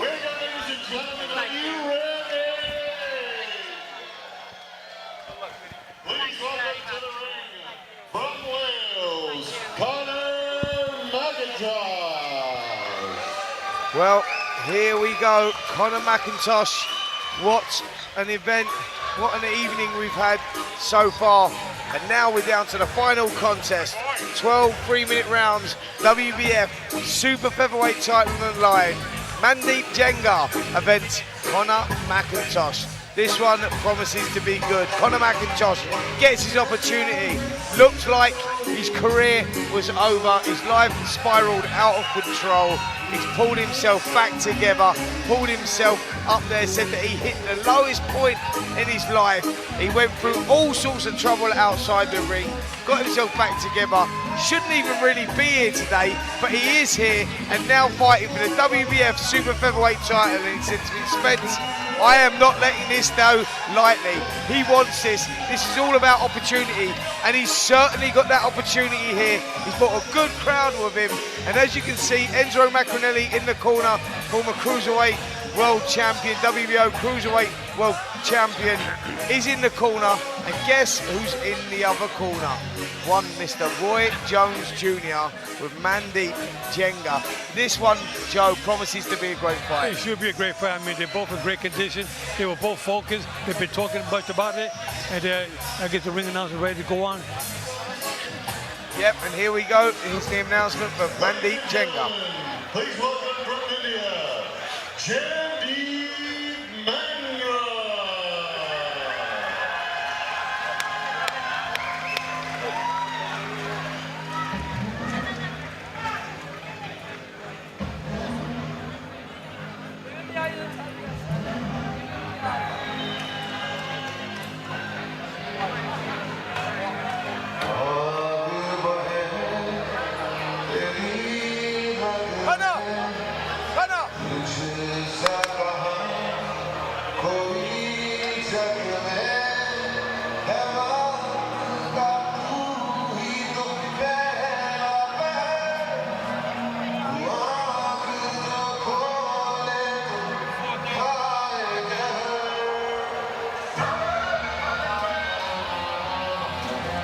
Well, here he comes, Mandeep Jenga.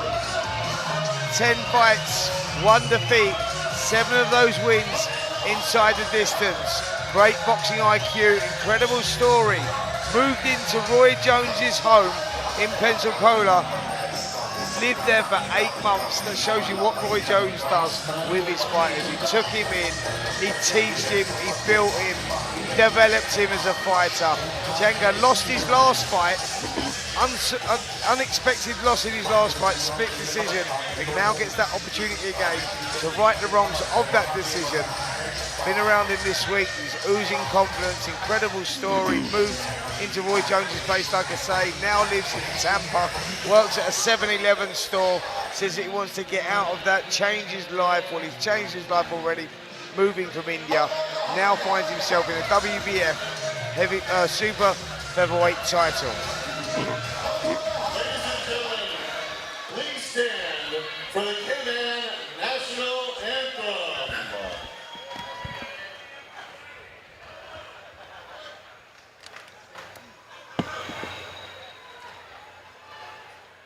Oh, and the soft, fresh breezes of verdant trees so fair, with thy Creator's glory reflected everywhere.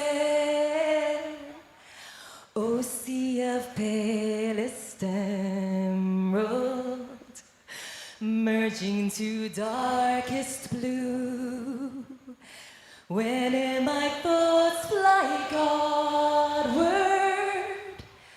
I always think of you. Dear verdant island set in blue Caribbean sea, I'm coming, coming very soon. Oh, beauteous sign to thee, although I've wandered far, my heart enshrines thee yet, homeland fair Cayman Isle.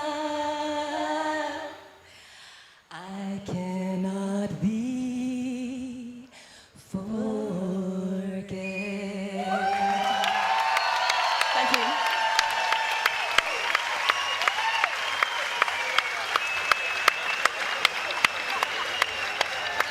Ladies, please remain standing for the Welsh National Anthem.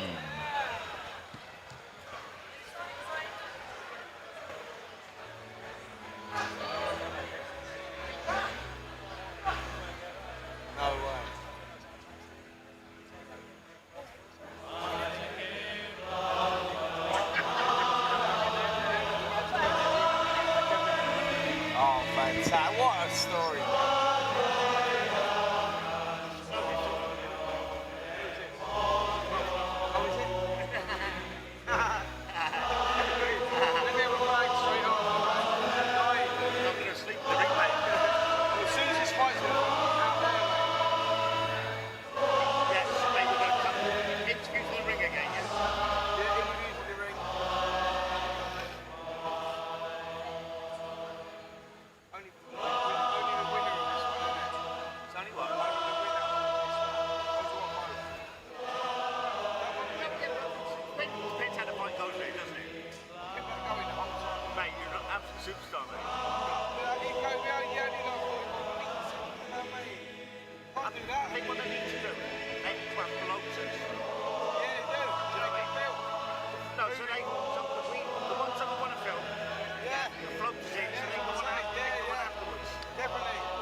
bro. Great crowd. Big crowd, isn't it? Great crowd. Thank you. Packed. Crowd really packed.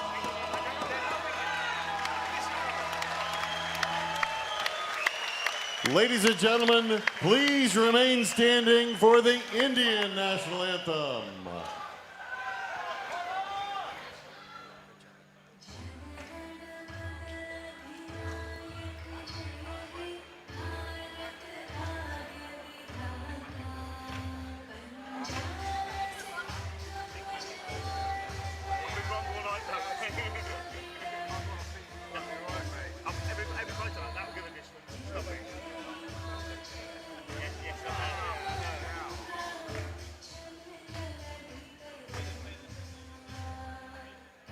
Mate, this wouldn't have run tonight if you weren't here.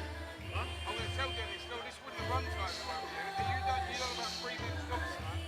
20 minutes jobs? No, yeah, 3 or 4 minutes. Like, it wouldn't have been any communication, mate. No, mate, people just flapping around doing fuck off. They're looking at him over there, doing nothing. And I went, shit, mate, no, think it's not ready. I went, what the fuck? I went, standing on market.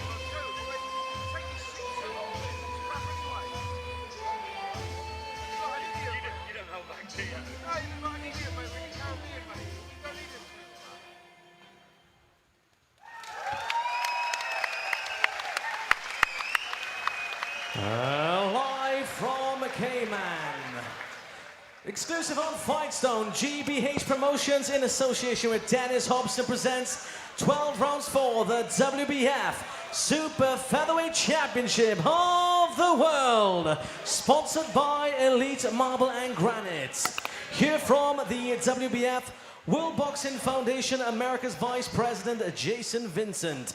Your judges at ringside, Ed Pearson, Joel Scobie, and Dale Ramoon. And your referee in charge of the action, Stephen Blear. Ladies and gentlemen, this is your main event of the evening. Cayman, make some noise!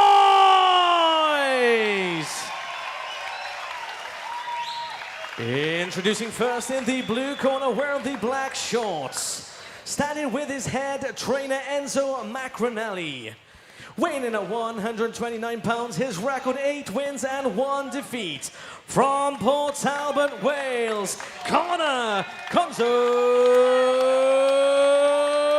McIntosh. And his opponent in the red corner wearing the cream shorts. He stands with his head trainer Roy Jones Jr. Weighing in at 130 pounds, his record 10 wins and 1 defeat. 7 wins coming by way of knockout. From Cayman, India, Mandeep Jangra. Okay, gentlemen, you both are going to be representing your countries fighting for a world title fight. I want 12 rounds of clean boxing. I don't want to see anything back here, back there, or here's his belt line, nothing below this here. This is perfect right here. Are you looking, listening? Okay, just touch him up. Let's take care of business. Well, there's the referee with his final instructions, and now we are underway. 12 3-minute rounds for the WBF Super Featherweight title. Mandeep Janga from India against Connor McIntosh from Wales. Okay, gentlemen, have a seat.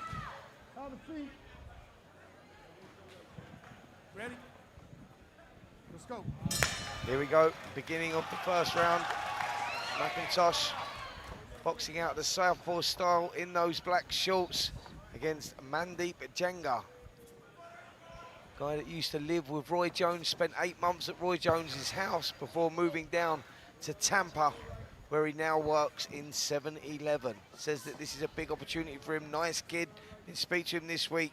And also Connor McIntosh. What a guy he is. What a story he is. What an inspiration he is as well.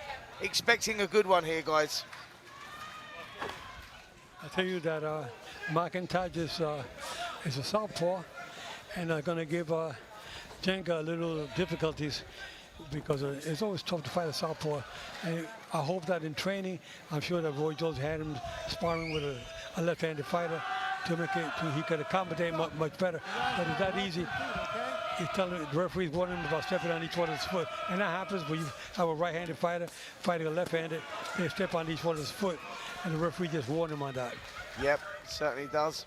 Also, the best shot for the southpaw is that straight right hand through the middle.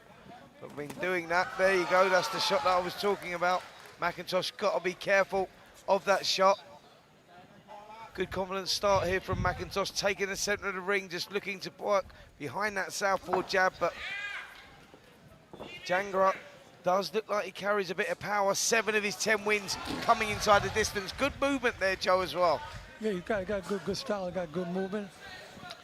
And I remember Amir Khan from United Kingdom, a great Indian, from his parents from India. Yeah. He was one of the great ones. I refereed him several times in Las Vegas. Yeah, Amir Khan was a great fighter himself back in the day. Yes, he was. What I see a lot with a lot of Roy Jones fighters is they keep that hand out. They don't have a tight guard like a traditional boxer. They're always loose and keep that hand out there. Yeah, the right hand that he threw was a little on the wall side. I didn't like that. Yep, just move his feet out of distance there. When he let that right hand go, he just needed to move his feet slightly into range by holding his feet the way that he did and throwing the right hand the way he did. He reached and leant forward, which puts himself in a very vulnerable position. Thankfully for him, McIntosh didn't make him pay. Right. It seems as if it's just like a feeling out process. These guys are not like a couple of the fights that we've seen. They're sort of testing each other here, but I say that and then they land the bomb. Yep, lot on the line here for both of these guys. It could be a big turning point in their careers. That was a nice little bit of movement there. Good confident start this from McIntosh, actually, because... Yeah, Hank throw a straight right hand, hit it with a good straight right hand. Yep, Django is the one that's probably coming here, started the favourite. Referee got a water punch behind the head. I don't know if there's a little clash of heads there as well, but yeah, bit naughty that punch behind the head, but I think they'll be pleased with that round there. Conor McIntosh started very well, but Django does look dangerous, does look heavy-handed. This one really could all be in the balance here, Joe. It's going to be a difficult fight. When you fight a southpaw, it's always difficult. But the referee, Stephen Blair from Denver, Colorado, has 30 years experience as a referee, and I'm sure he'll be watching him with the punches behind the head. Yeah, very close round that, both guys. Very close. Both guys, you know, working well behind that jab. Big right hands or big left hands coming in. Right hand, sorry, from Jangra. And McIntosh replying with the left hands as well. So this one all poised, all set to be something quite spectacular. Both guys have been talking the talk all week, Joe. Let's now see if they can walk the walk. You know, a lot of these fighters, when you fight a southpaw, there's a tendency of clashing heads more often than regular. And you know, if there's an accidental headbutt, you got to go after 4 completed rounds to go to the scorecard. Before that, it would be a no decision. So anything with the accidental, after 4 completed rounds, there's no standing A count, and only the referee and the doctor can stop the fight. Well, let's hope it doesn't come to that, but both guys want this so much. You can feel the energy in there from both of these guys. They're taking a look at each other. There's a lot of mutual respect there, Joe. You can just see that, and they both recognise what is on the line for these one. The winner kicks on and gets great opportunities. The loser has to go back, rebuild. This is, you know, it's a difficult thing to do after boxing for a title. Well, you know, when you lose a fight, you got to go back to the drawing board. But they're both young, and they both have enough time to get up to the championship material. Well, whoever wins this title here can definitely be moving up the ranks. He'll be rated one of the best in the world. But then you got to fight with one of the main sanctioning bodies out there. WBF has been around since 1988. But they want to fight for the green belt, WBC belt, WBA, IBF, or WBO. Yeah, this is a great stepping stone, isn't it? Great, For sure. You know, to give you great leverage to springboard you up into bigger, better things. Not taking anything away from the WBF, but it does set you up and it gives you a good platform. For sure, definitely, you know, it's the way to go. If you're going to start in boxing, I think that's the right way to go. It's 4 titles. lower division titles, but they develop into the world championship material. Well, again, both guys sort of having their successes here, albeit little ones at the moment. There's a lot of respect from these two. Good movement there from Mandeep, working well. Oh, lovely movement again, gets a bit wild with that backhand, the right hand. Just wings it over there as well, McIntosh. Got to be careful of that, but lands some good shots himself. That was a good right-hand punch by McIntosh. Certainly was. And you know, that punch like that, the harder punches, the judges got to look at a punch like that. That's the punch that can get you over a little competitive round. But that punch there can sway for the win of that round. Be that we're close to the end of the round now. McIntosh was acknowledging that strike there from Mandeep, but he was not going to give it the time to breathe. Yeah, he's had a better second round here, McIntosh, to be fair. He's sort of made a bit of ground up from that first round. Lovely straight left hand through the middle again there from McIntosh. Here we got 10 seconds to go, and it looks like McIntosh put this round out.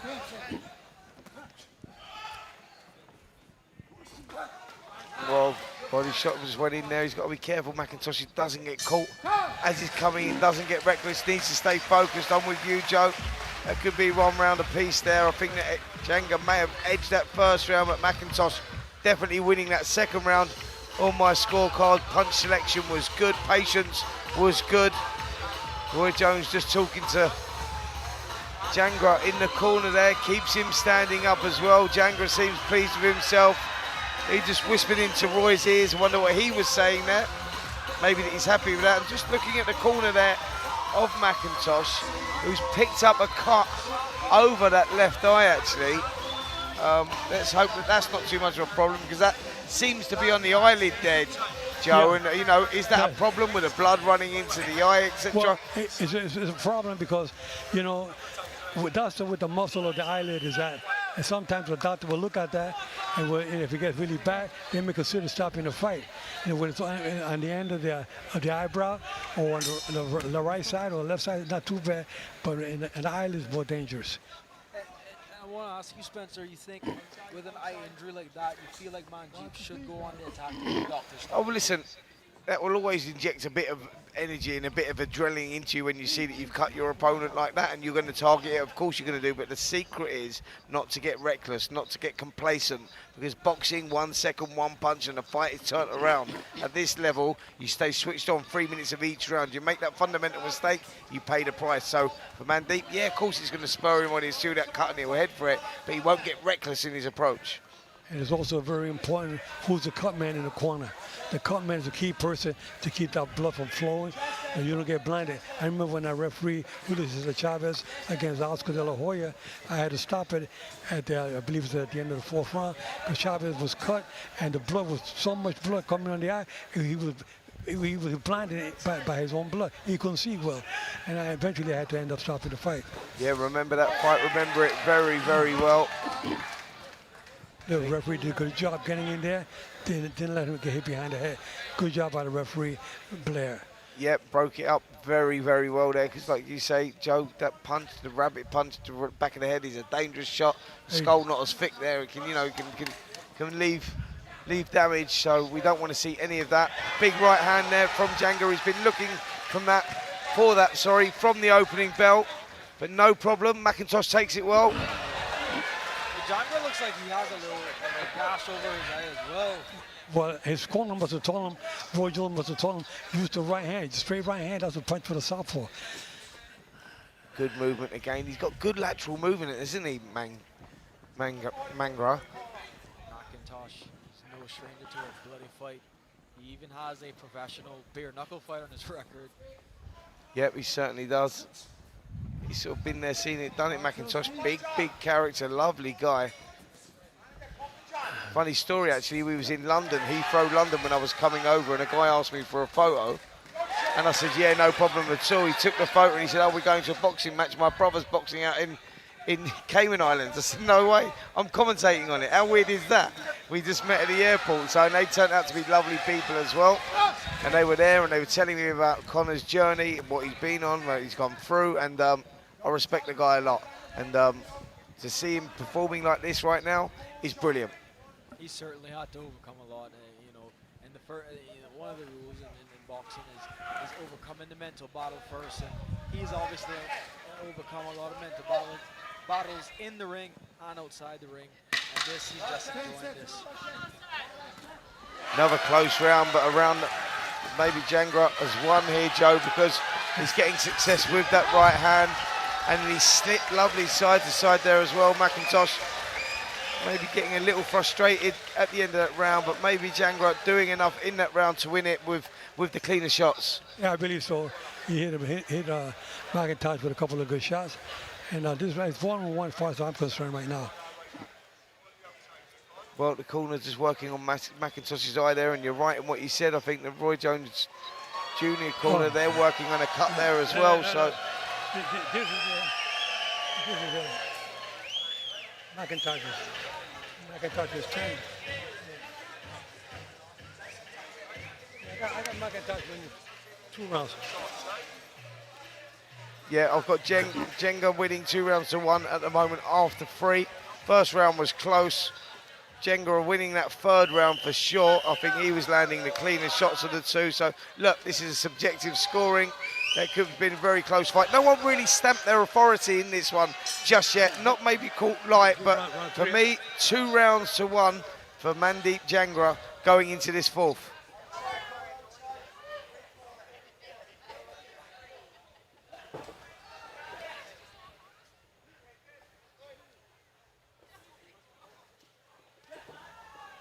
Jenga looking for that right hand, that looping right hand over the top, which can be a dangerous shot, and then he throws it through the middle, very, very clever. And there's the response from McIntosh. He tried an injection of pace himself there.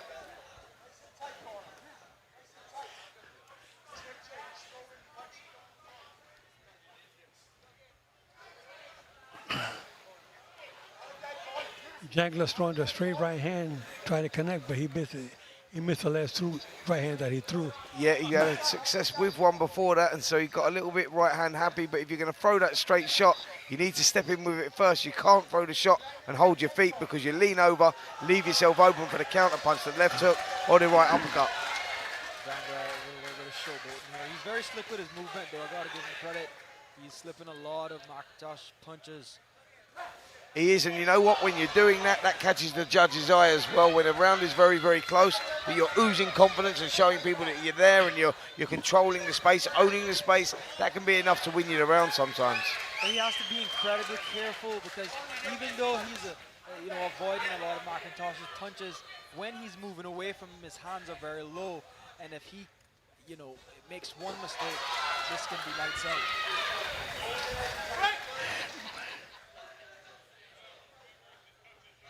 I remember refereeing Prince, I seen him met several times. He was like that, his hands over down, but he had good movement. He got away from a lot of punches. Except when he fought Antonio Barrera. Barrera took him to school.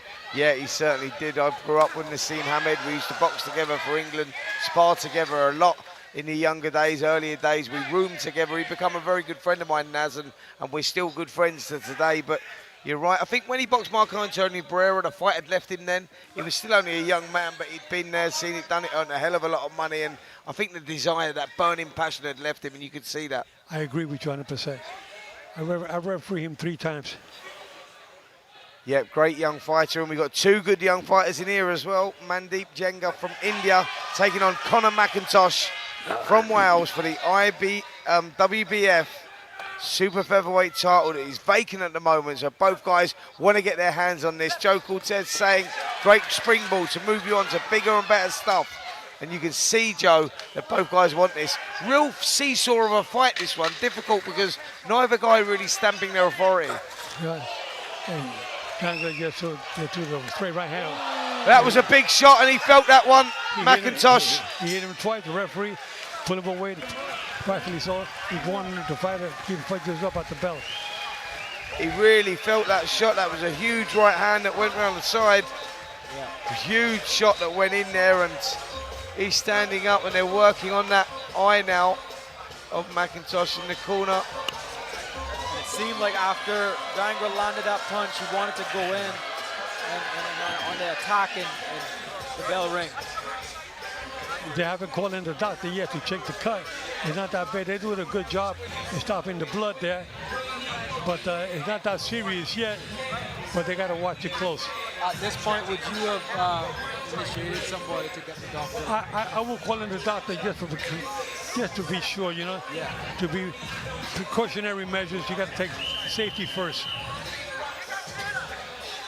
But at the moment, it doesn't seem like the cut is bothering either of the fighters too No. much. No blood is coming out. No, it's not. So the cutman, all credit to him, he's getting that Vaseline in there pretty good.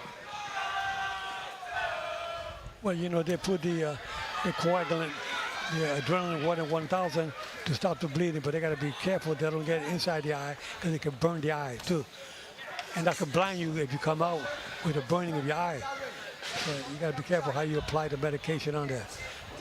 Good movement again here from Mandeep Jenga, slipping out the way of the shots, showing great lateral movement actually. Would like to see him coming back with those shots after that movement. You make your opponent a miss, you make him pay, and he's not doing that enough for me, but lands a good right hand there that just forced McIntosh to hold there. The referee said break, and the guy threw a punch, and he warned him to be careful.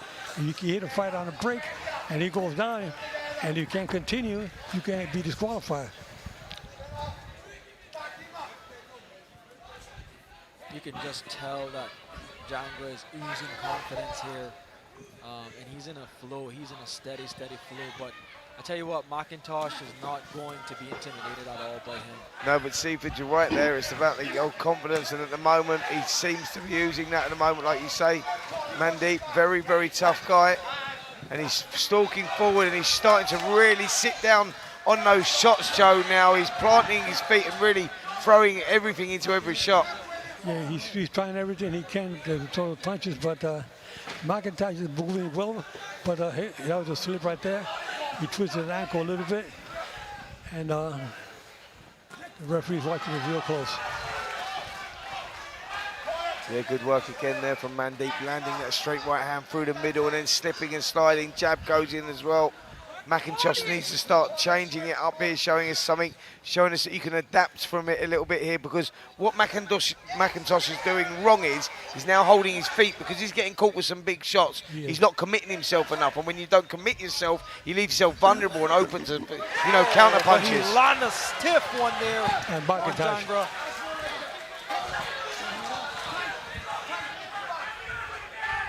He just needs to step in and commit himself and come off the line when he's doing that as well. And this is what I'm telling you about his hands being down, but there you go, he's back on the attack now. Yeah, he's landing some big shots there, and he's forcing McIntosh to hold. McIntosh trying to come back with a good shot of his own. The referee warning Jangra about hitting behind the head. Things are heating up now. But they're not intentional, they're accidental. Big right hand again there. He's got deceptively long arms as Mandeep. He lets the shot go and he seems to land it. McIntosh just a little slow to move away. Great round here though. McIntosh has had some success himself, and this has been an entertaining card from the beginning right till now. That was a push, no knockdown by the referee. No knockdown at the bell. That was a push. I tell you what, that was probably the hardest round to score. Yeah. Both guys found success in that round there.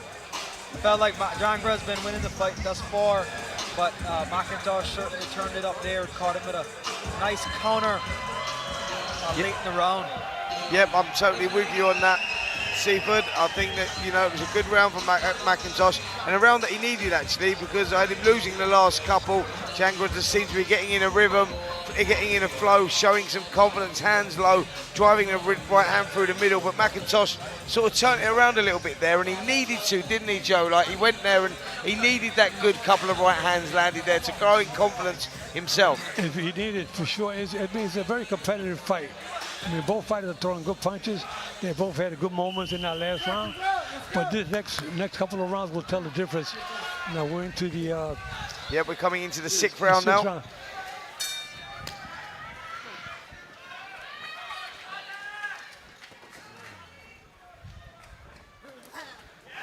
There's that left hand through the middle again, and you can see Mandeep Jangra just smiling up on his toes. He's sort of feeling confident. Dangerous game to play, though, keeping those hands down like that. Well, this is it. That's how he got caught last time, trying to evade.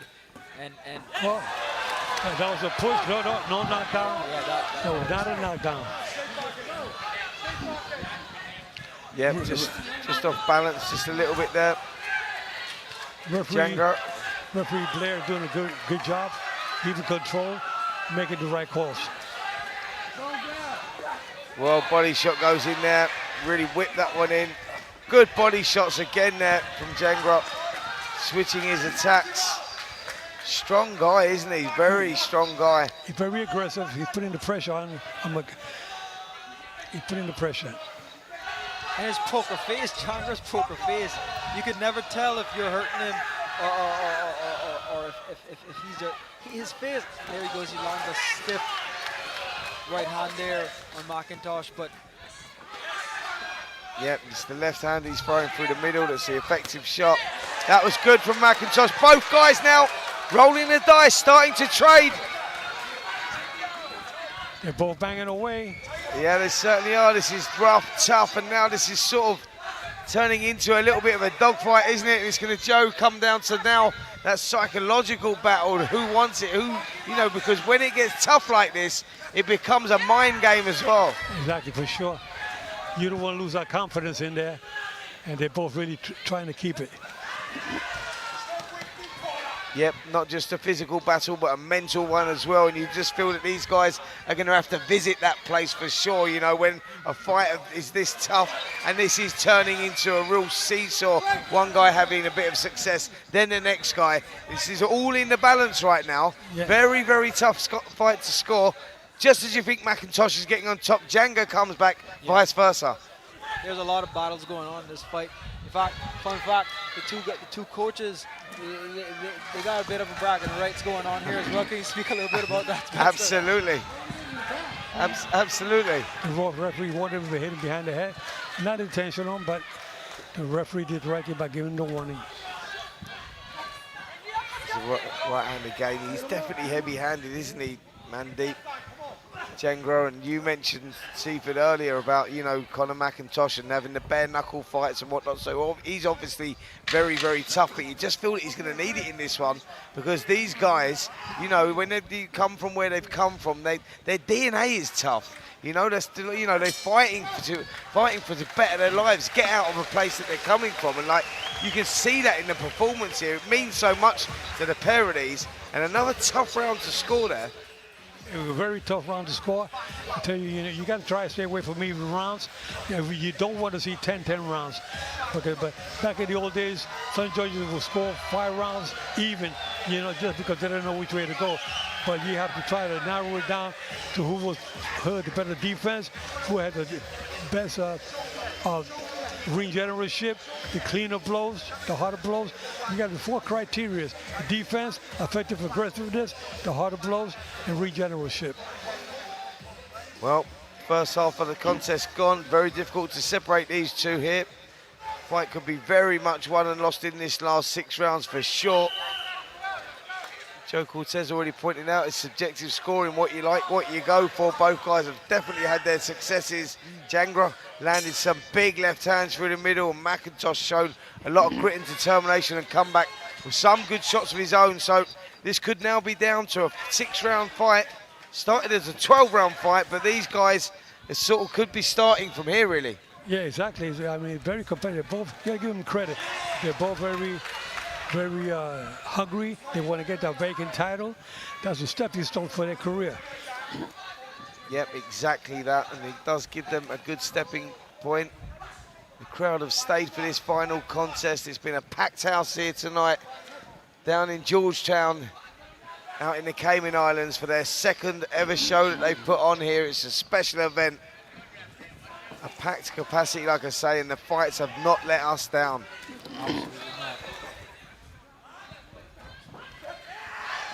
You can see that they're both in great condition. I mean, here we are, you know, halfway through, and you can see neither one of them is really perfect. They're still throwing good hard punches. They're going to keep their guards up good. I mean, it's going to be a tough fight to score, but the last 2 or 3 rounds will tell the difference. Yep, I sort of agree with that, Joe. It's one of those fights that's very, very tough. You know, both guys very focused. You can see that what it means to them here. They know they're at that crossroads of their career. Right. It's an important fight to win. Well, I'll tell you what, the judging tonight is incredibly questionable, but these two guys are giving them something that'll be split right down the middle, at least up until this point of the fight. Oh, good right hand by. Yeah, and then Jengra with a left hand, or right hand through the middle, sorry. And when he lands shots like that, another good right hand. big shot.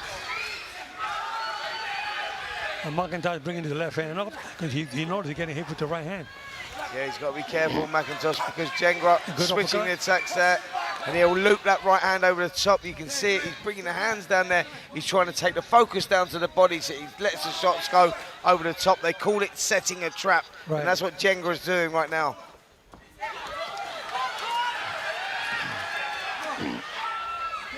You gotta let him out.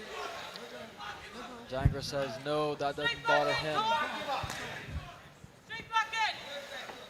I'll tell you what, McIntosh is tough as nails, man. This guy, he's got hit again there with some serious bombs in this fight, and he just keeps pressing forward, unfazed.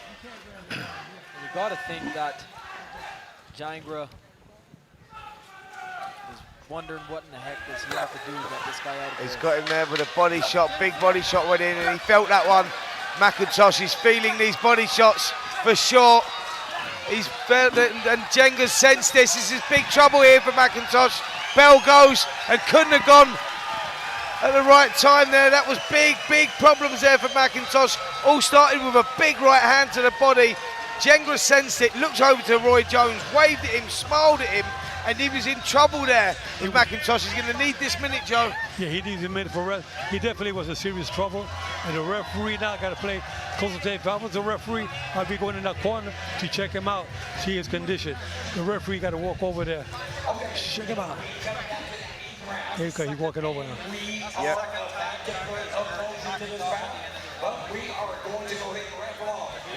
Well, the referee doing what you said, Joe, and he's started to look into the corner, he's looked into the eye. Good. You already told the doctor to watch it over there. Yeah, very, very good stuff. Okay, good. Okay. See, these guys, they know I'm watching, and they know. I know that. You got to go in the corner. The guy's hurt. You know, call in the doctor just because. Listen, people called the people called Roy Jones Jr. the GOAT, and we call you the GOAT of refereeing. That is for sure. Yeah. You've been there, seen it done. It's not a story you can't tell, and there's nothing that you don't know. And I think that these referees respect that, Joe. Well, and he you know- looks at you there for that little bit of encouragement. Well, they know that I'm there to help them out. I look at things from a referee's perspective. I look at it different than everybody else. And that's a beautiful insight we've had tonight from in this commentary position where we've never really heard that before, and it's just fascinating to hear you talk about the third man in the ring, the guy that no one ever talks about. Right. The third man in the ring is very important. Absolutely. Absolutely. Especially when the fighter's hurt or there's a cut. You know, you got to watch real close. You want these fighters to leave out of here, go back to their families, safe and sound. Right hand again there landed, and it just seems to take the legs away. McIntosh maybe slipped on the canvas. It is getting hot in there, and so the sweat is dripping down onto that canvas. It makes it very, very slippery, but Mandeep's a difficult guy to read, a box of tricks. He just led off there, body shot gone in again, and McIntosh has to be careful of that. I think it's a smart thing for him to do to go back to that body. Obviously, he was hurt in the last round, heading into the corner there. I think that he's smart. He would go right back to that body and try to get that. Yeah, but this is where McIntosh doesn't want to be. He doesn't want to be sitting on that ropes. Now he's waiting. He's getting a little bit too negative. He needs to take the play away from Jenga, because Joe, right now, Jenga's in control. He's controlling the space and the pace of this fight. He is, definitely he is. And what it is that McIntosh getting a little winded. I mean, Gangda is putting the pressure. Look, he's showboating a little bit, but he's in good shape though.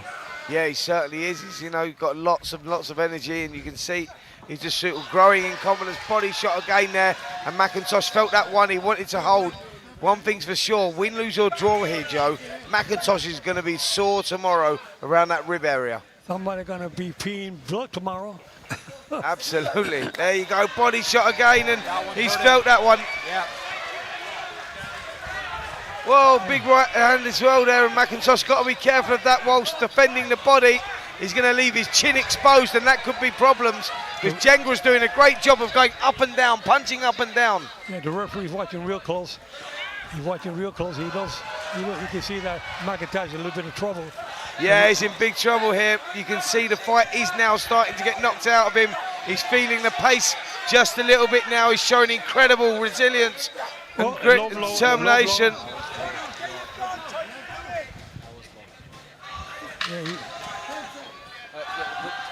Joe, did you feel like the referee saw that because he looked like he just let him go back? No, he didn't see it. He was on the blind side. Body shots again, and I've got to tell you, it's not going McIntosh's way at the moment. And Joe, you would have seen this many times before when fighters are getting themselves into a bit of hole, but it takes a special fighter to be able to turn that around. Exactly. Now the referee's got to go into the corner. Go in the corner. Now he's going to go into the corner. And he's going to call the doctor. You take him out. You got to come in there. You got to come in.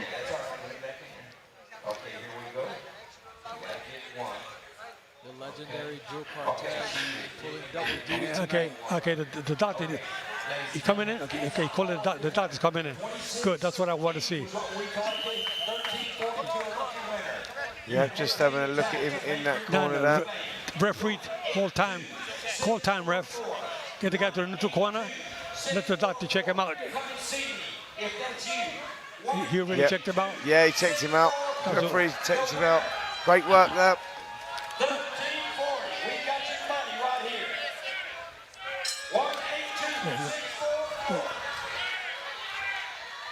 Joe officiating and commentating.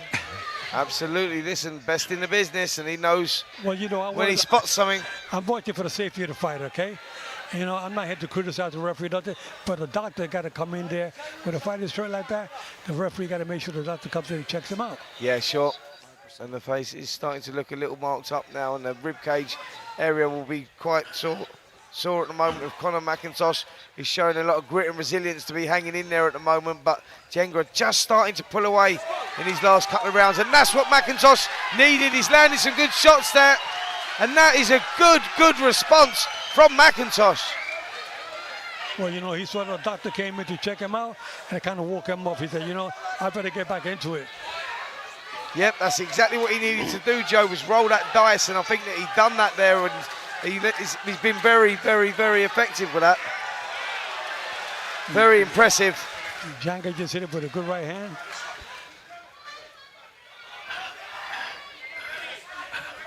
Yep, good stuff, good action here in this 9th round. Both guys have given it all their all so far. You know, this is a vacant title. They both want to get the belt tonight. And they know this will be a stepping stone going in the right direction. And so far, McIntosh is getting hit with a right hand right there. Jenga, good left hand by Jenga. Again, McIntosh getting hit with solid shots. He's dropping his guards too much. Yeah, this is a good round here from McIntosh, just as he was letting things slip away from him and he needed a good round. He seems to have got that. He's turned it around, he's sort of rolled the dice a little bit, showed a lot of character actually there as a fighter. When things are not going your way and you can turn it around like that, I like that. I like that bit of grit in someone. Well, I think his coach told him in the corner there, listen, you got to pick it up if you want it in this fight. And he's came out like a bat out of hell for this round. Okay, don't let it. It's going to stop. Okay. There you go. Oh, big right hand there again from McIntosh, but look at the response. Oh, big left hook gone in now from Jengra. Body shots as well. McIntosh feeling that, and he's going to have to bite down a little bit here. McIntosh doing the right thing, holding on, but they were big, heavy shots going in there. Yeah, McIntosh is hurt for sure. Was. Good response again from McIntosh there. Just Where is he finding this from? Brilliant body shot goes in there from Jengra, right underneath the elbow, right into the rib cage. McIntosh takes it well. Joe, what action we've got here? Jangler hit it with a 3. That's a slip. That's a slip at the bell. But Jangler hit it with a solid left hook.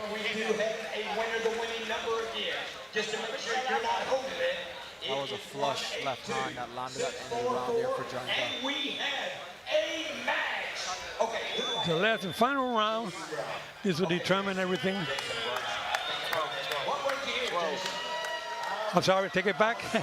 It's a championship fight. We'll go 12 rounds. Yeah, no, I think we had the international fight was the 10 rounder. This one's for the 12. Make somebody really sponsor this the way you have. This is just an awesome event. It's good to be here. Sorry about that, guys. I got caught up in those 10-round fights. But this is 12 rounds for the vacant WBF championship fight. Yep, listen, Joe Cortez doing a great job, man. He's just keeping his eye on what's going on here with the refereeing. And doing a great job tonight.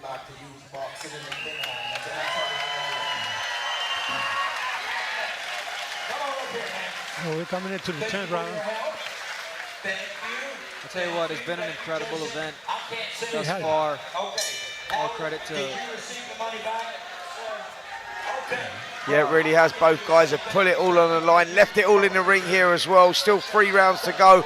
And when you have a fight like this is the championships rounds. This is where they show the character, Joe. This is where they have to bite down on their gum shield. Now a psychological battle. The physicalities have left the ring now. This is the mental strength. And who wants it? McIntosh putting the pressure there. Almost had Jangler in trouble, but Jangler came out of it. It was more of a push than a punch. See that? Wait a minute, ref. You can't do it. Tell the ref. Referee telling him off there. Becoming a bit of a pushing fight now. Well, it's going to get physical, it's going to get rough because that's where we're at now. Like I say to you, when it gets like this, you know, and the boxing leaves you because the tiredness, fatigue sets in, it starts getting dirty. It's a dogfight. Do you think there's a bit of frustration setting into McIntosh as well? McIntosh knows he got to do something, but he got to keep it clean. I tell you what, it has to be incredibly frustrating fighting someone like Jangler, who is just constantly showboating in your face and slipping and dodging all your punches. Yep, these are the sort of guys that, you know, you have to work out. The good fighters can work that out and break them down. And both guys are putting on an incredible fight here. Win, lose or draw, they should be proud of themselves. And Joe, I think the referee's done a great job as well, to be fair, because he's had to control this. He's doing a good job. He's doing a very good job. He's had 30 years experience from Denver, Colorado. He's been around. Well, big shots going in there again. He's having a good round here, McIntosh. Just when you thought the fight was slipping away from him, he's come back into it. He knows he got to pull it out in the last rounds. I tell you what, with 2 rounds left to go in this fight, this is anybody's fight. With 2 rounds left to go in this fight, I've got it all level after 10. Because this round, for me, McIntosh has done enough to win this round. He's shown good character. Jangler just landed a good right hand there, but he's shown good character in this. And is he just hurt for momentarily there? McIntosh is doing the right thing by holding on.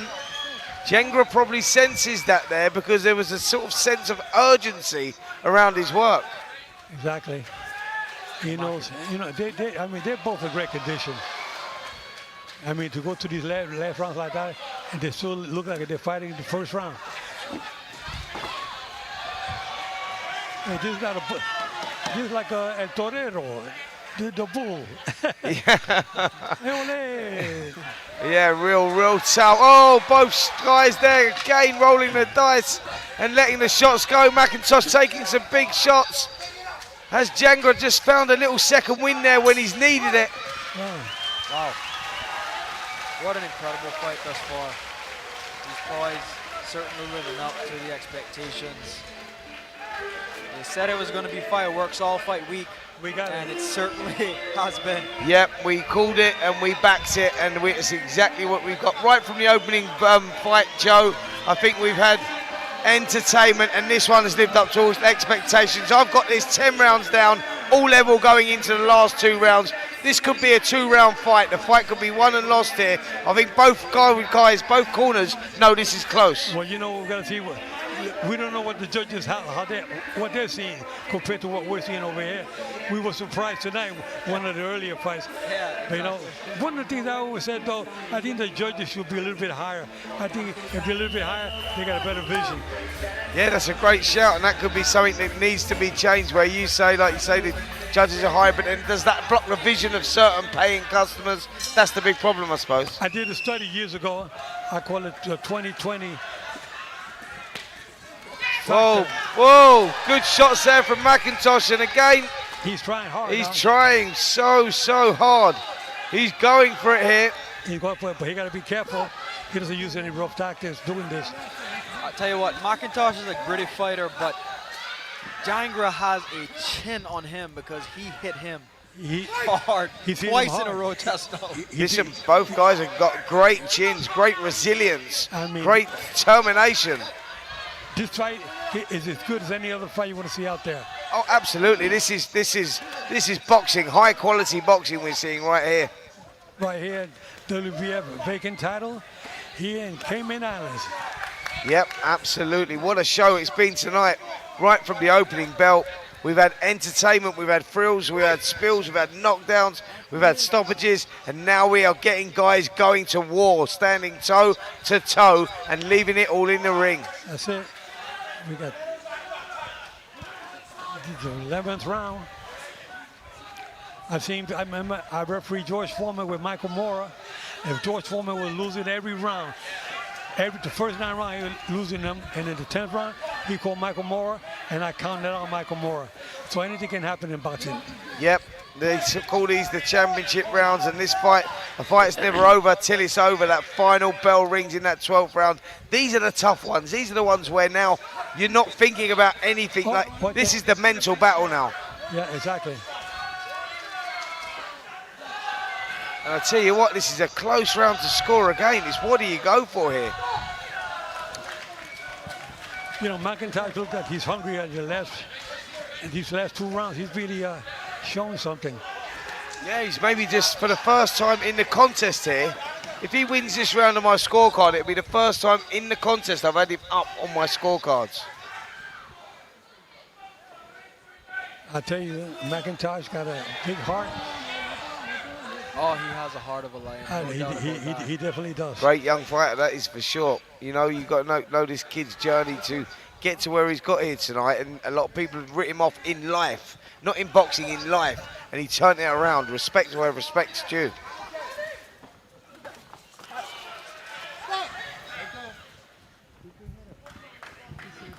Got a little sweat over here on the commentary booth. Yep, that's part and parcel of the job, I suppose. It's better than the blood because that happens as well. It's better sweat than blood. Yeah, absolutely. Absolutely. Oh, Jengra, just injection of pace here. He's got to be careful, McIntosh. Get his hands up. He holds on. I think that's the right thing for him to do.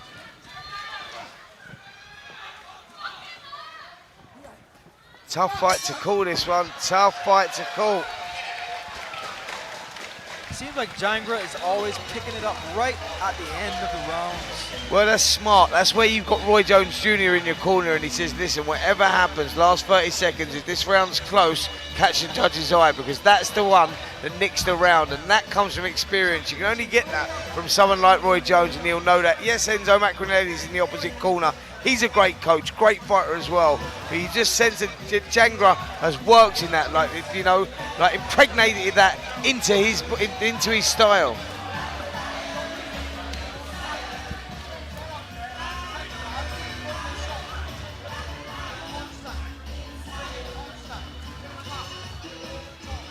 Very, very close fight here to score. Both guys have given it everything. What a fight we've had, Joe. You've been around many, many fights, and you know, this is high quality. These guys are both fighting championship material, both of them. Okay, it's the last round. Okay, let's see. You know, Jangra is really showing a different caliber of Indian boxing because we don't usually see the Indian nationality at this level, and there he lands a nice. Oh, but then McIntosh answers back. Yeah. McIntosh knows he got to do it. But as I was saying, you know, India is really coming up now, especially through Jangra, and it'll be interesting to see. Well, Oh, body shot landed there, and he felt that, McIntosh. He definitely felt that shot. You know, Amir Khan from India, his parents were from India. He was one of the great fighters. He lived in the United Kingdom, raised in the United Kingdom. Oh, body shot again, and he's felt it. He's just bent over a bit there.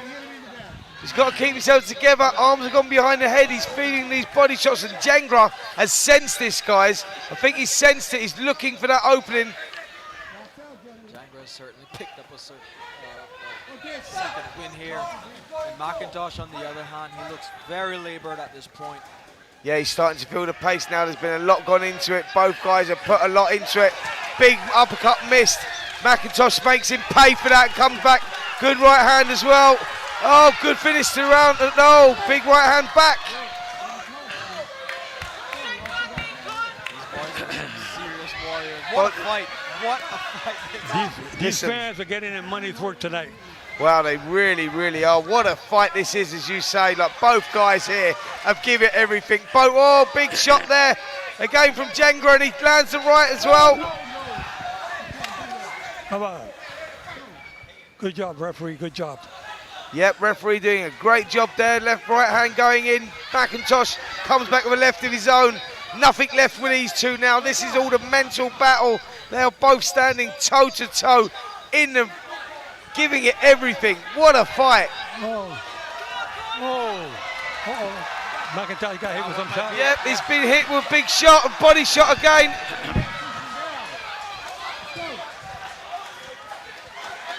Jangra trying to push him down there, trying everything he can, but McIntosh showing true grit, heart of the lion.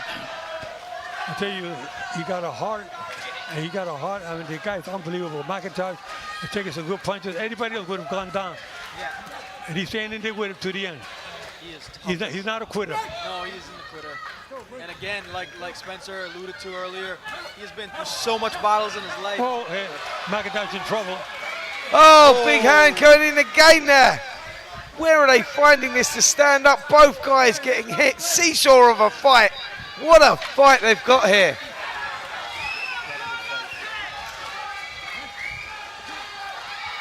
A win or lose for McIntosh. His hardest battles has been won already. I've got it a draw. I've got that a draw. I cannot split them.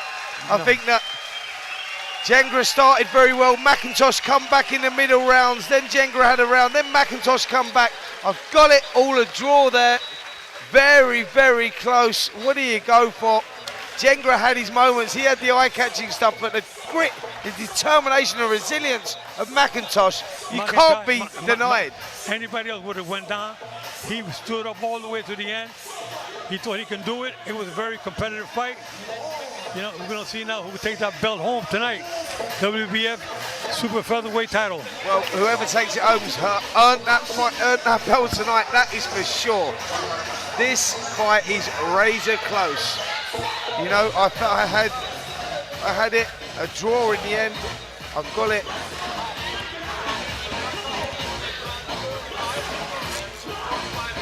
I see it as a draw as well. I can see someone making a case for Jangra slipping away with it. But I can also see McIntosh slipping away with it as well. This fight is anybody's fight. Yep, 114, 114 on my scorecard. That's where I'm at with it. 114 apiece. I'll tell you what, it certainly lived up to the expectations. These boys came out and they left it all in the ring, left it all on the line. Through 12 rounds, from start to finish, it was all fireworks as promised. Well, me, I saw this is Joe here. I saw Jangra winning this fight. It was close, competitive on both sides, but I think Jangra pulled it away. Yeah, very, very close. But McIntosh got nothing to be ashamed of. He got a heart of gold, and I think he got a championship future ahead of him as well. He's not finished. both of these guys can go all the way, both of them. He showed a lot of bollocks, man. He showed a lot of bollocks and a lot of grit as he come back, mate. I've got it. Yep, what a fight, what a contest there. No one knows which way this is going to go. Listen, the great Joe Cortez is here. He's unsure. You know, it's one of those fights, a real seesaw of a fight where you go, the rounds were close. The guys were showing a lot of character, a lot of grit. They were both hurt. They were both coming back to show resilience. They were showing the mindset of champions in there. I think the referee did a good job, and he kept control. There was some pushing, some foul tactics in there. He took control of it. He didn't have to take any points, and I'm glad he didn't, because you don't want to see a fighter win a fight because of a point deduction.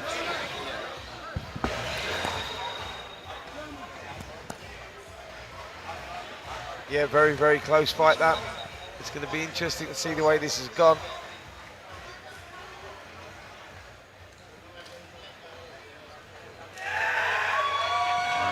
Ladies and gentlemen, as the referee calls both the boxers to the center for the official decision, let's cheer for both warriors. What an epic contest in tonight's main event.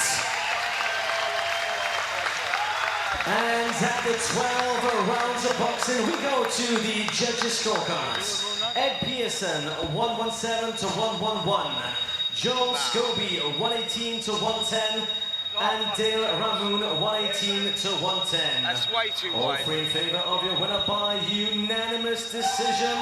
And now your WBF Super Featherweight Champion of the world, from India, Mandeep Jangra.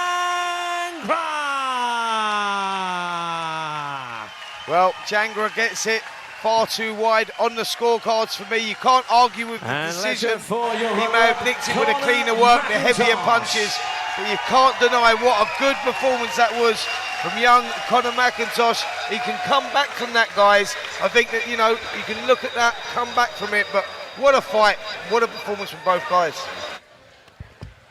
What a beautiful fight indeed. I tell you what, I thought the decision was a lot closer than that, but I don't argue with who the winner is. I think Jangra certainly did enough to get the win here tonight, but I did thought it was a bit closer than the judges had it. Okay, well, I'll tell you that I feel like the fight was an excellent fight. It was one of the better fights you're going to see any part of the world. And we had it here tonight in the Cayman Islands. Very good fight. Certainly had it all. Now we're going to turn it over to Spencer in the ring, just as Jangra finishes his photo ops. Well, let's just catch up with the loser here tonight. I'm sure you, ladies and gentlemen, will put your hands together for a gallant performance, brave performance, showed the heart of a warrior. What a gladiatorial fight that was, and this young man played his part in that. And I want to speak to you about that, Conor. What a performance you showed in there, mate. I thought the scorecards were ridiculous, by the way. It was a lot closer than that. I had it a draw. You know, you wouldn't have argued either way, but you put in a great performance, mate. Oh, I just want to thank everyone at Fightzone, Dennis Hobson, yourself and the boys for giving me this opportunity to be on this big stage. Mandeep Jangra and his team, Roy Jones Jr., Jason, everybody. I'm just really thankful that you've given me the opportunity. I mean, 3 years ago, I didn't think I'd ever walk into a boxing gym again. So to be here and perform under these lights, you know, in front of my idol, Roy Jones Jr., and against a top guy, and I held my own. I didn't feel out of place in there. Maybe just left it a little bit too late, but you know, just thank you so much, everybody. I'll be back. This ain't the end of me, and well done. Absolutely, what a journey you've been on, mate. That's an incredible speech you just give there. Well done, congratulations, very gracious in defeat. You put in a great performance. But let's now catch up with the champion, Mandeep. You had to show a lot of heart there, a lot of grit. Your trainer, the great Roy Jones Jr., told me that was in you, and we was going to see that. But you know, some moments in that fight that you were going through when you're looking at the character of a fighter and you can see that, you know, it's starting to go away from you, you can turn it around again and flip it on its face. That is champion's mindset, and you showed you got that tonight. First of all, I would like to thank who coming to sport boxing, and especially GBH promotion who held in Cayman Island. I'm really love that Cayman Island, seriously. And second thing is all whatever I did achieve today because of Roy. Roy believed me, and you know, after amateur, I did good in my 152, 165 pound, and I bring 130. So it's very hard for me, but he believed in me that I can do something. And today, because of him, I create a history for India, that first Indian boxer in a male who is a world champion in WBF, or female too.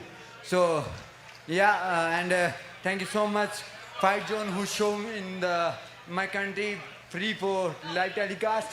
I really appreciate, because in India, boxing is not going to pay and they're going to watch.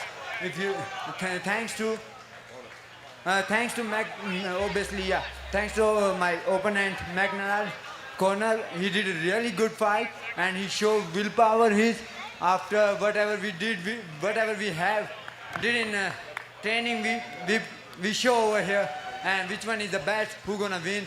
That's the thing. And especially I love to say that coaches Aisa, Roy Aisa Angel, and my sponsor Nash Build Construction, and his wife who came to support me here direct to Pensacola.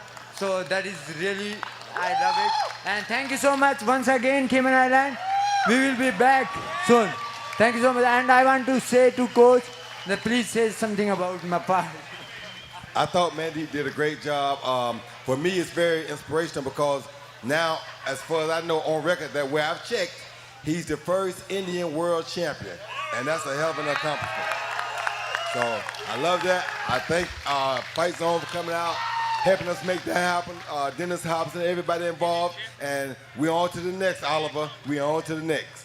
Absolutely, this has been a global trip that me and Roy Jones Jr. are on. I think we're out there again. We're back in London. We're going to California. So watch this space. Keep watching Fightzone, talkSPORT, boxing YouTube channel, because it's all happening with me and the great Roy Jones Jr. But this night belongs to these two gentlemen here, Conor McIntosh and the new champion of the world, Mandeep Jenga. What a performance. Guys, ladies and gentlemen, please put it together for both of these guys. What a fight.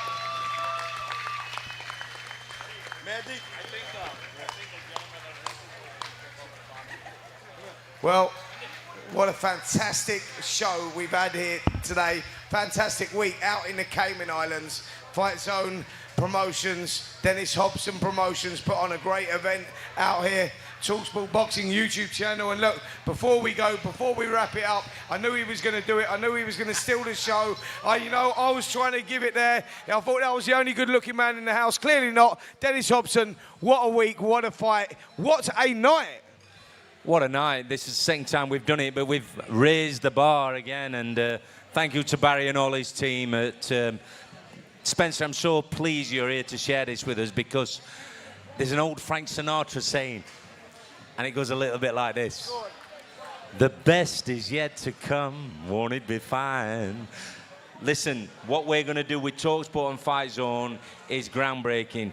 You've been here to witness this. We've been in Texas. You and Roy are made for each other. Do you know that? Absolutely, absolutely. I totally agree with you, mate. I think it was a great event you put on, a fantastic week. We was only a couple of weeks away a couple of weeks ago in Texas. We're now here in the Cayman Islands. Watch this space, watch this journey. 2025 is going to be a huge one. But from me, Spencer Oliver, and him, Dennis Hobson, it's see you later.